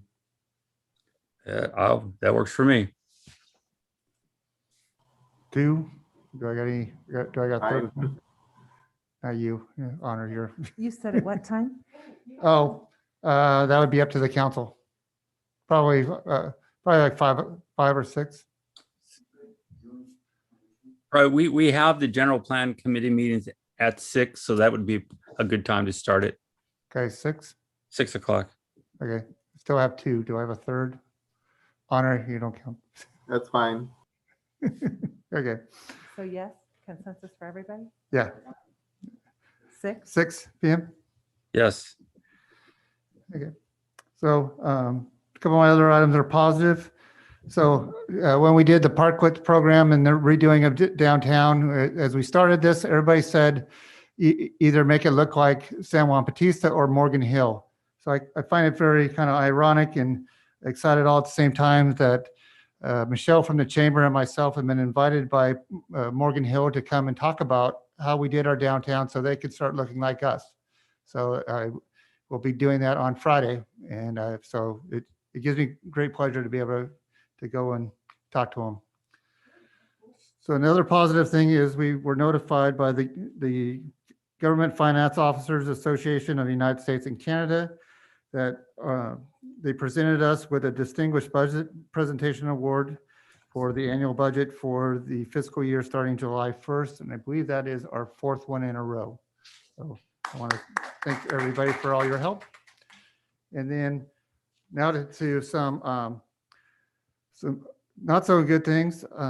I've been working with the county on the tax sharing agreement and we're at an impasse. They would like, their stance is at a 50-50 share of all revenue for anything that is annexed for industrial or commercial. And I feel that is too far off of a base. So right now I'm just going to say we're at an impasse with that. One of the items they were talking about is Christopher Ranch project. And they have informed me that they're going to look at putting a wastewater treatment plant out there for themselves to accommodate that.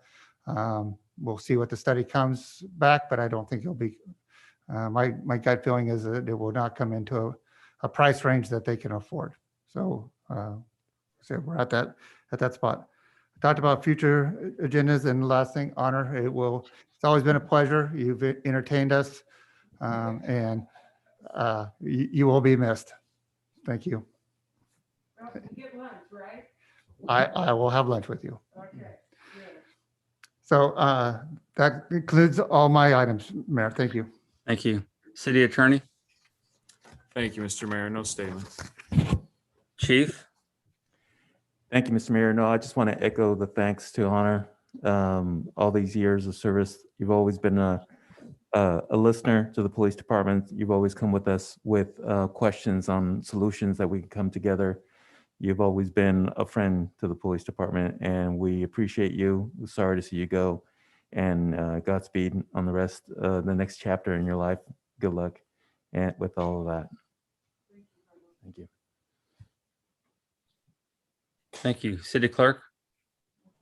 Just, I know that we'll be in touch, Honor. I know that we will, but I do wish you luck. I know you're going to have a wonderful time and you deserve it. Relax. Is that it, City Clerk? That's it for me. Thank you. We'll move to item G3. Anybody need a break yet? Or are you guys all right? Yeah, we would probably appreciate that. Then we Please. can get set up with our Okay, consultant. why don't we take a 5? We'll Thank you. come back at 11:35.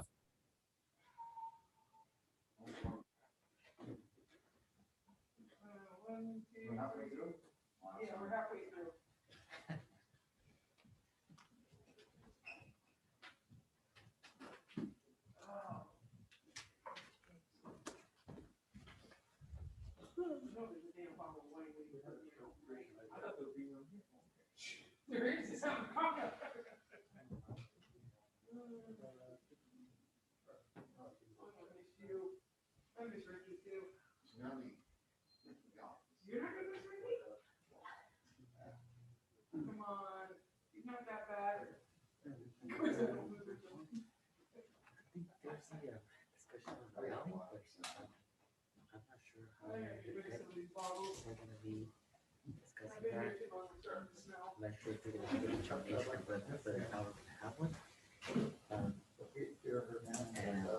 If we do have one, then so you guys come in late on the mornings?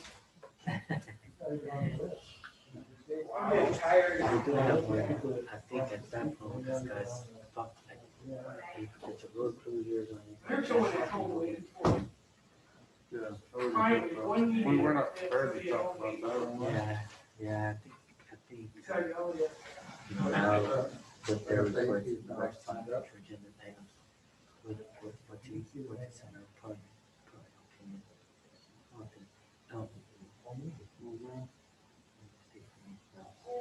Yeah, I'm saying appointment from liquor license. Thanks a lot, man. I'll see you tomorrow, man. Have a good evening. Hey, Paul, are the mics open?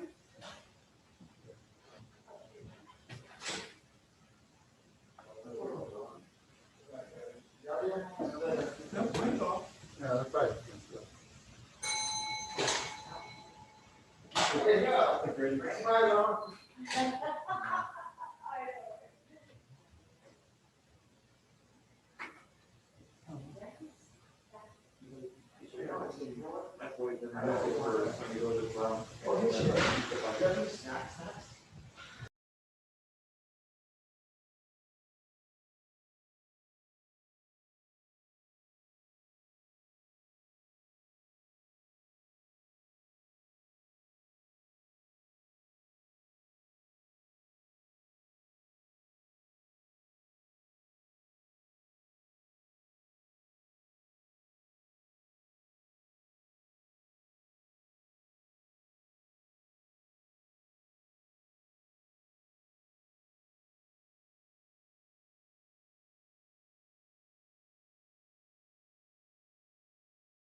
City Clerk, is everyone back?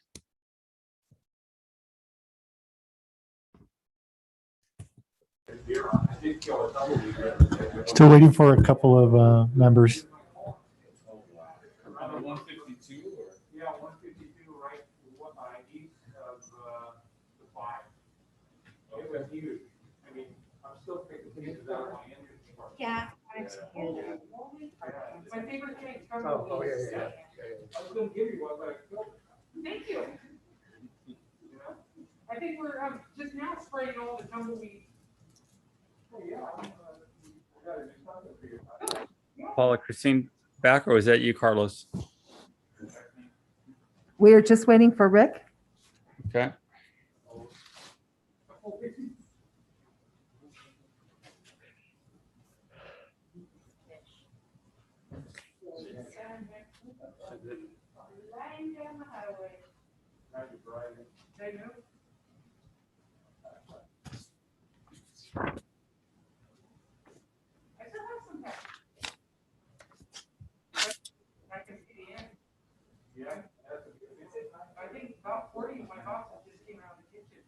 Is he outside or is he nearby?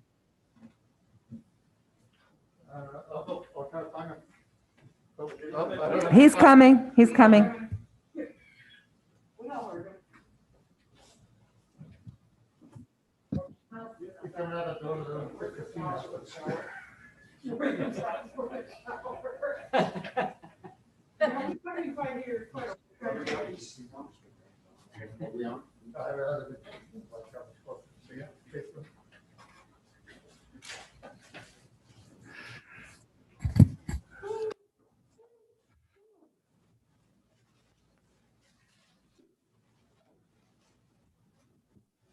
Okay, Mayor, we're all back, I believe.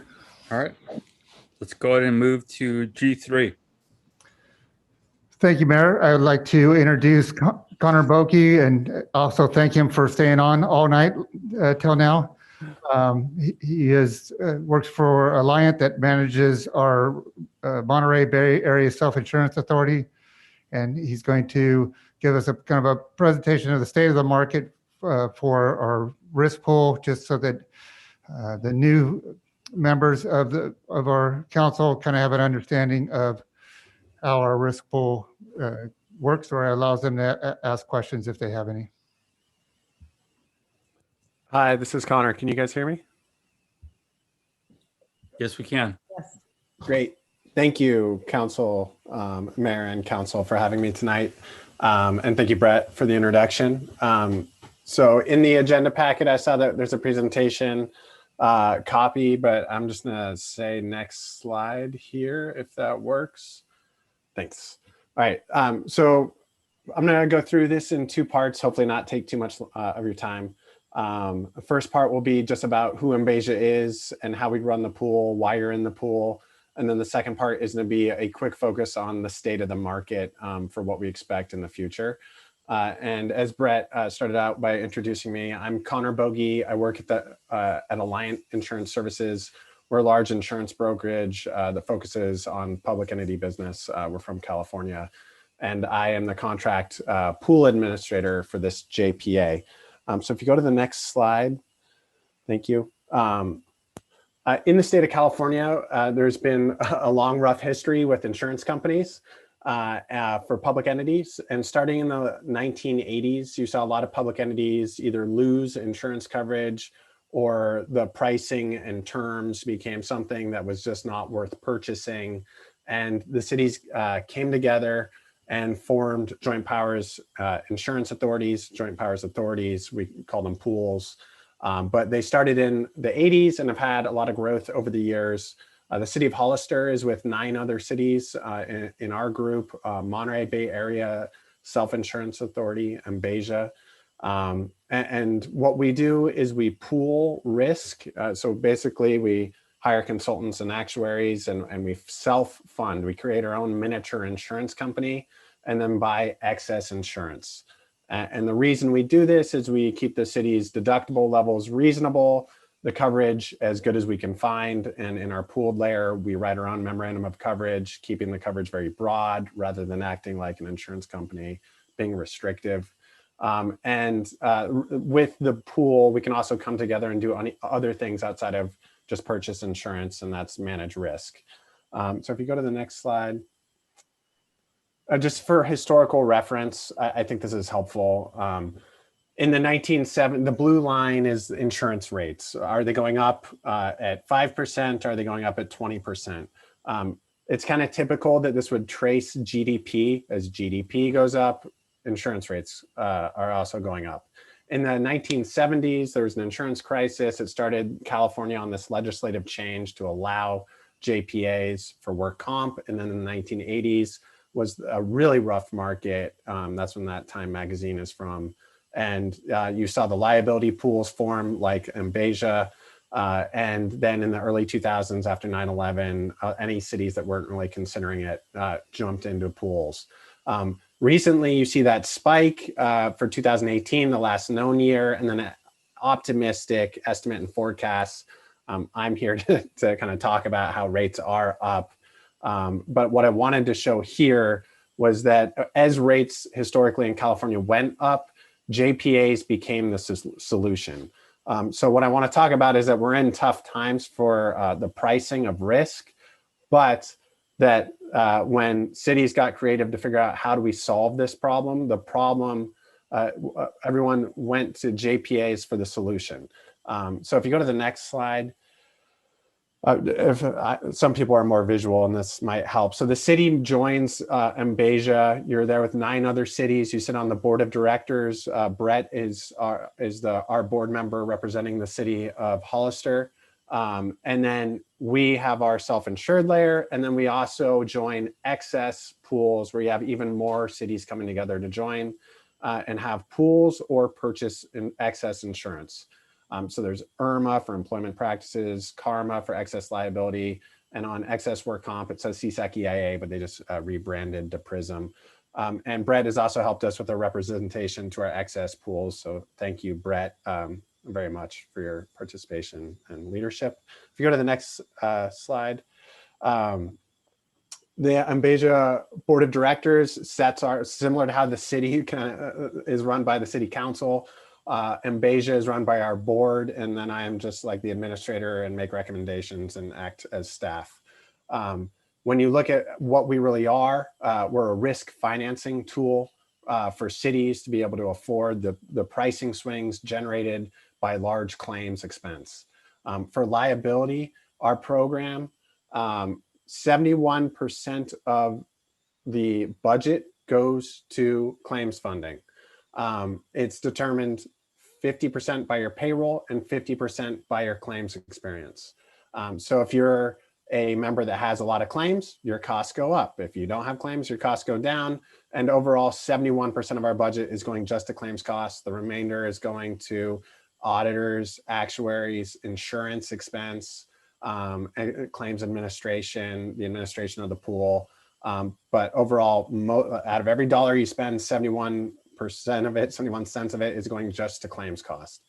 For workers' compensation program, 60% goes right to the claims cost. It's less because our retention to our excess is at a lower point.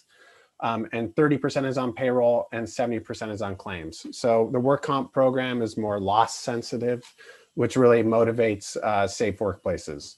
And then our property program, the city of Hollister joined last year. And it is rated just on TIV, total insured values, not loss sensitive. And that's just traditional for property programs. If you go to the next slide, a visual aid on how these work for the city at the very bottom, you see you have a very low deductible for a city, a California city. And then the Embeja pool is the blue band. And then we join other excess pools like CARMA, IRMA, and PRISM.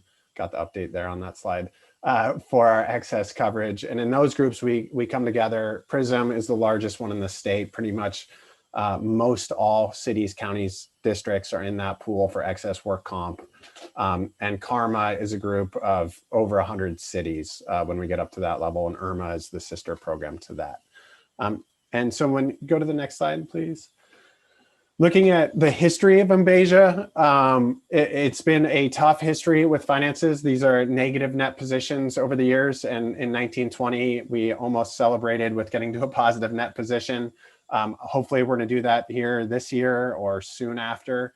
What's occurred is that prior to 2010, there was an escalation of claims expense. The pool didn't properly identify it at the time. We went further into debt. And what you see here is a board taking hard decisions to get ourselves out of debt and to adequately fund the pool for all the claims expenses. One of the points that I'm trying to make here is that we have had to raise rates historically to account for the claims costs. The board made those decisions, but at the same time, with COVID-19 and the financial impacts, there was a lot of pressure on us to reduce rates, and it wasn't something that we were able to do because of our own need to raise funding to be able to meet the moment. Because going into the next slide, talking about today's insurance market, what are we facing today? That last slide was about what have we had to overcome over the last 10 years. If you go to the next slide, these are a list of some of the most recent large either verdicts, settlements, final resolutions to large matters against public entities.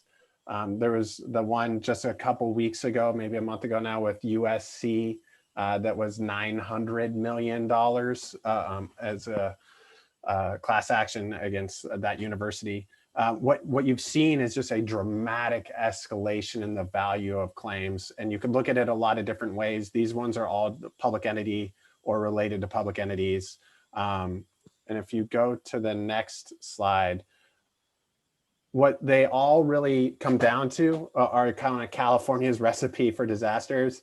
When it comes to defending cities, you have joint and several liability with no tort caps, meaning that you could be 1% at fault and the public has the right to sue you for as much damages as they have. There's no cap. Jury awards recently have been a rapidly developing issue, especially with law enforcement. And what's being awarded. It's reaching new heights, and insurers are not willing for too much longer to continue to insure the excess coverage because of the size that claims have become, at least not at the historical pricing. So pricing from the insurance market is going up rapidly. We use our pooled layer, the underlying layer, to try to absorb most of the cost. But this is an issue. Dangerous condition of public property is another area of loss. Police professional I mentioned, and then sexual misconduct liability and simple auto liability.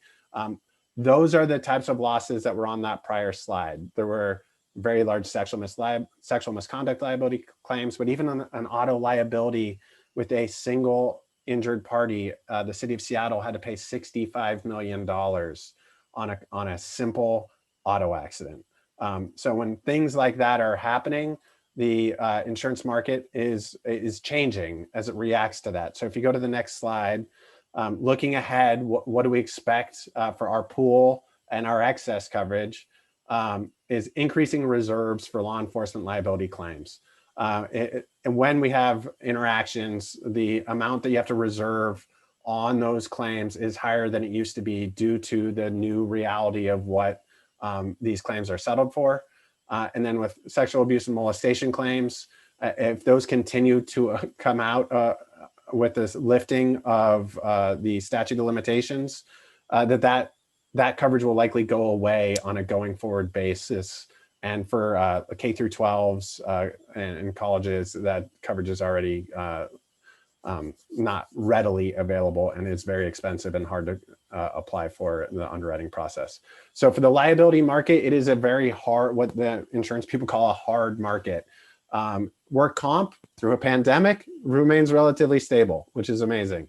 And then the property market, up until the last 2 years, the property market was everyone's concern in California, and it continues to be a concern. But compared to the liability market for a public agency with a police department, with high income residents, or with dangerous condition street issues, crosswalk issues, the liability market is truly the hardest market, but the property market is still challenged. And I worked with Brett a lot last year on the property coverage because there's concerns worldwide about wildfire. And whether you try to explain that you're surrounded by agricultural land or not, there's just a perceived risk of wildfire for the global underwriters. And California is facing rate rise on the property side, but not nearly the same level of change that we're seeing in the current liability market. So on the next slide, and I hope I didn't put anyone to sleep talking about insurance too long, but what to expect moving forward, and the reason I'm here today. We are trying to do everything we can do to manage costs. And what you see is most of our costs by a long margin is going right to claims expense. We can try to do loss control measures and what we can to reduce loss on the claim side, but really what we're trying to do is risk finance what's really happening. And that's causing us to raise rates. So I'm sorry to say that, but it is what's occurring. Workers' compensation, again, remains relatively stable. It's liability that's going up at a large degree. And when I say large degree, what am I trying to convey? Somewhere between a 10% to 30% year-over-year increase, just on a going forward basis, until something shifts in that market. Property, it has been about a mid 20% increase for the last couple of years, not due to any City of Hollister losses, but just due to the global pressures on insurance carriers to raise rates in California due to the new large losses coming from wildfires. And then overall, just kind of pressures on insurers to raise rates. And there are also concerns, as if you watch the news these days, social unrest focused on public entity infrastructure, City Hall, police stations, et cetera. I was watching CNN one Saturday night and saw people breached Santa Monica's City Hall, which we insure. And it was a very nervous, terrifying event. There was no loss that night, but underwriters are also watching that. So there are concerns because we're already facing a tough market due to wildfires in California. What we don't want is to add civil unrest that leads to the loss of highly valued municipal structures. So overall, from Embasia, this was just an informational presentation to try to reassure you that we are addressing the coverage needs of the city, but that Brett is aware of this as our board member, that we are facing pressures on rate rise.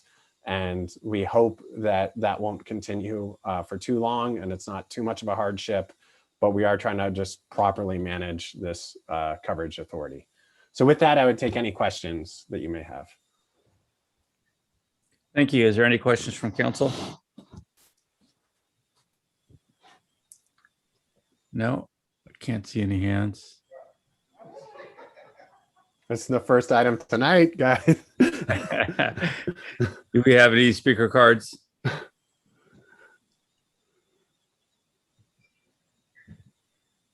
Thank you, Connor, for your update.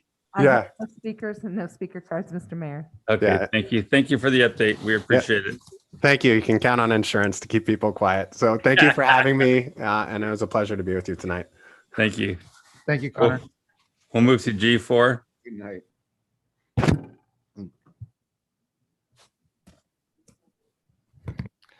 Thank you, Mayor. I have Michelle from the chamber to provide a presentation to the city council regarding the resilience plan for fiscal year 2021-22 and 22-23.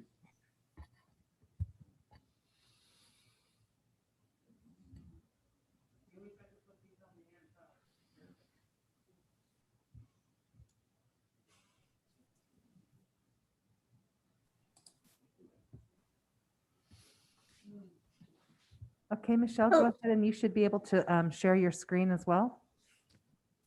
Fantastic, thank you. I just was able to unmute myself. Can everybody hear me okay? Yes. Yes, we can. Hi, thank you so much for having me. It's really great to be able to see all of you. I can see you all on video, but I don't think that you can currently see me. Hi. So I'm really excited to be able to present our resiliency plan. It's kind of a look back and also a look forward.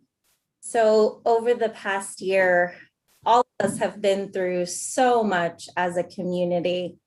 So I really just wanted to take some time with our chamber team to put together a presentation so that you are aware of how we've been working for our community to help everybody combat COVID-19 and its impacts on our economy, on our community, on our relationships, on our businesses. So I'm gonna play with the technology a little bit and try and share my screen, but I do have a slide that I would like to show you. So I'm gonna go pretty slow, but not too slow, but I want you to stop me if you have any questions. And I don't wanna go too fast and mess up the technology. So I appreciate your patience with me. So let me know if you can see my, anything on my screen.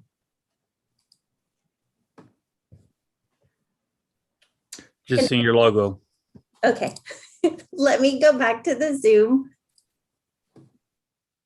And Christine, would you be able to make me a host so I can share my screen, please? Done.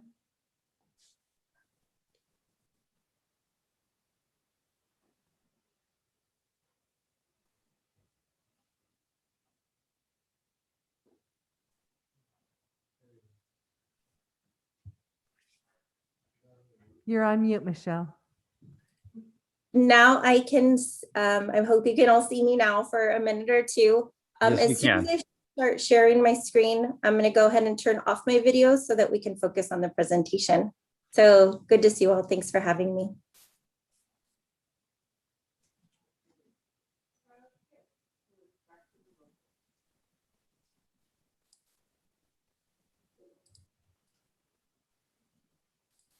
Okay, can you see my screen now, everybody? Yes, we can.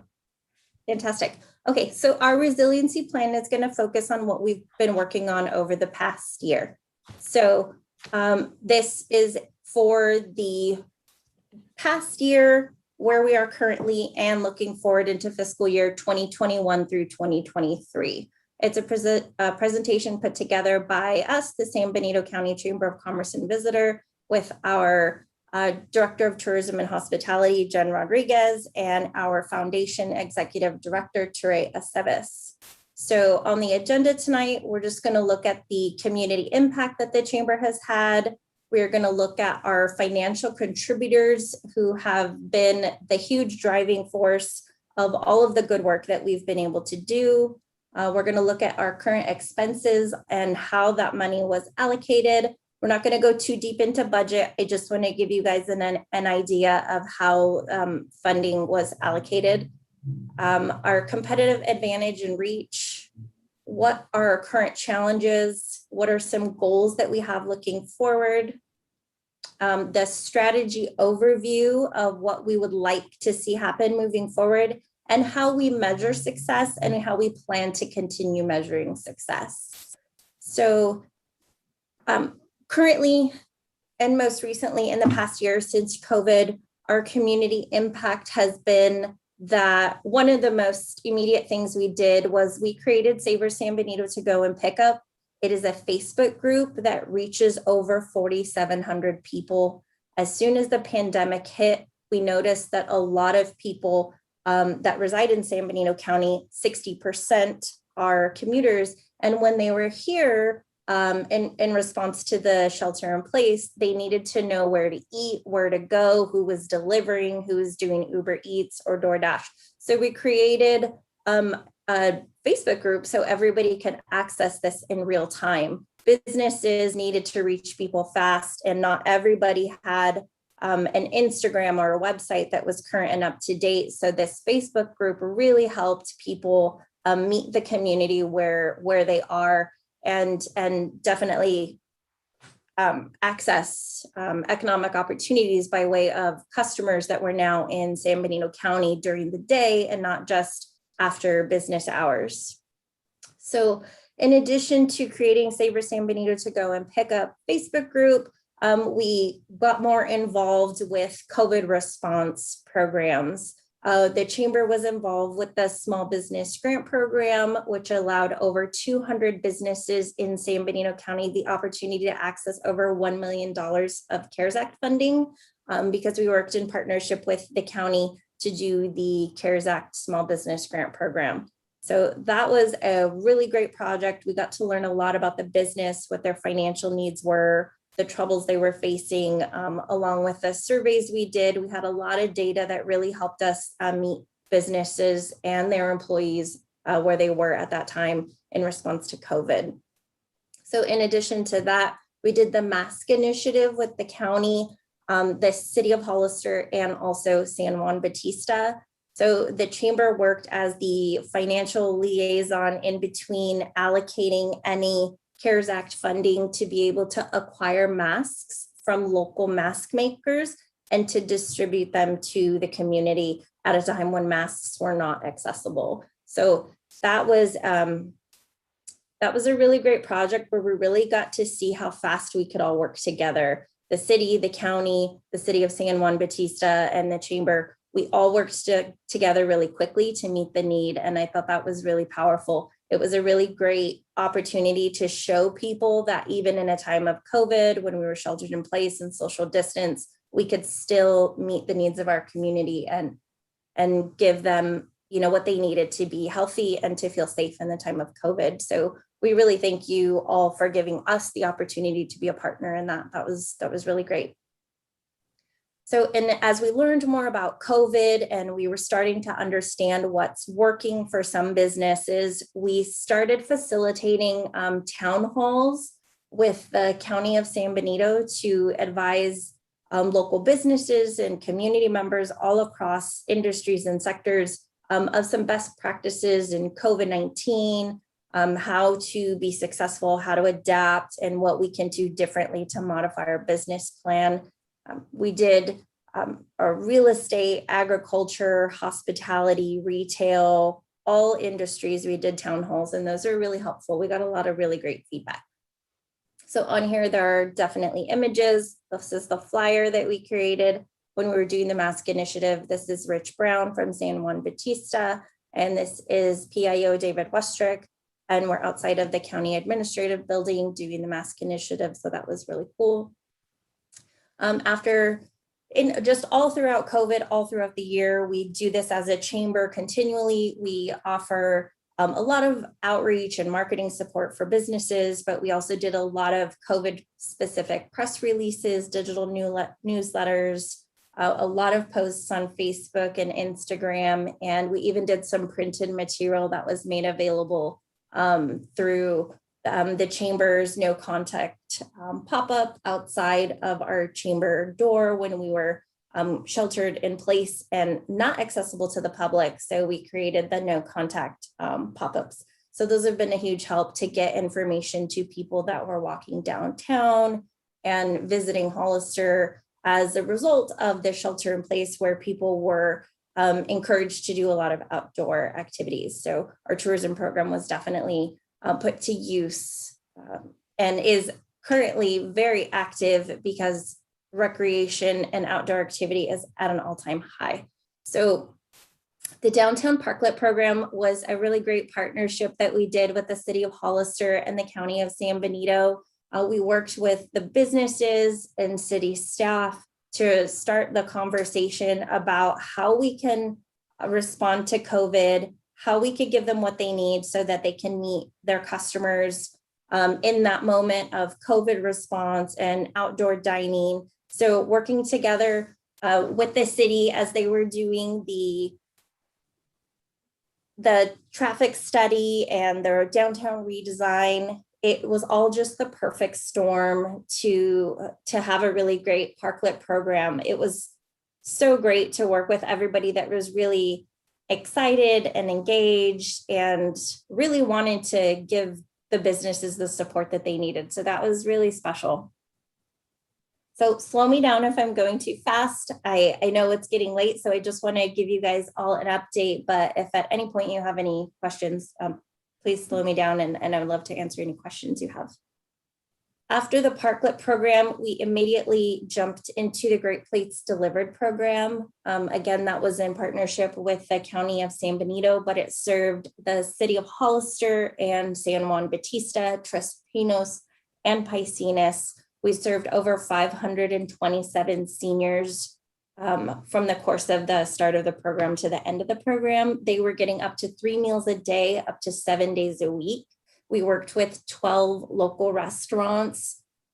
They were located in Aromas, Piscinas, Tres Pinos, San Juan, and Hollister. So again, it was one of those really great programs funded by the county to be reimbursed by FEMA, but it was a collective effort of all of us working together.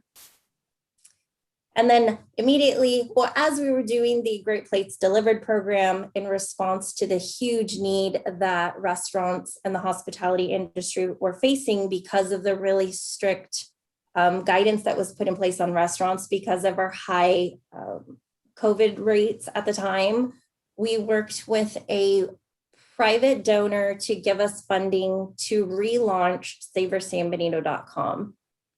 At the beginning of COVID, we created SavorSanBenito.com to be a resource where it listed all beverage businesses, wineries, breweries, tap rooms, and restaurants in San Benito County.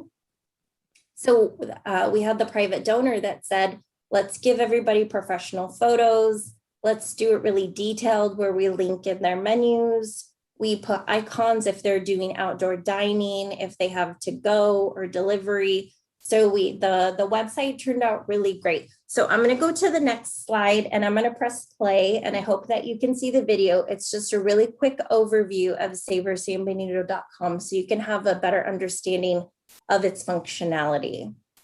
So it might be a little loud. I apologize.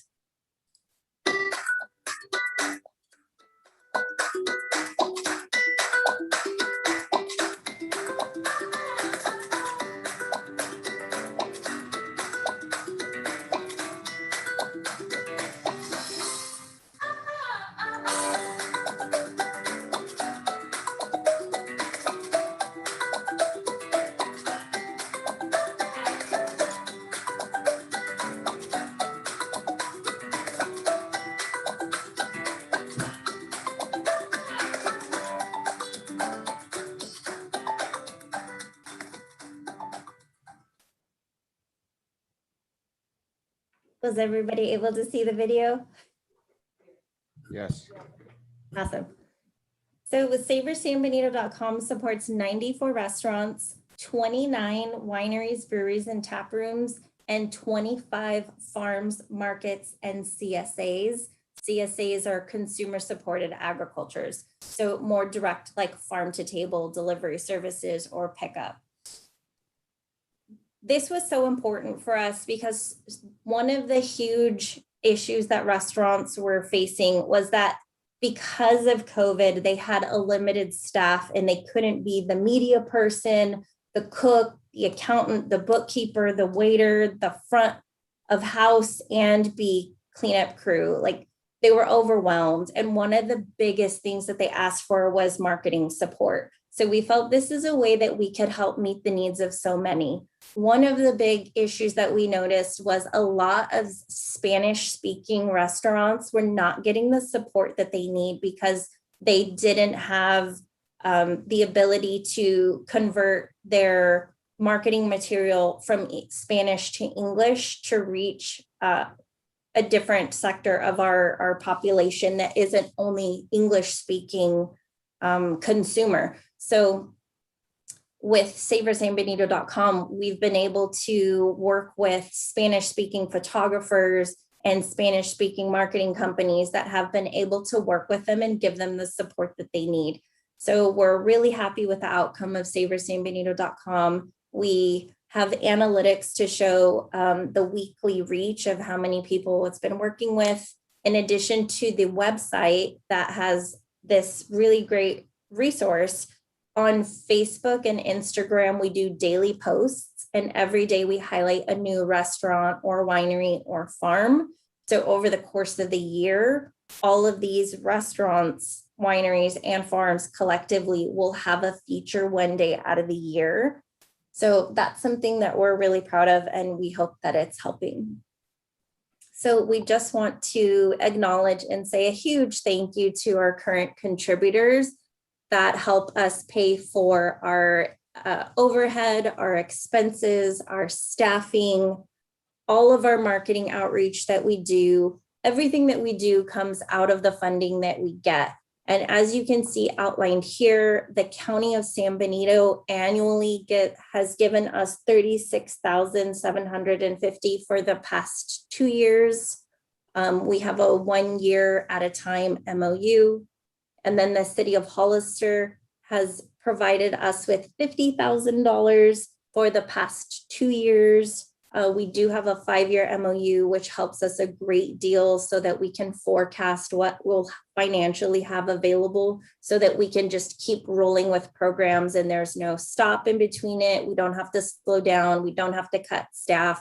We could just keep moving forward and building year after year. So thank you to the council, to the mayor, to all of city staff that we work with that has helped us to stay in alignment with our MOU, to check in with us, to make sure that we're giving you what you need, and to make sure that you feel that there is value in the partnership and the contribution into tourism efforts, business support, education and outreach for the community, and just an overall connection to the business community, public and private partnerships, and to everything that is still to come. I think COVID has really taught us to avoid redundancies and leverage our resources. And as a chamber, we've been so thrilled to be included in so many conversations and to be able to be there to meet the needs of our community. If you look a little bit step further, we have had private contributions from either donors or fundraisers we've done or events, and that brought in about $70,000. So that goes towards a lot of our expenses and staff, like the funding from the city and the county and our chamber members. So primarily we are a 501c6 nonprofit, which is a membership organization. So what we do under the direction of our board of directors is we provide member services. So normally when we make decisions, we say, okay, what do our members want? What do they want to see? And what do they need? But because of COVID and because of our strong partnership with the city and the county, we didn't just help members. We were able to help so many businesses in our community to have what they need to be successful, resilient, and empowered during COVID.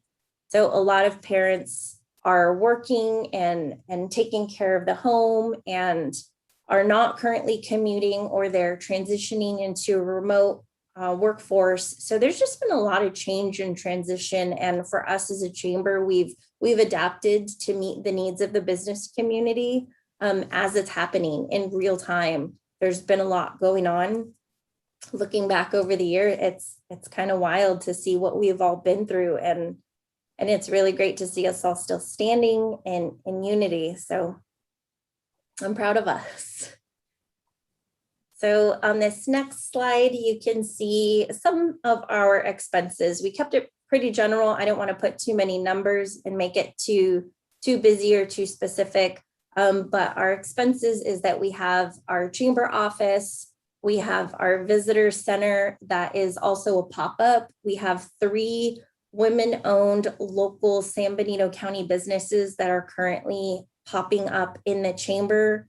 We have an eco-friendly business, we have a jewelry business, and we have a cultural clothing business as well.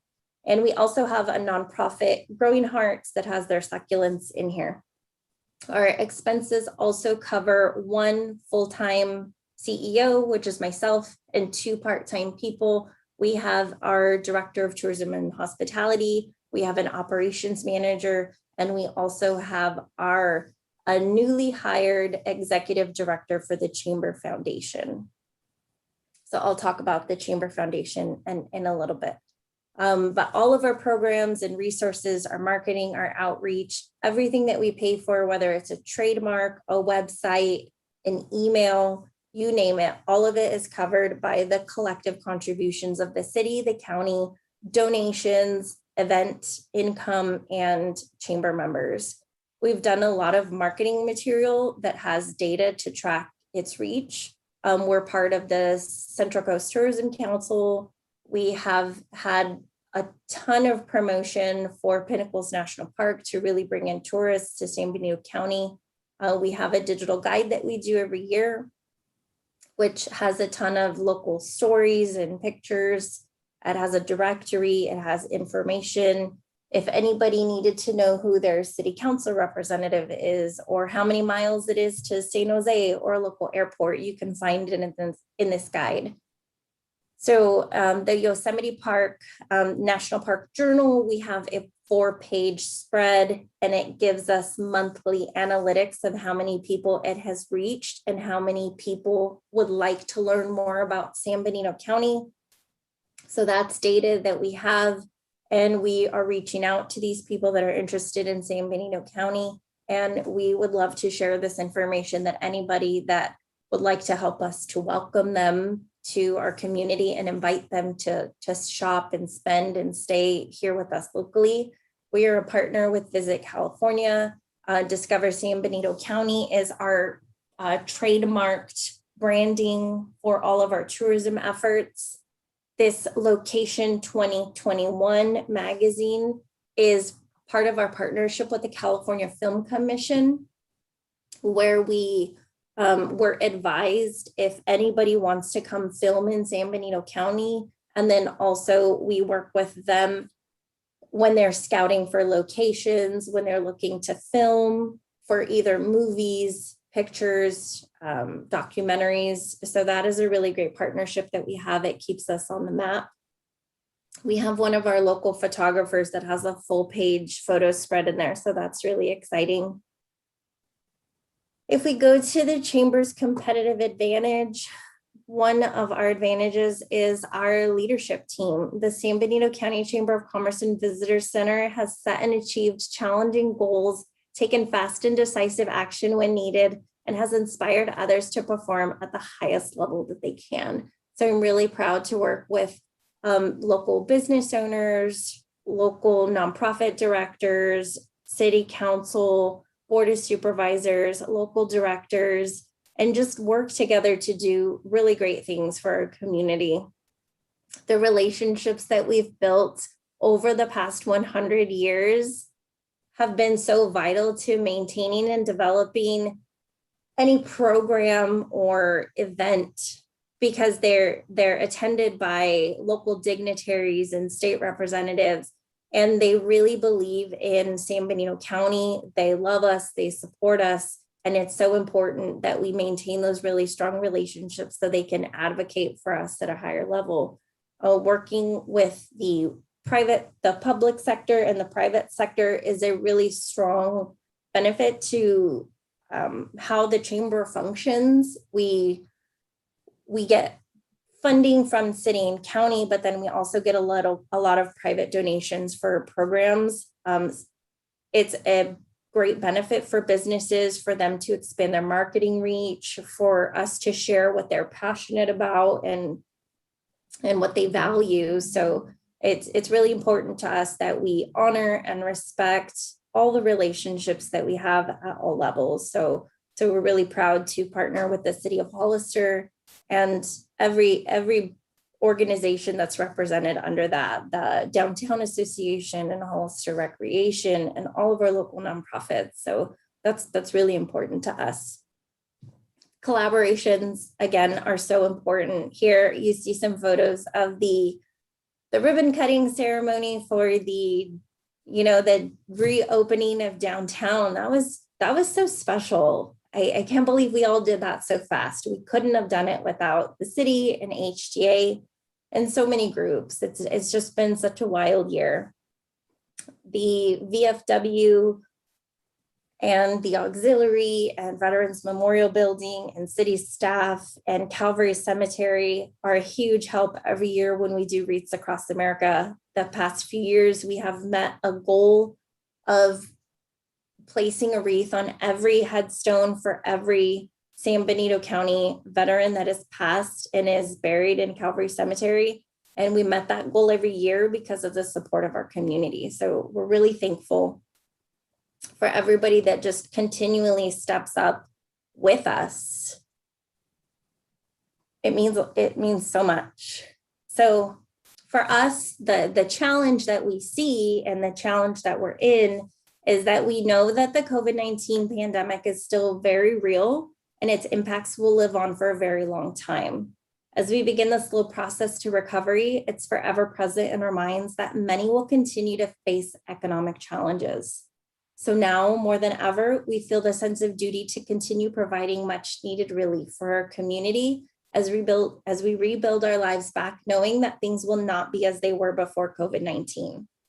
We aspire to build a more resilient San Benito County community, taking with us all that we have learned through the adversity we've faced. COVID-19 has given us the foresight to understand that we must create a plan of action to safeguard our community from the impacts of any catastrophe that can bring devastation and loss. COVID-19 was a wild card that nobody was ready for, but it could have been an earthquake. We definitely had fires. In spite of everything that last year has thrown at us, we're still standing and we're resilient. And I think this is the time where we start to rebuild and we say, okay, we're here and we're okay, but what are we going to do to make sure that we can save money and put money aside and create more jobs and get people off the road and generate so much tax revenue and TOT that your general fund is bursting at the seams? How do we do that and how do we help you? And the way we think that we do that is by continuing the good work that we're doing, but also making a plan to create more ways to generate revenue locally, like doing more events that put people in hotel rooms and put people in restaurants and bring people shopping and going to the Pinnacles, wherever that is, whether it's a festival, a cultural event, a rally, whatever that looks like. Those are the things we want to start focusing on that benefit more than just a few. It benefits everybody that's here and everybody that's going to come here or to want to come here. We want businesses to say, hey, that's a great community. They value what we value and they're doing it right. And that's where we want to open up our business. So for us, this plan, it can be adapted. It's workable. This is a conversation we want to start having, and very much along the lines of the conversation that you all had earlier. This is where we bring a really big idea, we present it to everybody, and then we say, okay, we have a lot of questions. Let's start talking about this. And this is a conversation we have to keep coming back to. This is definitely one of those moments. This plan, we want it to be a two-way conversation where we say, what are your needs? How can we help meet that need? And how can we bring the business community and the nonprofit community to the table to do that for the benefit of everybody? So for us, our goal is to gain support for our resiliency plan. And with time, as we iron out the details, for the city of Hollister to adopt that plan. And if at any point you want to be a financial contributor on top of what you already do towards this opportunity for San Benito County, for the city of Hollister, for everybody to benefit from, we would be more than grateful. What you do for us is appreciated already. We couldn't do anything that we do without you. So anything that we do on top of this, we know it would be great for the community. So for us, we know we're working towards acquiring funding to support our resiliency plan. We want to make sure we retain our skilled staff and expand to create more jobs in the nonprofit world that directly connect them to their community and have a direct impact on the community. And then with that, we would roll out the resiliency plan. in the resiliency plan, as we mentioned, it's a lot of events and things that would generate revenue, whether it's TOT. So I'll just go ahead and read you. Michelle, I'm sorry. We're already going on 30 minutes on your presentation. I know you have a lot to talk about, but you can kind of start wrapping it up. It'd be great. So we can. Sure, I totally. know it's getting late. Thank you. I know, I'm sorry. I appreciate you putting me on the agenda and letting me present. I appreciate that very much.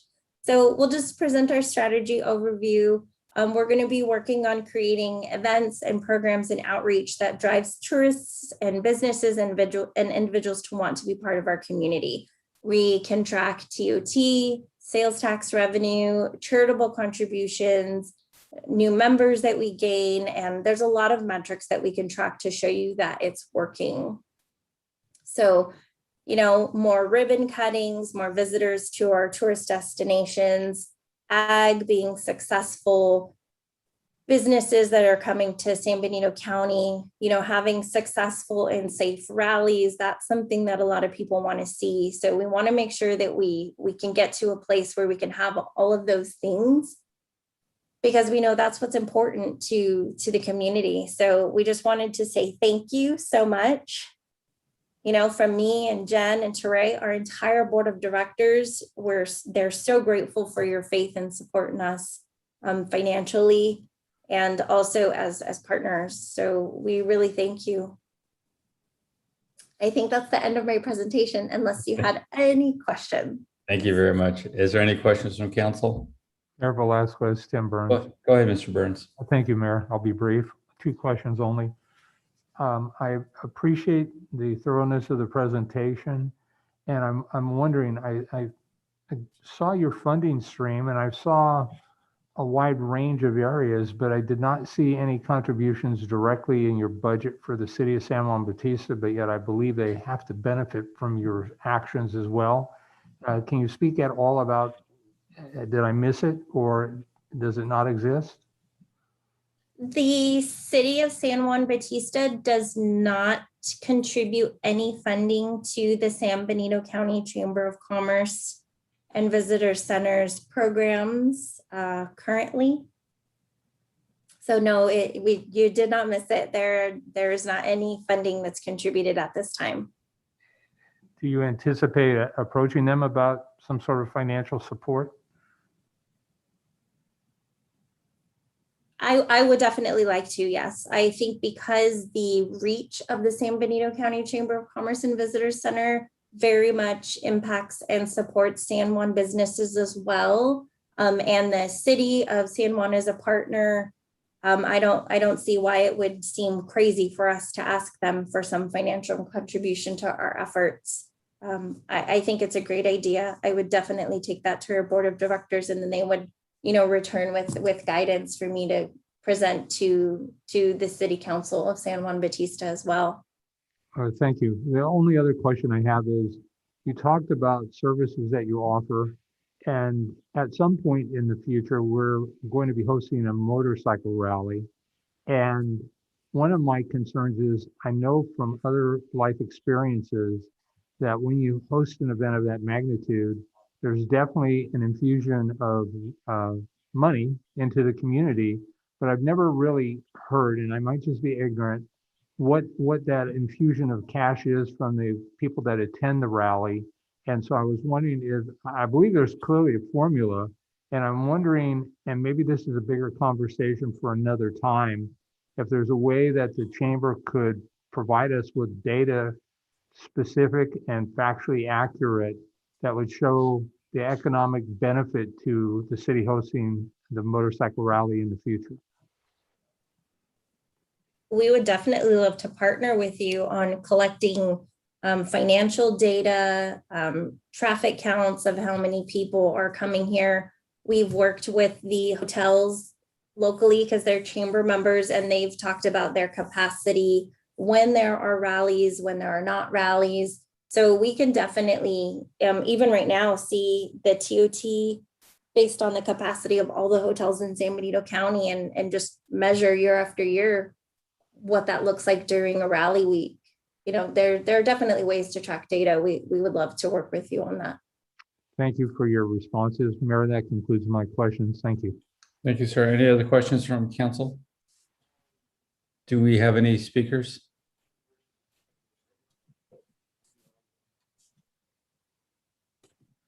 No? Well, thank you for the update. We have no speakers. Thank you. Thank you. We'll now move to item G5. Thank you. Thank you for having me. I appreciate it. Thank you.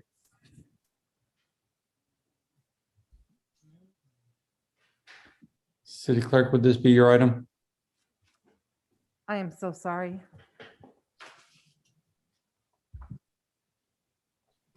Yes.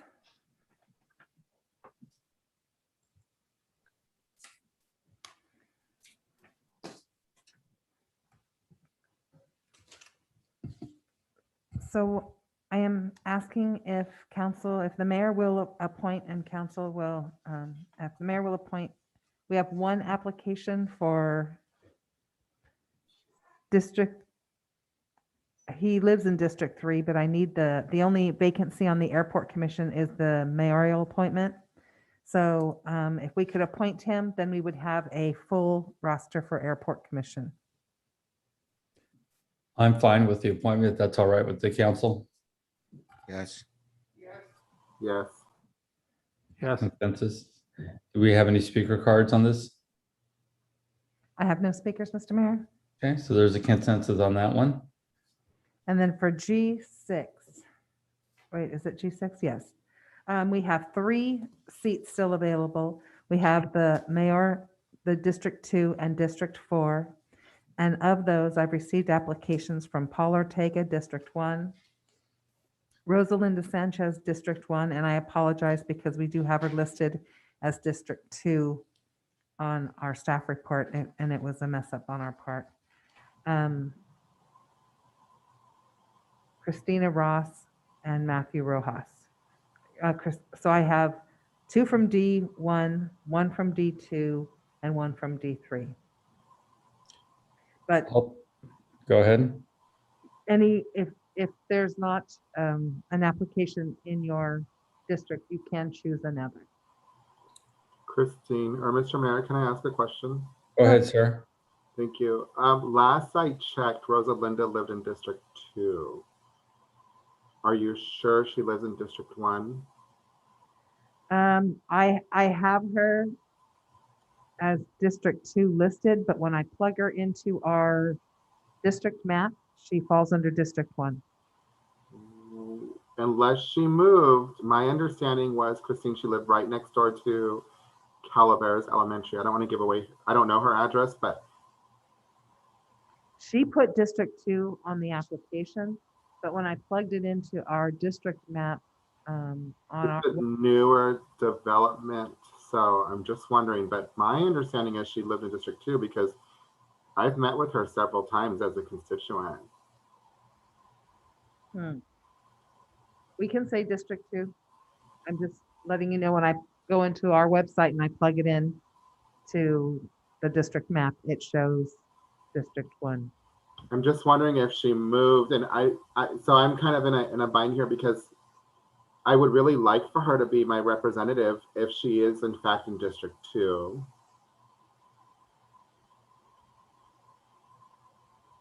So I don't have the unredacted report in front of me, but my understanding is she lives right next to Calaveras School, unless she's moved. I'm sorry, I know it's late, but. Well, I have a choice in a person also, correct? Yes, you do. So I'd be happy to appoint her. Awesome. Mayor Velasquez, Tim Burns. Go ahead, Mr. Burns. Thank you, Mayor. I'd actually like to hold on my vacancy. I'd like to see if I can find somebody in my district, please. Okay. And what was the other district that was still open? District 2. Well, in that case, I would be honored to have Ms. Ross represent District 2. All right. Does that cover all the? They now have a quorum, but we're still waiting for District 4. Okay, and then hopefully Mr. Burns will find somebody and bring that forward. Is that all right with the council? It's fine with me. Yeah. Do we have any speaker cards on this one? I have no speaker cards, Mr. Mayor. Thank you. There's a consensus there, so we'll move now to G7.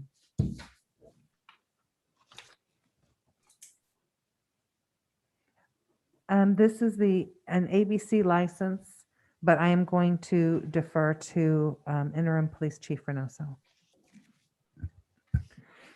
Yes, thank you, Mr. Mayor, members of the city council. What you have before you is a report with the staff of the city receiving notification from the California Alcohol Beverage Control, ABC, that Roomba nightclub located at 850 East Street, Suite A in Hollister has applied for an on-sale beer and wine license transfer. The current owners of the Roomba nightclub have an active ABC license and want to transfer to the new owners.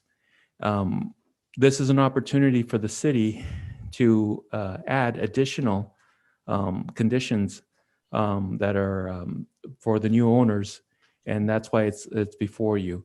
Recently, the police department has responded to reports at this location, including a recent stabbing, underage drinking, fights, and drunken public offenses at that location. Additionally, the location has inadequate outdoor lighting, no outdoor surveillance cameras, and the City of Hollister, as well as ABC board, may issue additional requirements and conditions on the new owners. ABC has notified us as a city that if the city so chooses, they will apply or make it a condition, whatever condition the city puts on the new establishment, that they will also include those in their recommendations.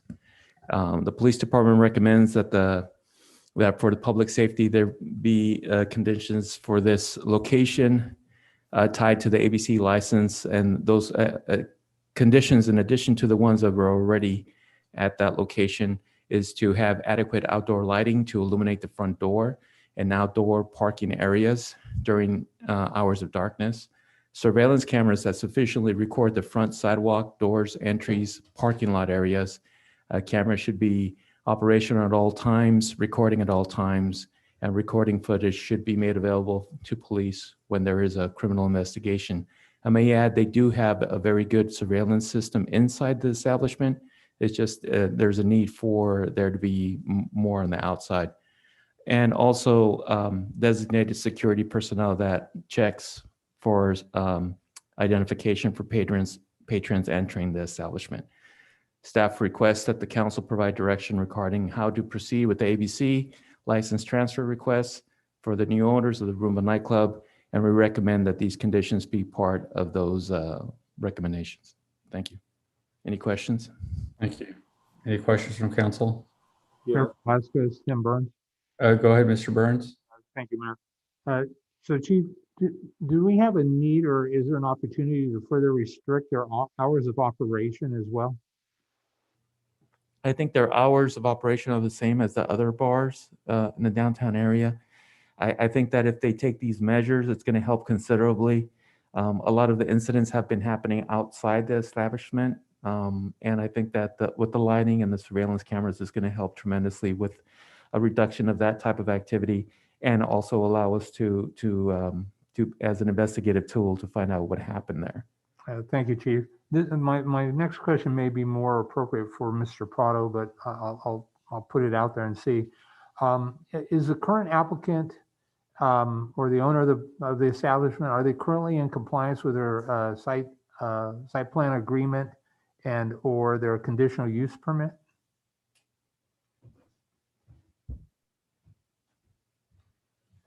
Thank you, Councilmember Tim. So the applicant has been in operation, as Chief Reynoso has indicated, and normally they will come back to the city planning department if they are planning on doing any type of remodeling or any type of changes to the actual site layout or building that are considered to be significant that would require some type of planning entitlement. And in that form, then we would take them through the planning commission aspect. But if they are not making any changes and are just looking into doing the ABC transfer, then it's just an administrative process that we go through with all the different department heads, and ultimately comes before you for the recommendation. Thank you, Mr. Prado. I appreciate that. Mayor, You're very that completes my questions of staff. Thank you. Thank you. Any other questions from council? Chief, I do have a question. Is this something where we can require a food service? You mean as a part of the COVID? No, part of their sales requirement. I think, it's a mistake nowadays to have facilities open that don't have food that go with their sales. I think those days of just opening a beer and wine and nothing else, it just leads to issues down the road. Is this something, like for an example, to get a liquor license, you need to have a full service restaurant. I think that's one of our policies in the city. Is there something we could do for just a beer and wine to require some type of food service to go with what they're doing there? I agree with you 100% about adding bars that are just bars. When they do have food service, there does be a tendency to be less problems. However, I'm not familiar with this location, if it even has a kitchen, or if it even has the ability to add that, or the expense that would create. The bar in different owners over the years has been there in existence. I would agree with you that if there was a new bar wanting to open in the downtown area and it was just alcohol, just a traditional bar, that we would not recommend something like that. We've always requested that there be some restaurant type or food service be part of that. For the lack of a better term, this place could be grandfathered in since they've been already in business for years and years. I'm not sure how much it would add an expense to them to add a kitchen to that location, not being a patron of the location. Yeah, I'm not thinking about a full service. I understand that it'd be very expensive, but some type of food just to help calm things down. I mean, a little food goes a long way in that industry. So I'm just wondering, because it's a new applicant. So is that an opportunity to try to do something? I don't know if you can do some research on that or not. Yes, Your Honor. Your Honor. I'm sorry, Mr. Mayor. I thought I was somewhere else. We all do right now. Yeah, it's getting late. I guess we could always do the research. That's not a problem. That's not an issue. We could find out what the location is and whether they have that capability, if that's a direction that you want us to go. I just think it'd be helpful to have a policy in place so that if someplace does want to open, that they understand early that food service is going to be required, because it just does seem to calm people down a bit when there's at least some food to digest while they're drinking. Mr. Mayor, if I may. Go ahead, Ms. Resendez. Thank you. You mentioned that they have a good surveillance system inside. How cooperative have they been with you? Because I noticed one of your requests is for them to turn over their surveillance. When asked, how cooperative have they been with you if you've asked for it, if you have? Yes, thank you for the question. They have been cooperative up to this point. They have been cooperative. So it's just that there's inadequate recordings or surveillance cameras on the outside. And I added that section of the condition for the license to be cooperative with the police. Because if I think any bar in the city, if they don't want to cooperate when there's been a crime in that location, it's something that the city council should take issue with, and in regards to their continual use of a liquor license. But as far as this establishment, they have been cooperative with our investigations up to this point. Okay, thank you. Thank you. Any other questions from council? Do we have any speaker cards? Speaker cards, Mr. Mayor? No speaker cards. The council, how does the council feel? Would they like to get some more information as far as some food service, or you guys want to make a recommendation now on?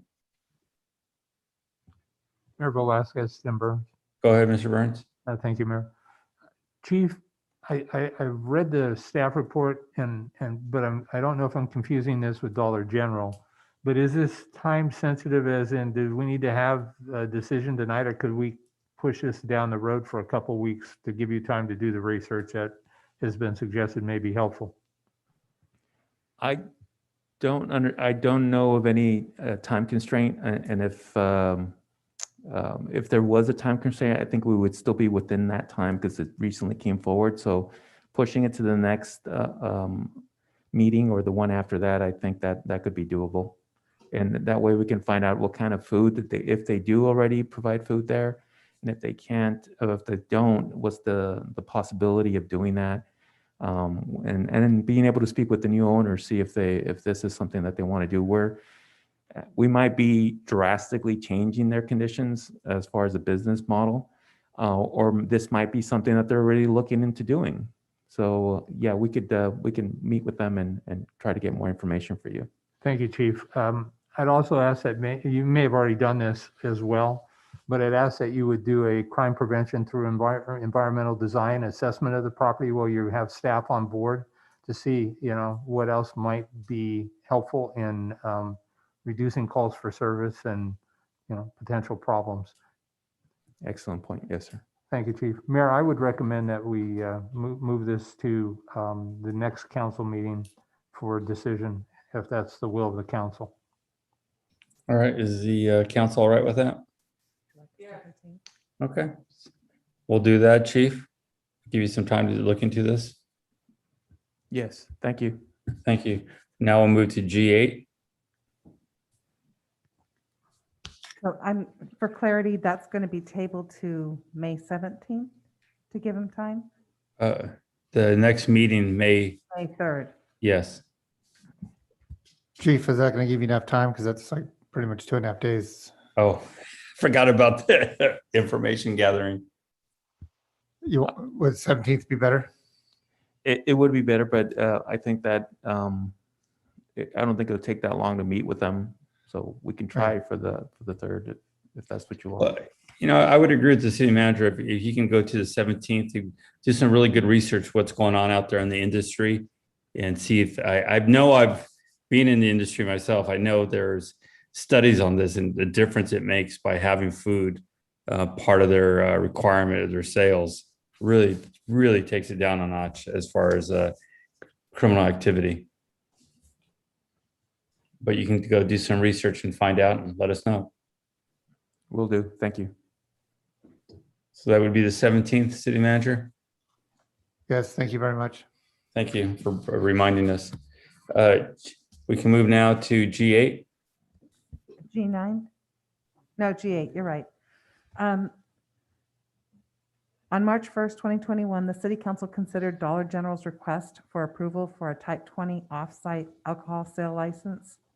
Due to public convenience or necessity, there was a lack of motion, and because there was no action taken by council to approve or deny the request, the State of California Alcohol Beverage Control has the authority to make a decision within 90 days, which would be May 30th, 2021, to either approve or deny it. So we didn't know that information at the time, and now that we do know the information, we are only bringing this back to council to request that you provide us direction to either A, allow ABC to decide within 90 days from the date of the no action whether or not to approve the request for the PCN for Dollar General, or B, would you like us to bring the item back to council before May 30th to make a decision to either approve or deny? Any questions from council?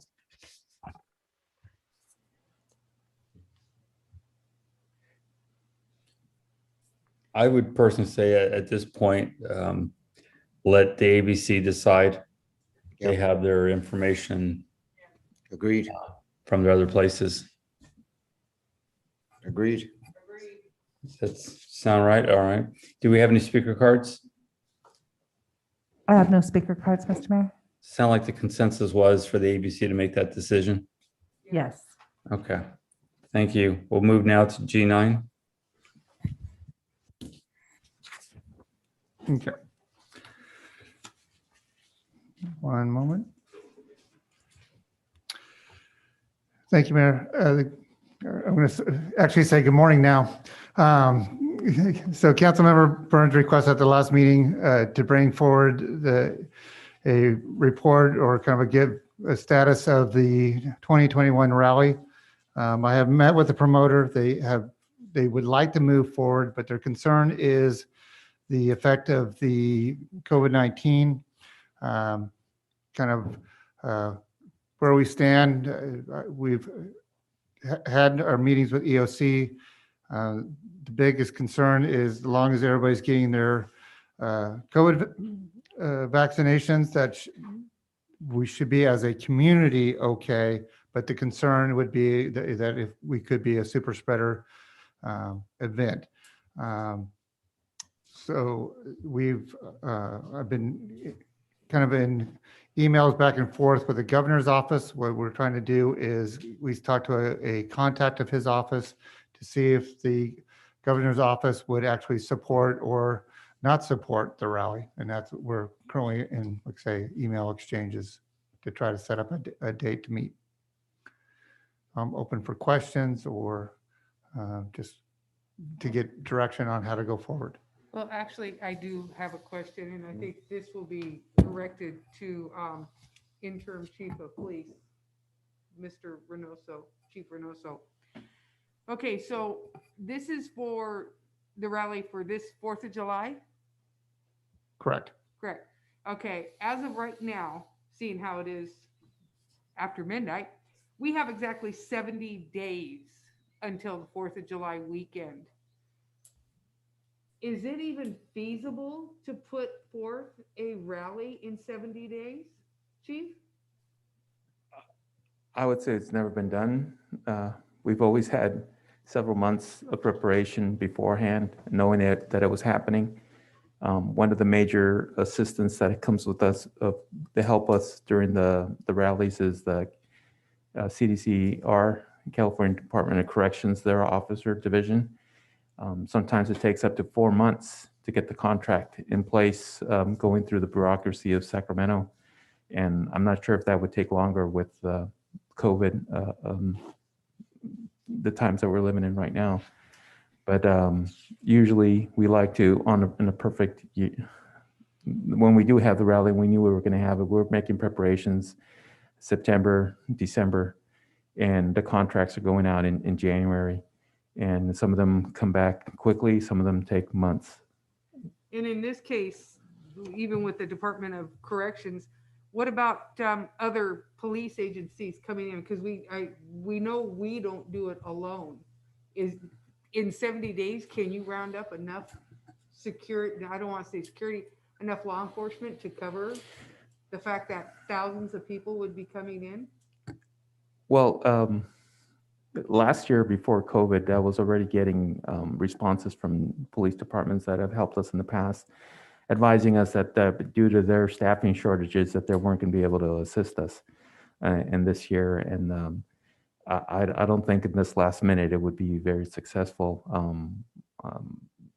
So we're relying a lot on the other agencies like CDCR and probation departments to supplement our law enforcement for an event like this. But we're really pushing up against the timeline to be able to do this. If we needed to do this, we needed to do this a long time ago already to start the contacts. Okay, thank you, Chief. Thank you. Any other questions, comments? Mayor Velazquez, Tim Burns, please. Go ahead, Mr. Burns. Thank you, Mayor. I have, unfortunately, far more questions than I want to take us into the last call hour at. Having said that, City Attorney, do we currently have I've read the last year's contract, I believe, and I'm somewhat confused. It appeared to be a contract for 1 year. However, it also mentioned that the term, in terms of agreement, it just says the term of this agreement shall commence on the date shown above. It shall continue for 5 years through 2024. The provisions of this agreement relating to insurance and indemnification shall survive the termination or expiration of this agreement. So I know that the agreement that I read was for last year, it didn't appear to me that we actually have a clear contract moving forward at this time, do we? My recollection is that it was a couple of years ago, and I may be incorrect on this, that the contract was signed and that it was for a 5-year period. So what you're referring to that would have been for 1 year, I honestly don't know. I'd have to take a look at that. Okay, it's My- actually on the page 1 of the contract under item number 4. And so, of course, I've already said publicly that I have some concerns about the rally, but I also will not be an obstructionist to a 5-year contract moving forward. But it's also my understanding that the initial expectation of the cost for the rally was about $180,000, which was reduced significantly over the years from about 300, as I recall. But it appears to me that the city's underwriting the contract, and this may be more for the city manager. There seems to be about a $50,000 deficit there, according to my old school math, based on the contract that I've read. Is the city underwriting this deal? Well, I mean, it's like I said, in the past contracts, it was about 180,000, and now we're at 135,000. That's what the council has agreed upon. I think in the past, we have said that the costs have been more, probably closer to 180,000, but we would work with staff to, it just really depends on the police officers that we bring in and what contract we come up with them. Because Chief, weren't some around, what was the high end of some of the officers? And then what's some of the low end? Well, we're basically paying their overtime rate for their agency. And if we cannot get police departments that would charge us, their basic overtime rate of 60 or around that area, there's some police departments that charge over $100 an hour. And if those aren't available and we reach out to the highway patrol, their hourly figures could surpass $130 an hour. So it can get very expensive. And the reason we do this is because in California, the guidelines for hiring police are you have to do a background and a psychological evaluation for everyone you hire. And obviously, we're not going to do that expense to hire someone over a weekend. So the only thing available to us is to hire people who are already police officers from other agencies.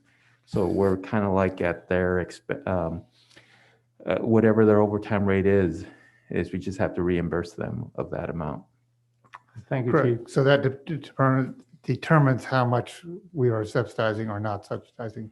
Okay. And then it's my understanding, and please correct me if I've misunderstood this, but we are also financially responsible in the event an outside allied agency's officer were to become injured for their workers' comp claim. That is correct. I'm glad Connor's not still on the line. We did discover through another claim through Embasia that because we are giving these employees direction, that they are actually under our risk pool. So that would, and essentially I appreciate the earlier presentation, but in my lay terms, it feels like we're more or less self-insured through this pool. Is that accurate? Correct, correct. Yeah, I mean, so if we have, the more claims we have, if we had any claims, it would affect future rates. Okay, and that's an important factor. And I think the most important concern I have is, I understand we are not the city of Gilroy, but I understand that the city of Gilroy has just gone to a drive-through version of the Garlic Festival. And so I recognize this is a very different event than that. Having said that, knowing that the governor is moving to, or is proposed to open up the state on, as I recall, the 15th of June, and the rally is 2.5 weeks after, I really think it's premature to move forward to host the event this year. I'd much rather give our police department the adequate time necessary to plan and prepare to do it and do it exceptionally well And I don't say that lightly because I've already committed to support the rally, but I'd rather do it well than haphazardly or with little forethought and either compromise public safety because it becomes a super spreader event or put our staff at risk unnecessarily simply to host an event. I would, and I also don't take it lightly, knowing, as I recall, July 4th is on a Saturday. So that's like the preferred weekend and probably the best weekend that the promoter will see in the next 5 years. And it's my sense we've already extended or will extend this contract for last year's loss as well. And so I have some real reservations about this, knowing our PD routinely and city staff routinely begin to prepare for this the December before the month of the, or the before the year of the event. So that's like a 5 or 6 month planning period. And it just feels, unfortunately, in my mind, like that ship has sailed for this year. And there's still way too much uncertainty. And I appreciate the promoter wanting to maybe move forward with it. But it just does, if we're going to do this, I want to do it well. I want to do it right. I want to do it as safely as we possibly can ensure. And it just doesn't feel like the timing is good for 2021. And I'd rather focus on 2022 and make it an amazing event. Thank you. Okay. Thank you, Mayor. That concludes my questions and comments. Thank you. Any other questions, comments from council? I do want to go back and circle back. I think some of the questions you asked, Mr. Burns, good questions, but I do want to circle back and kind of make sure we're on the same page. And City Manager, you can help with it. As I recall, the reason it went down from the 180 is because we finally gave them credit for the additional businesses license that were coming in about $30-something thousand. So that from the 130 gave 30, that gave it to 160, and then there was credit for sales tax, I think another 20. That's how we got to that number. Is that what you recall? I will say, I'm sorry, at that time I was in the audience, so. Yeah, that's how we got to that number. Spot on. Yeah, and that's how we got to that number from the 180 to make it fair.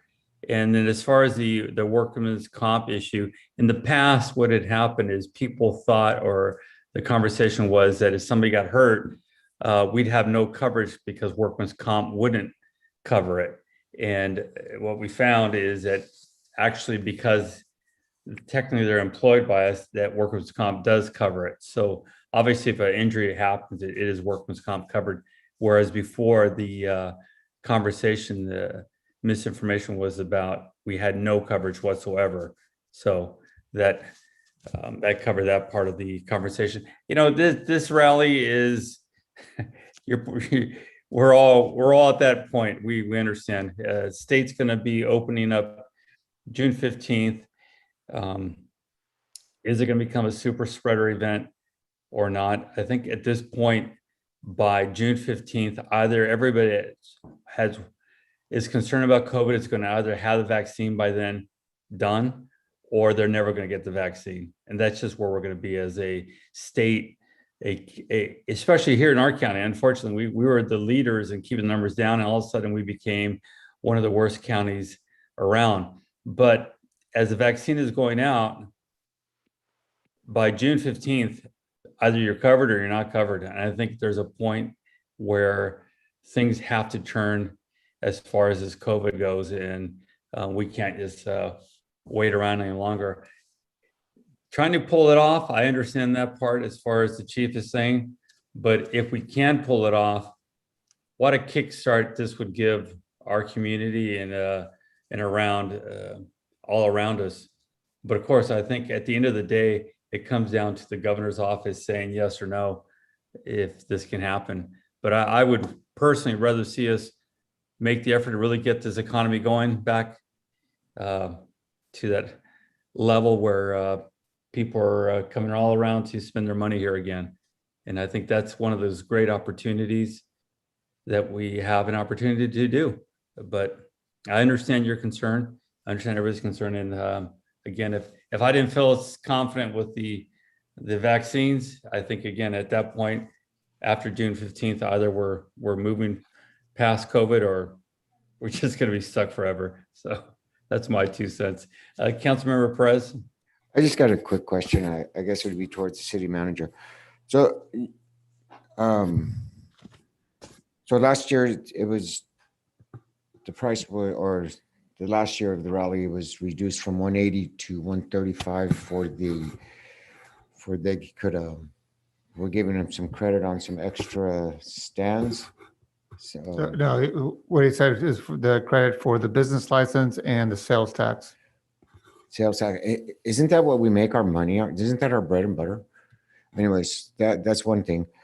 And so usually before when we would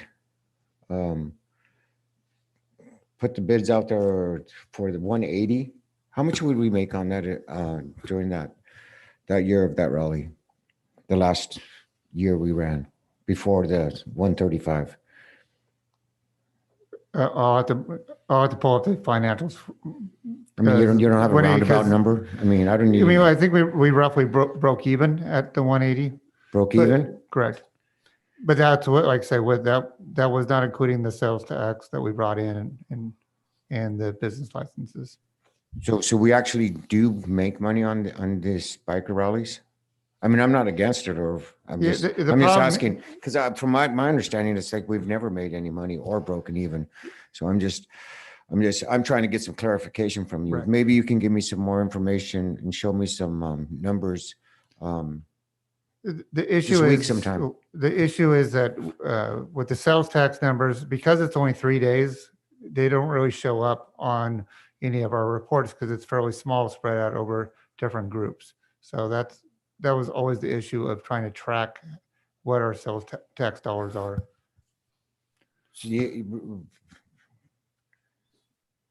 Yeah, so basically, we don't know anything because we were not able to track whether they sell by cash or they're actually recording it.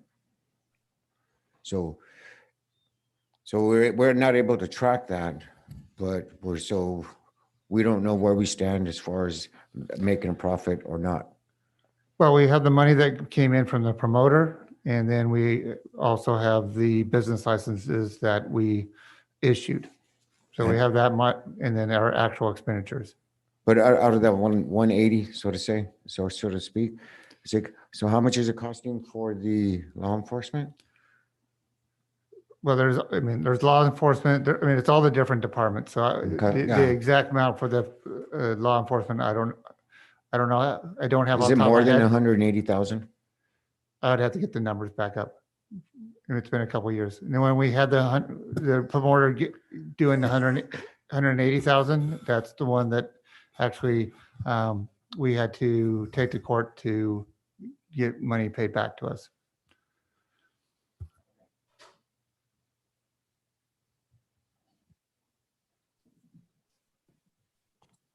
Does that finish your question, Mr. We'll be Burns? asking for those numbers this week.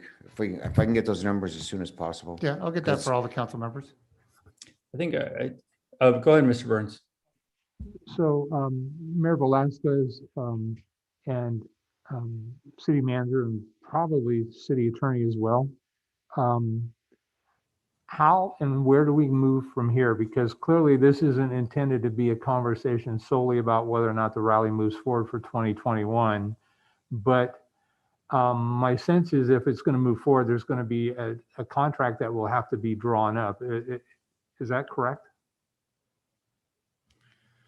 Councilmember Burns, I'm sure there would need to be some agreements drawn up, yes. But again, as I recall, I think that contract was in place for 5 years. So at least the skeleton of it is in place, if I remember correctly. Okay. And so if we revise it and do whatever's necessary, then to move forward with the rally for 2021, then will it require a simple majority or consensus of the council to agree to that before the rally moves forward, or will we then be in breach of a contract?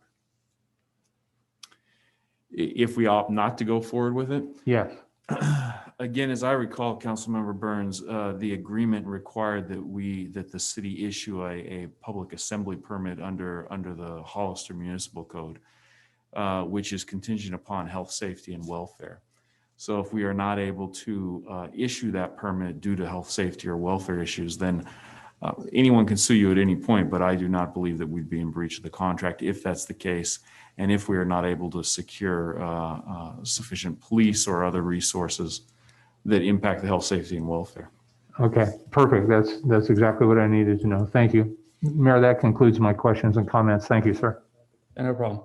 I did want to step back real quick to the conversation about whether the city makes a profit or not.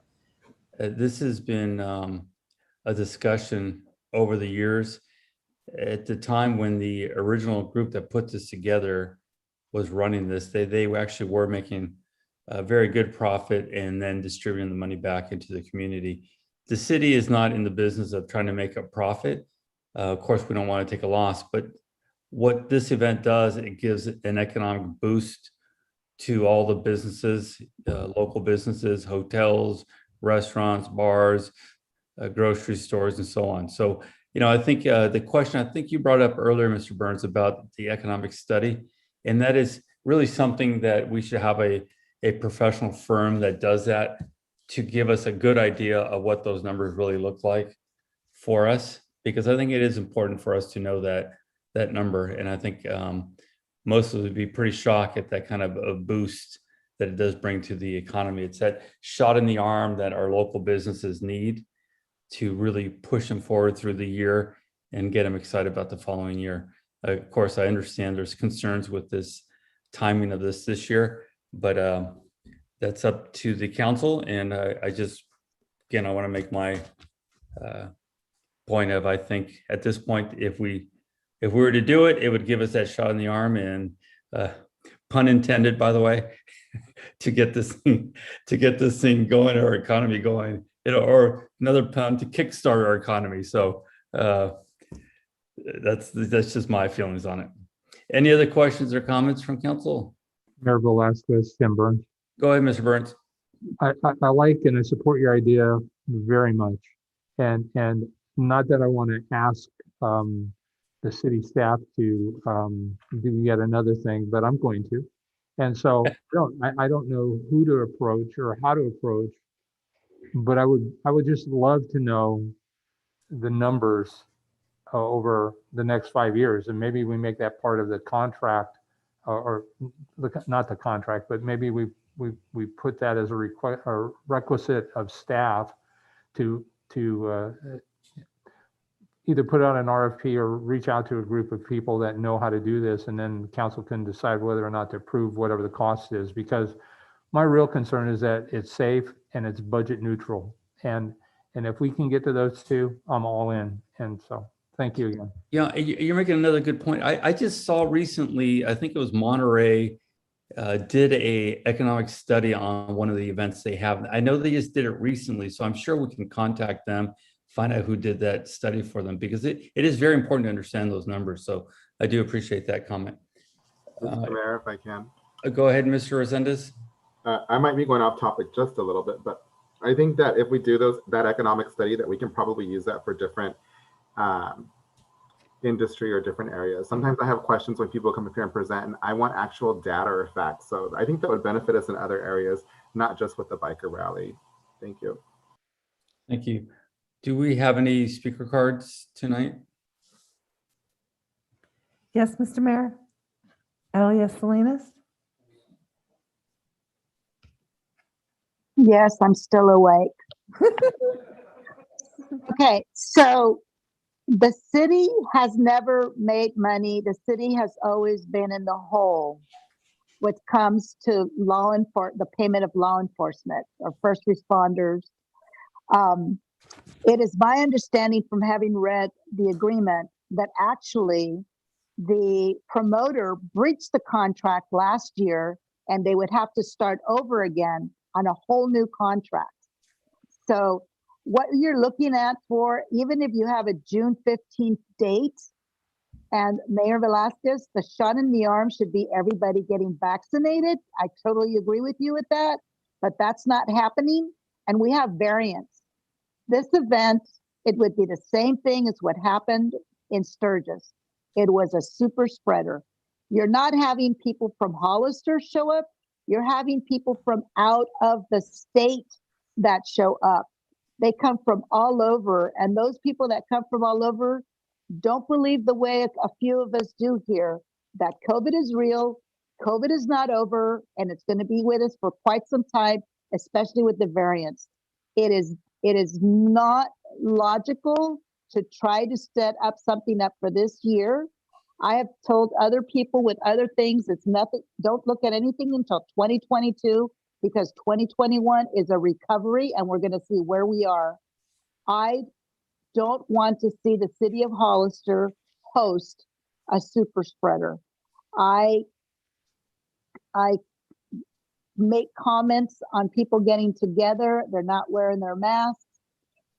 They refuse to wear the mask. And even those who wear the mask, they show up at these super, at large gatherings, even if they're wearing masks, it's still not safe. So my thing is, the city needs to slow down a little bit. Don't do anything for 2021. It is not logical. We're not out of the woodwork yet. And anything, it gives you more time to plan for 2022. And not only that, you are able to have more time to maybe seek out another promoter instead of staying with this one. We've never made any money. You gave up, earlier on, I said, we're always willing to give up something. You gave up taxes for the promoter to come and be here. The promoter and the people that they bring are the ones that make the money, and they go away, and the citizens don't make any money. It gets paid. They get paid cash, and they are not reporting all the cash is coming through. We need to figure out a way how that can be more supervised so that literally the city can make money on sales tax revenue that is being hidden by the people that are coming here and taking our money. Thank you. Thank you. Thank you. I have no more speakers, Mr. Mayor. Thank you. I just want to go back to that comment. We hear this over and over each year. That is just not the way it works. The big money is not from the vendors that are selling trinkets here and there. The big money comes from the hotels, the restaurants, the local bars, grocery stores, gas, on and on. That's where the big dollars come from. This promoter actually has been one of the best that I've seen and been involved with. Absolutely a professional outfit, keeps their word about everything they do. And they've been a pleasure to be work with them. Again, if the city wants to be in a position that they're trying to make money as a profit for themselves, then they need to get themselves organized to run the rally themselves as a business. And I would not recommend that. These guys do what they do. That's what they do all over the country. It's just a matter of getting more of the local groups involved. So they're making some money during the rally too. And I think that's what this promoter's done. He's worked with nonprofit groups to man a lot of the events and help with the facilities. But again, this is a decision from this council, and I pointed out my feelings, but every one of you has a view, and I think definitely the city should be getting some direction tonight and go from there. If we can't do that, I agree that we can't go put it off any longer. It's at that point. So, and it's for going back to the COVID again, we're going to be in another world in a few months where you have those that took the vaccine and those that just are going to refuse. And that's just, unfortunately, the reality. We're seeing that now with some of the numbers from increasing just from the younger generation. But hopefully by June 15th, people have realized, take that vaccine, protect yourself. So with that, we had speakers. So I think there was, well, let's just do this. I'm sorry, who's speaking?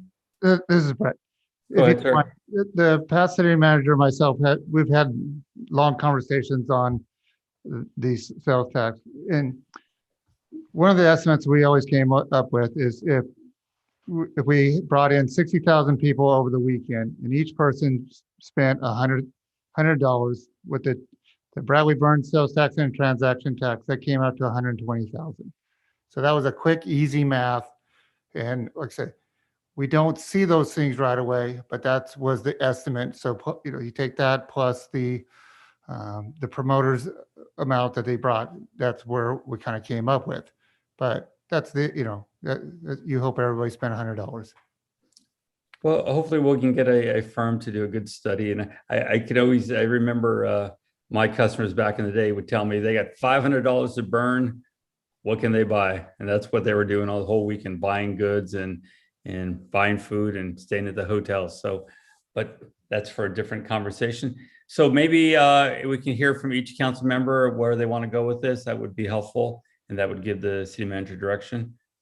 We can do that. You guys all right with that? Maybe a roll call on this. City clerk, are you still awake? I am. So I'm going to be asking for consensus to move forward. Yeah. Okay. Councilmember Perez, So we want to, consensus to move forward. I'm sorry. No. Maybe I was a little bit asleep at the wheel, but I'm going to actually ask that we not take a vote because we're not agendized for an action item, but we could give consensus. And I think direction's probably been given to staff sufficient to come back with other things and researching things. Now would be the opportunity for you to ask any clarifying questions if you don't feel that you have proper direction. Otherwise, we could just proceed. Okay. The recommendation was just to receive the report. Yeah. I would say I don't have clear direction of what council would like me to do. Mr. Mayor, if I can. Go ahead, Mr. Resendez. Thanks. I'd like to see the police department start preparing just in case. I'd like to see us continue to contact the governor. And I would very much like to see the rally be on this year.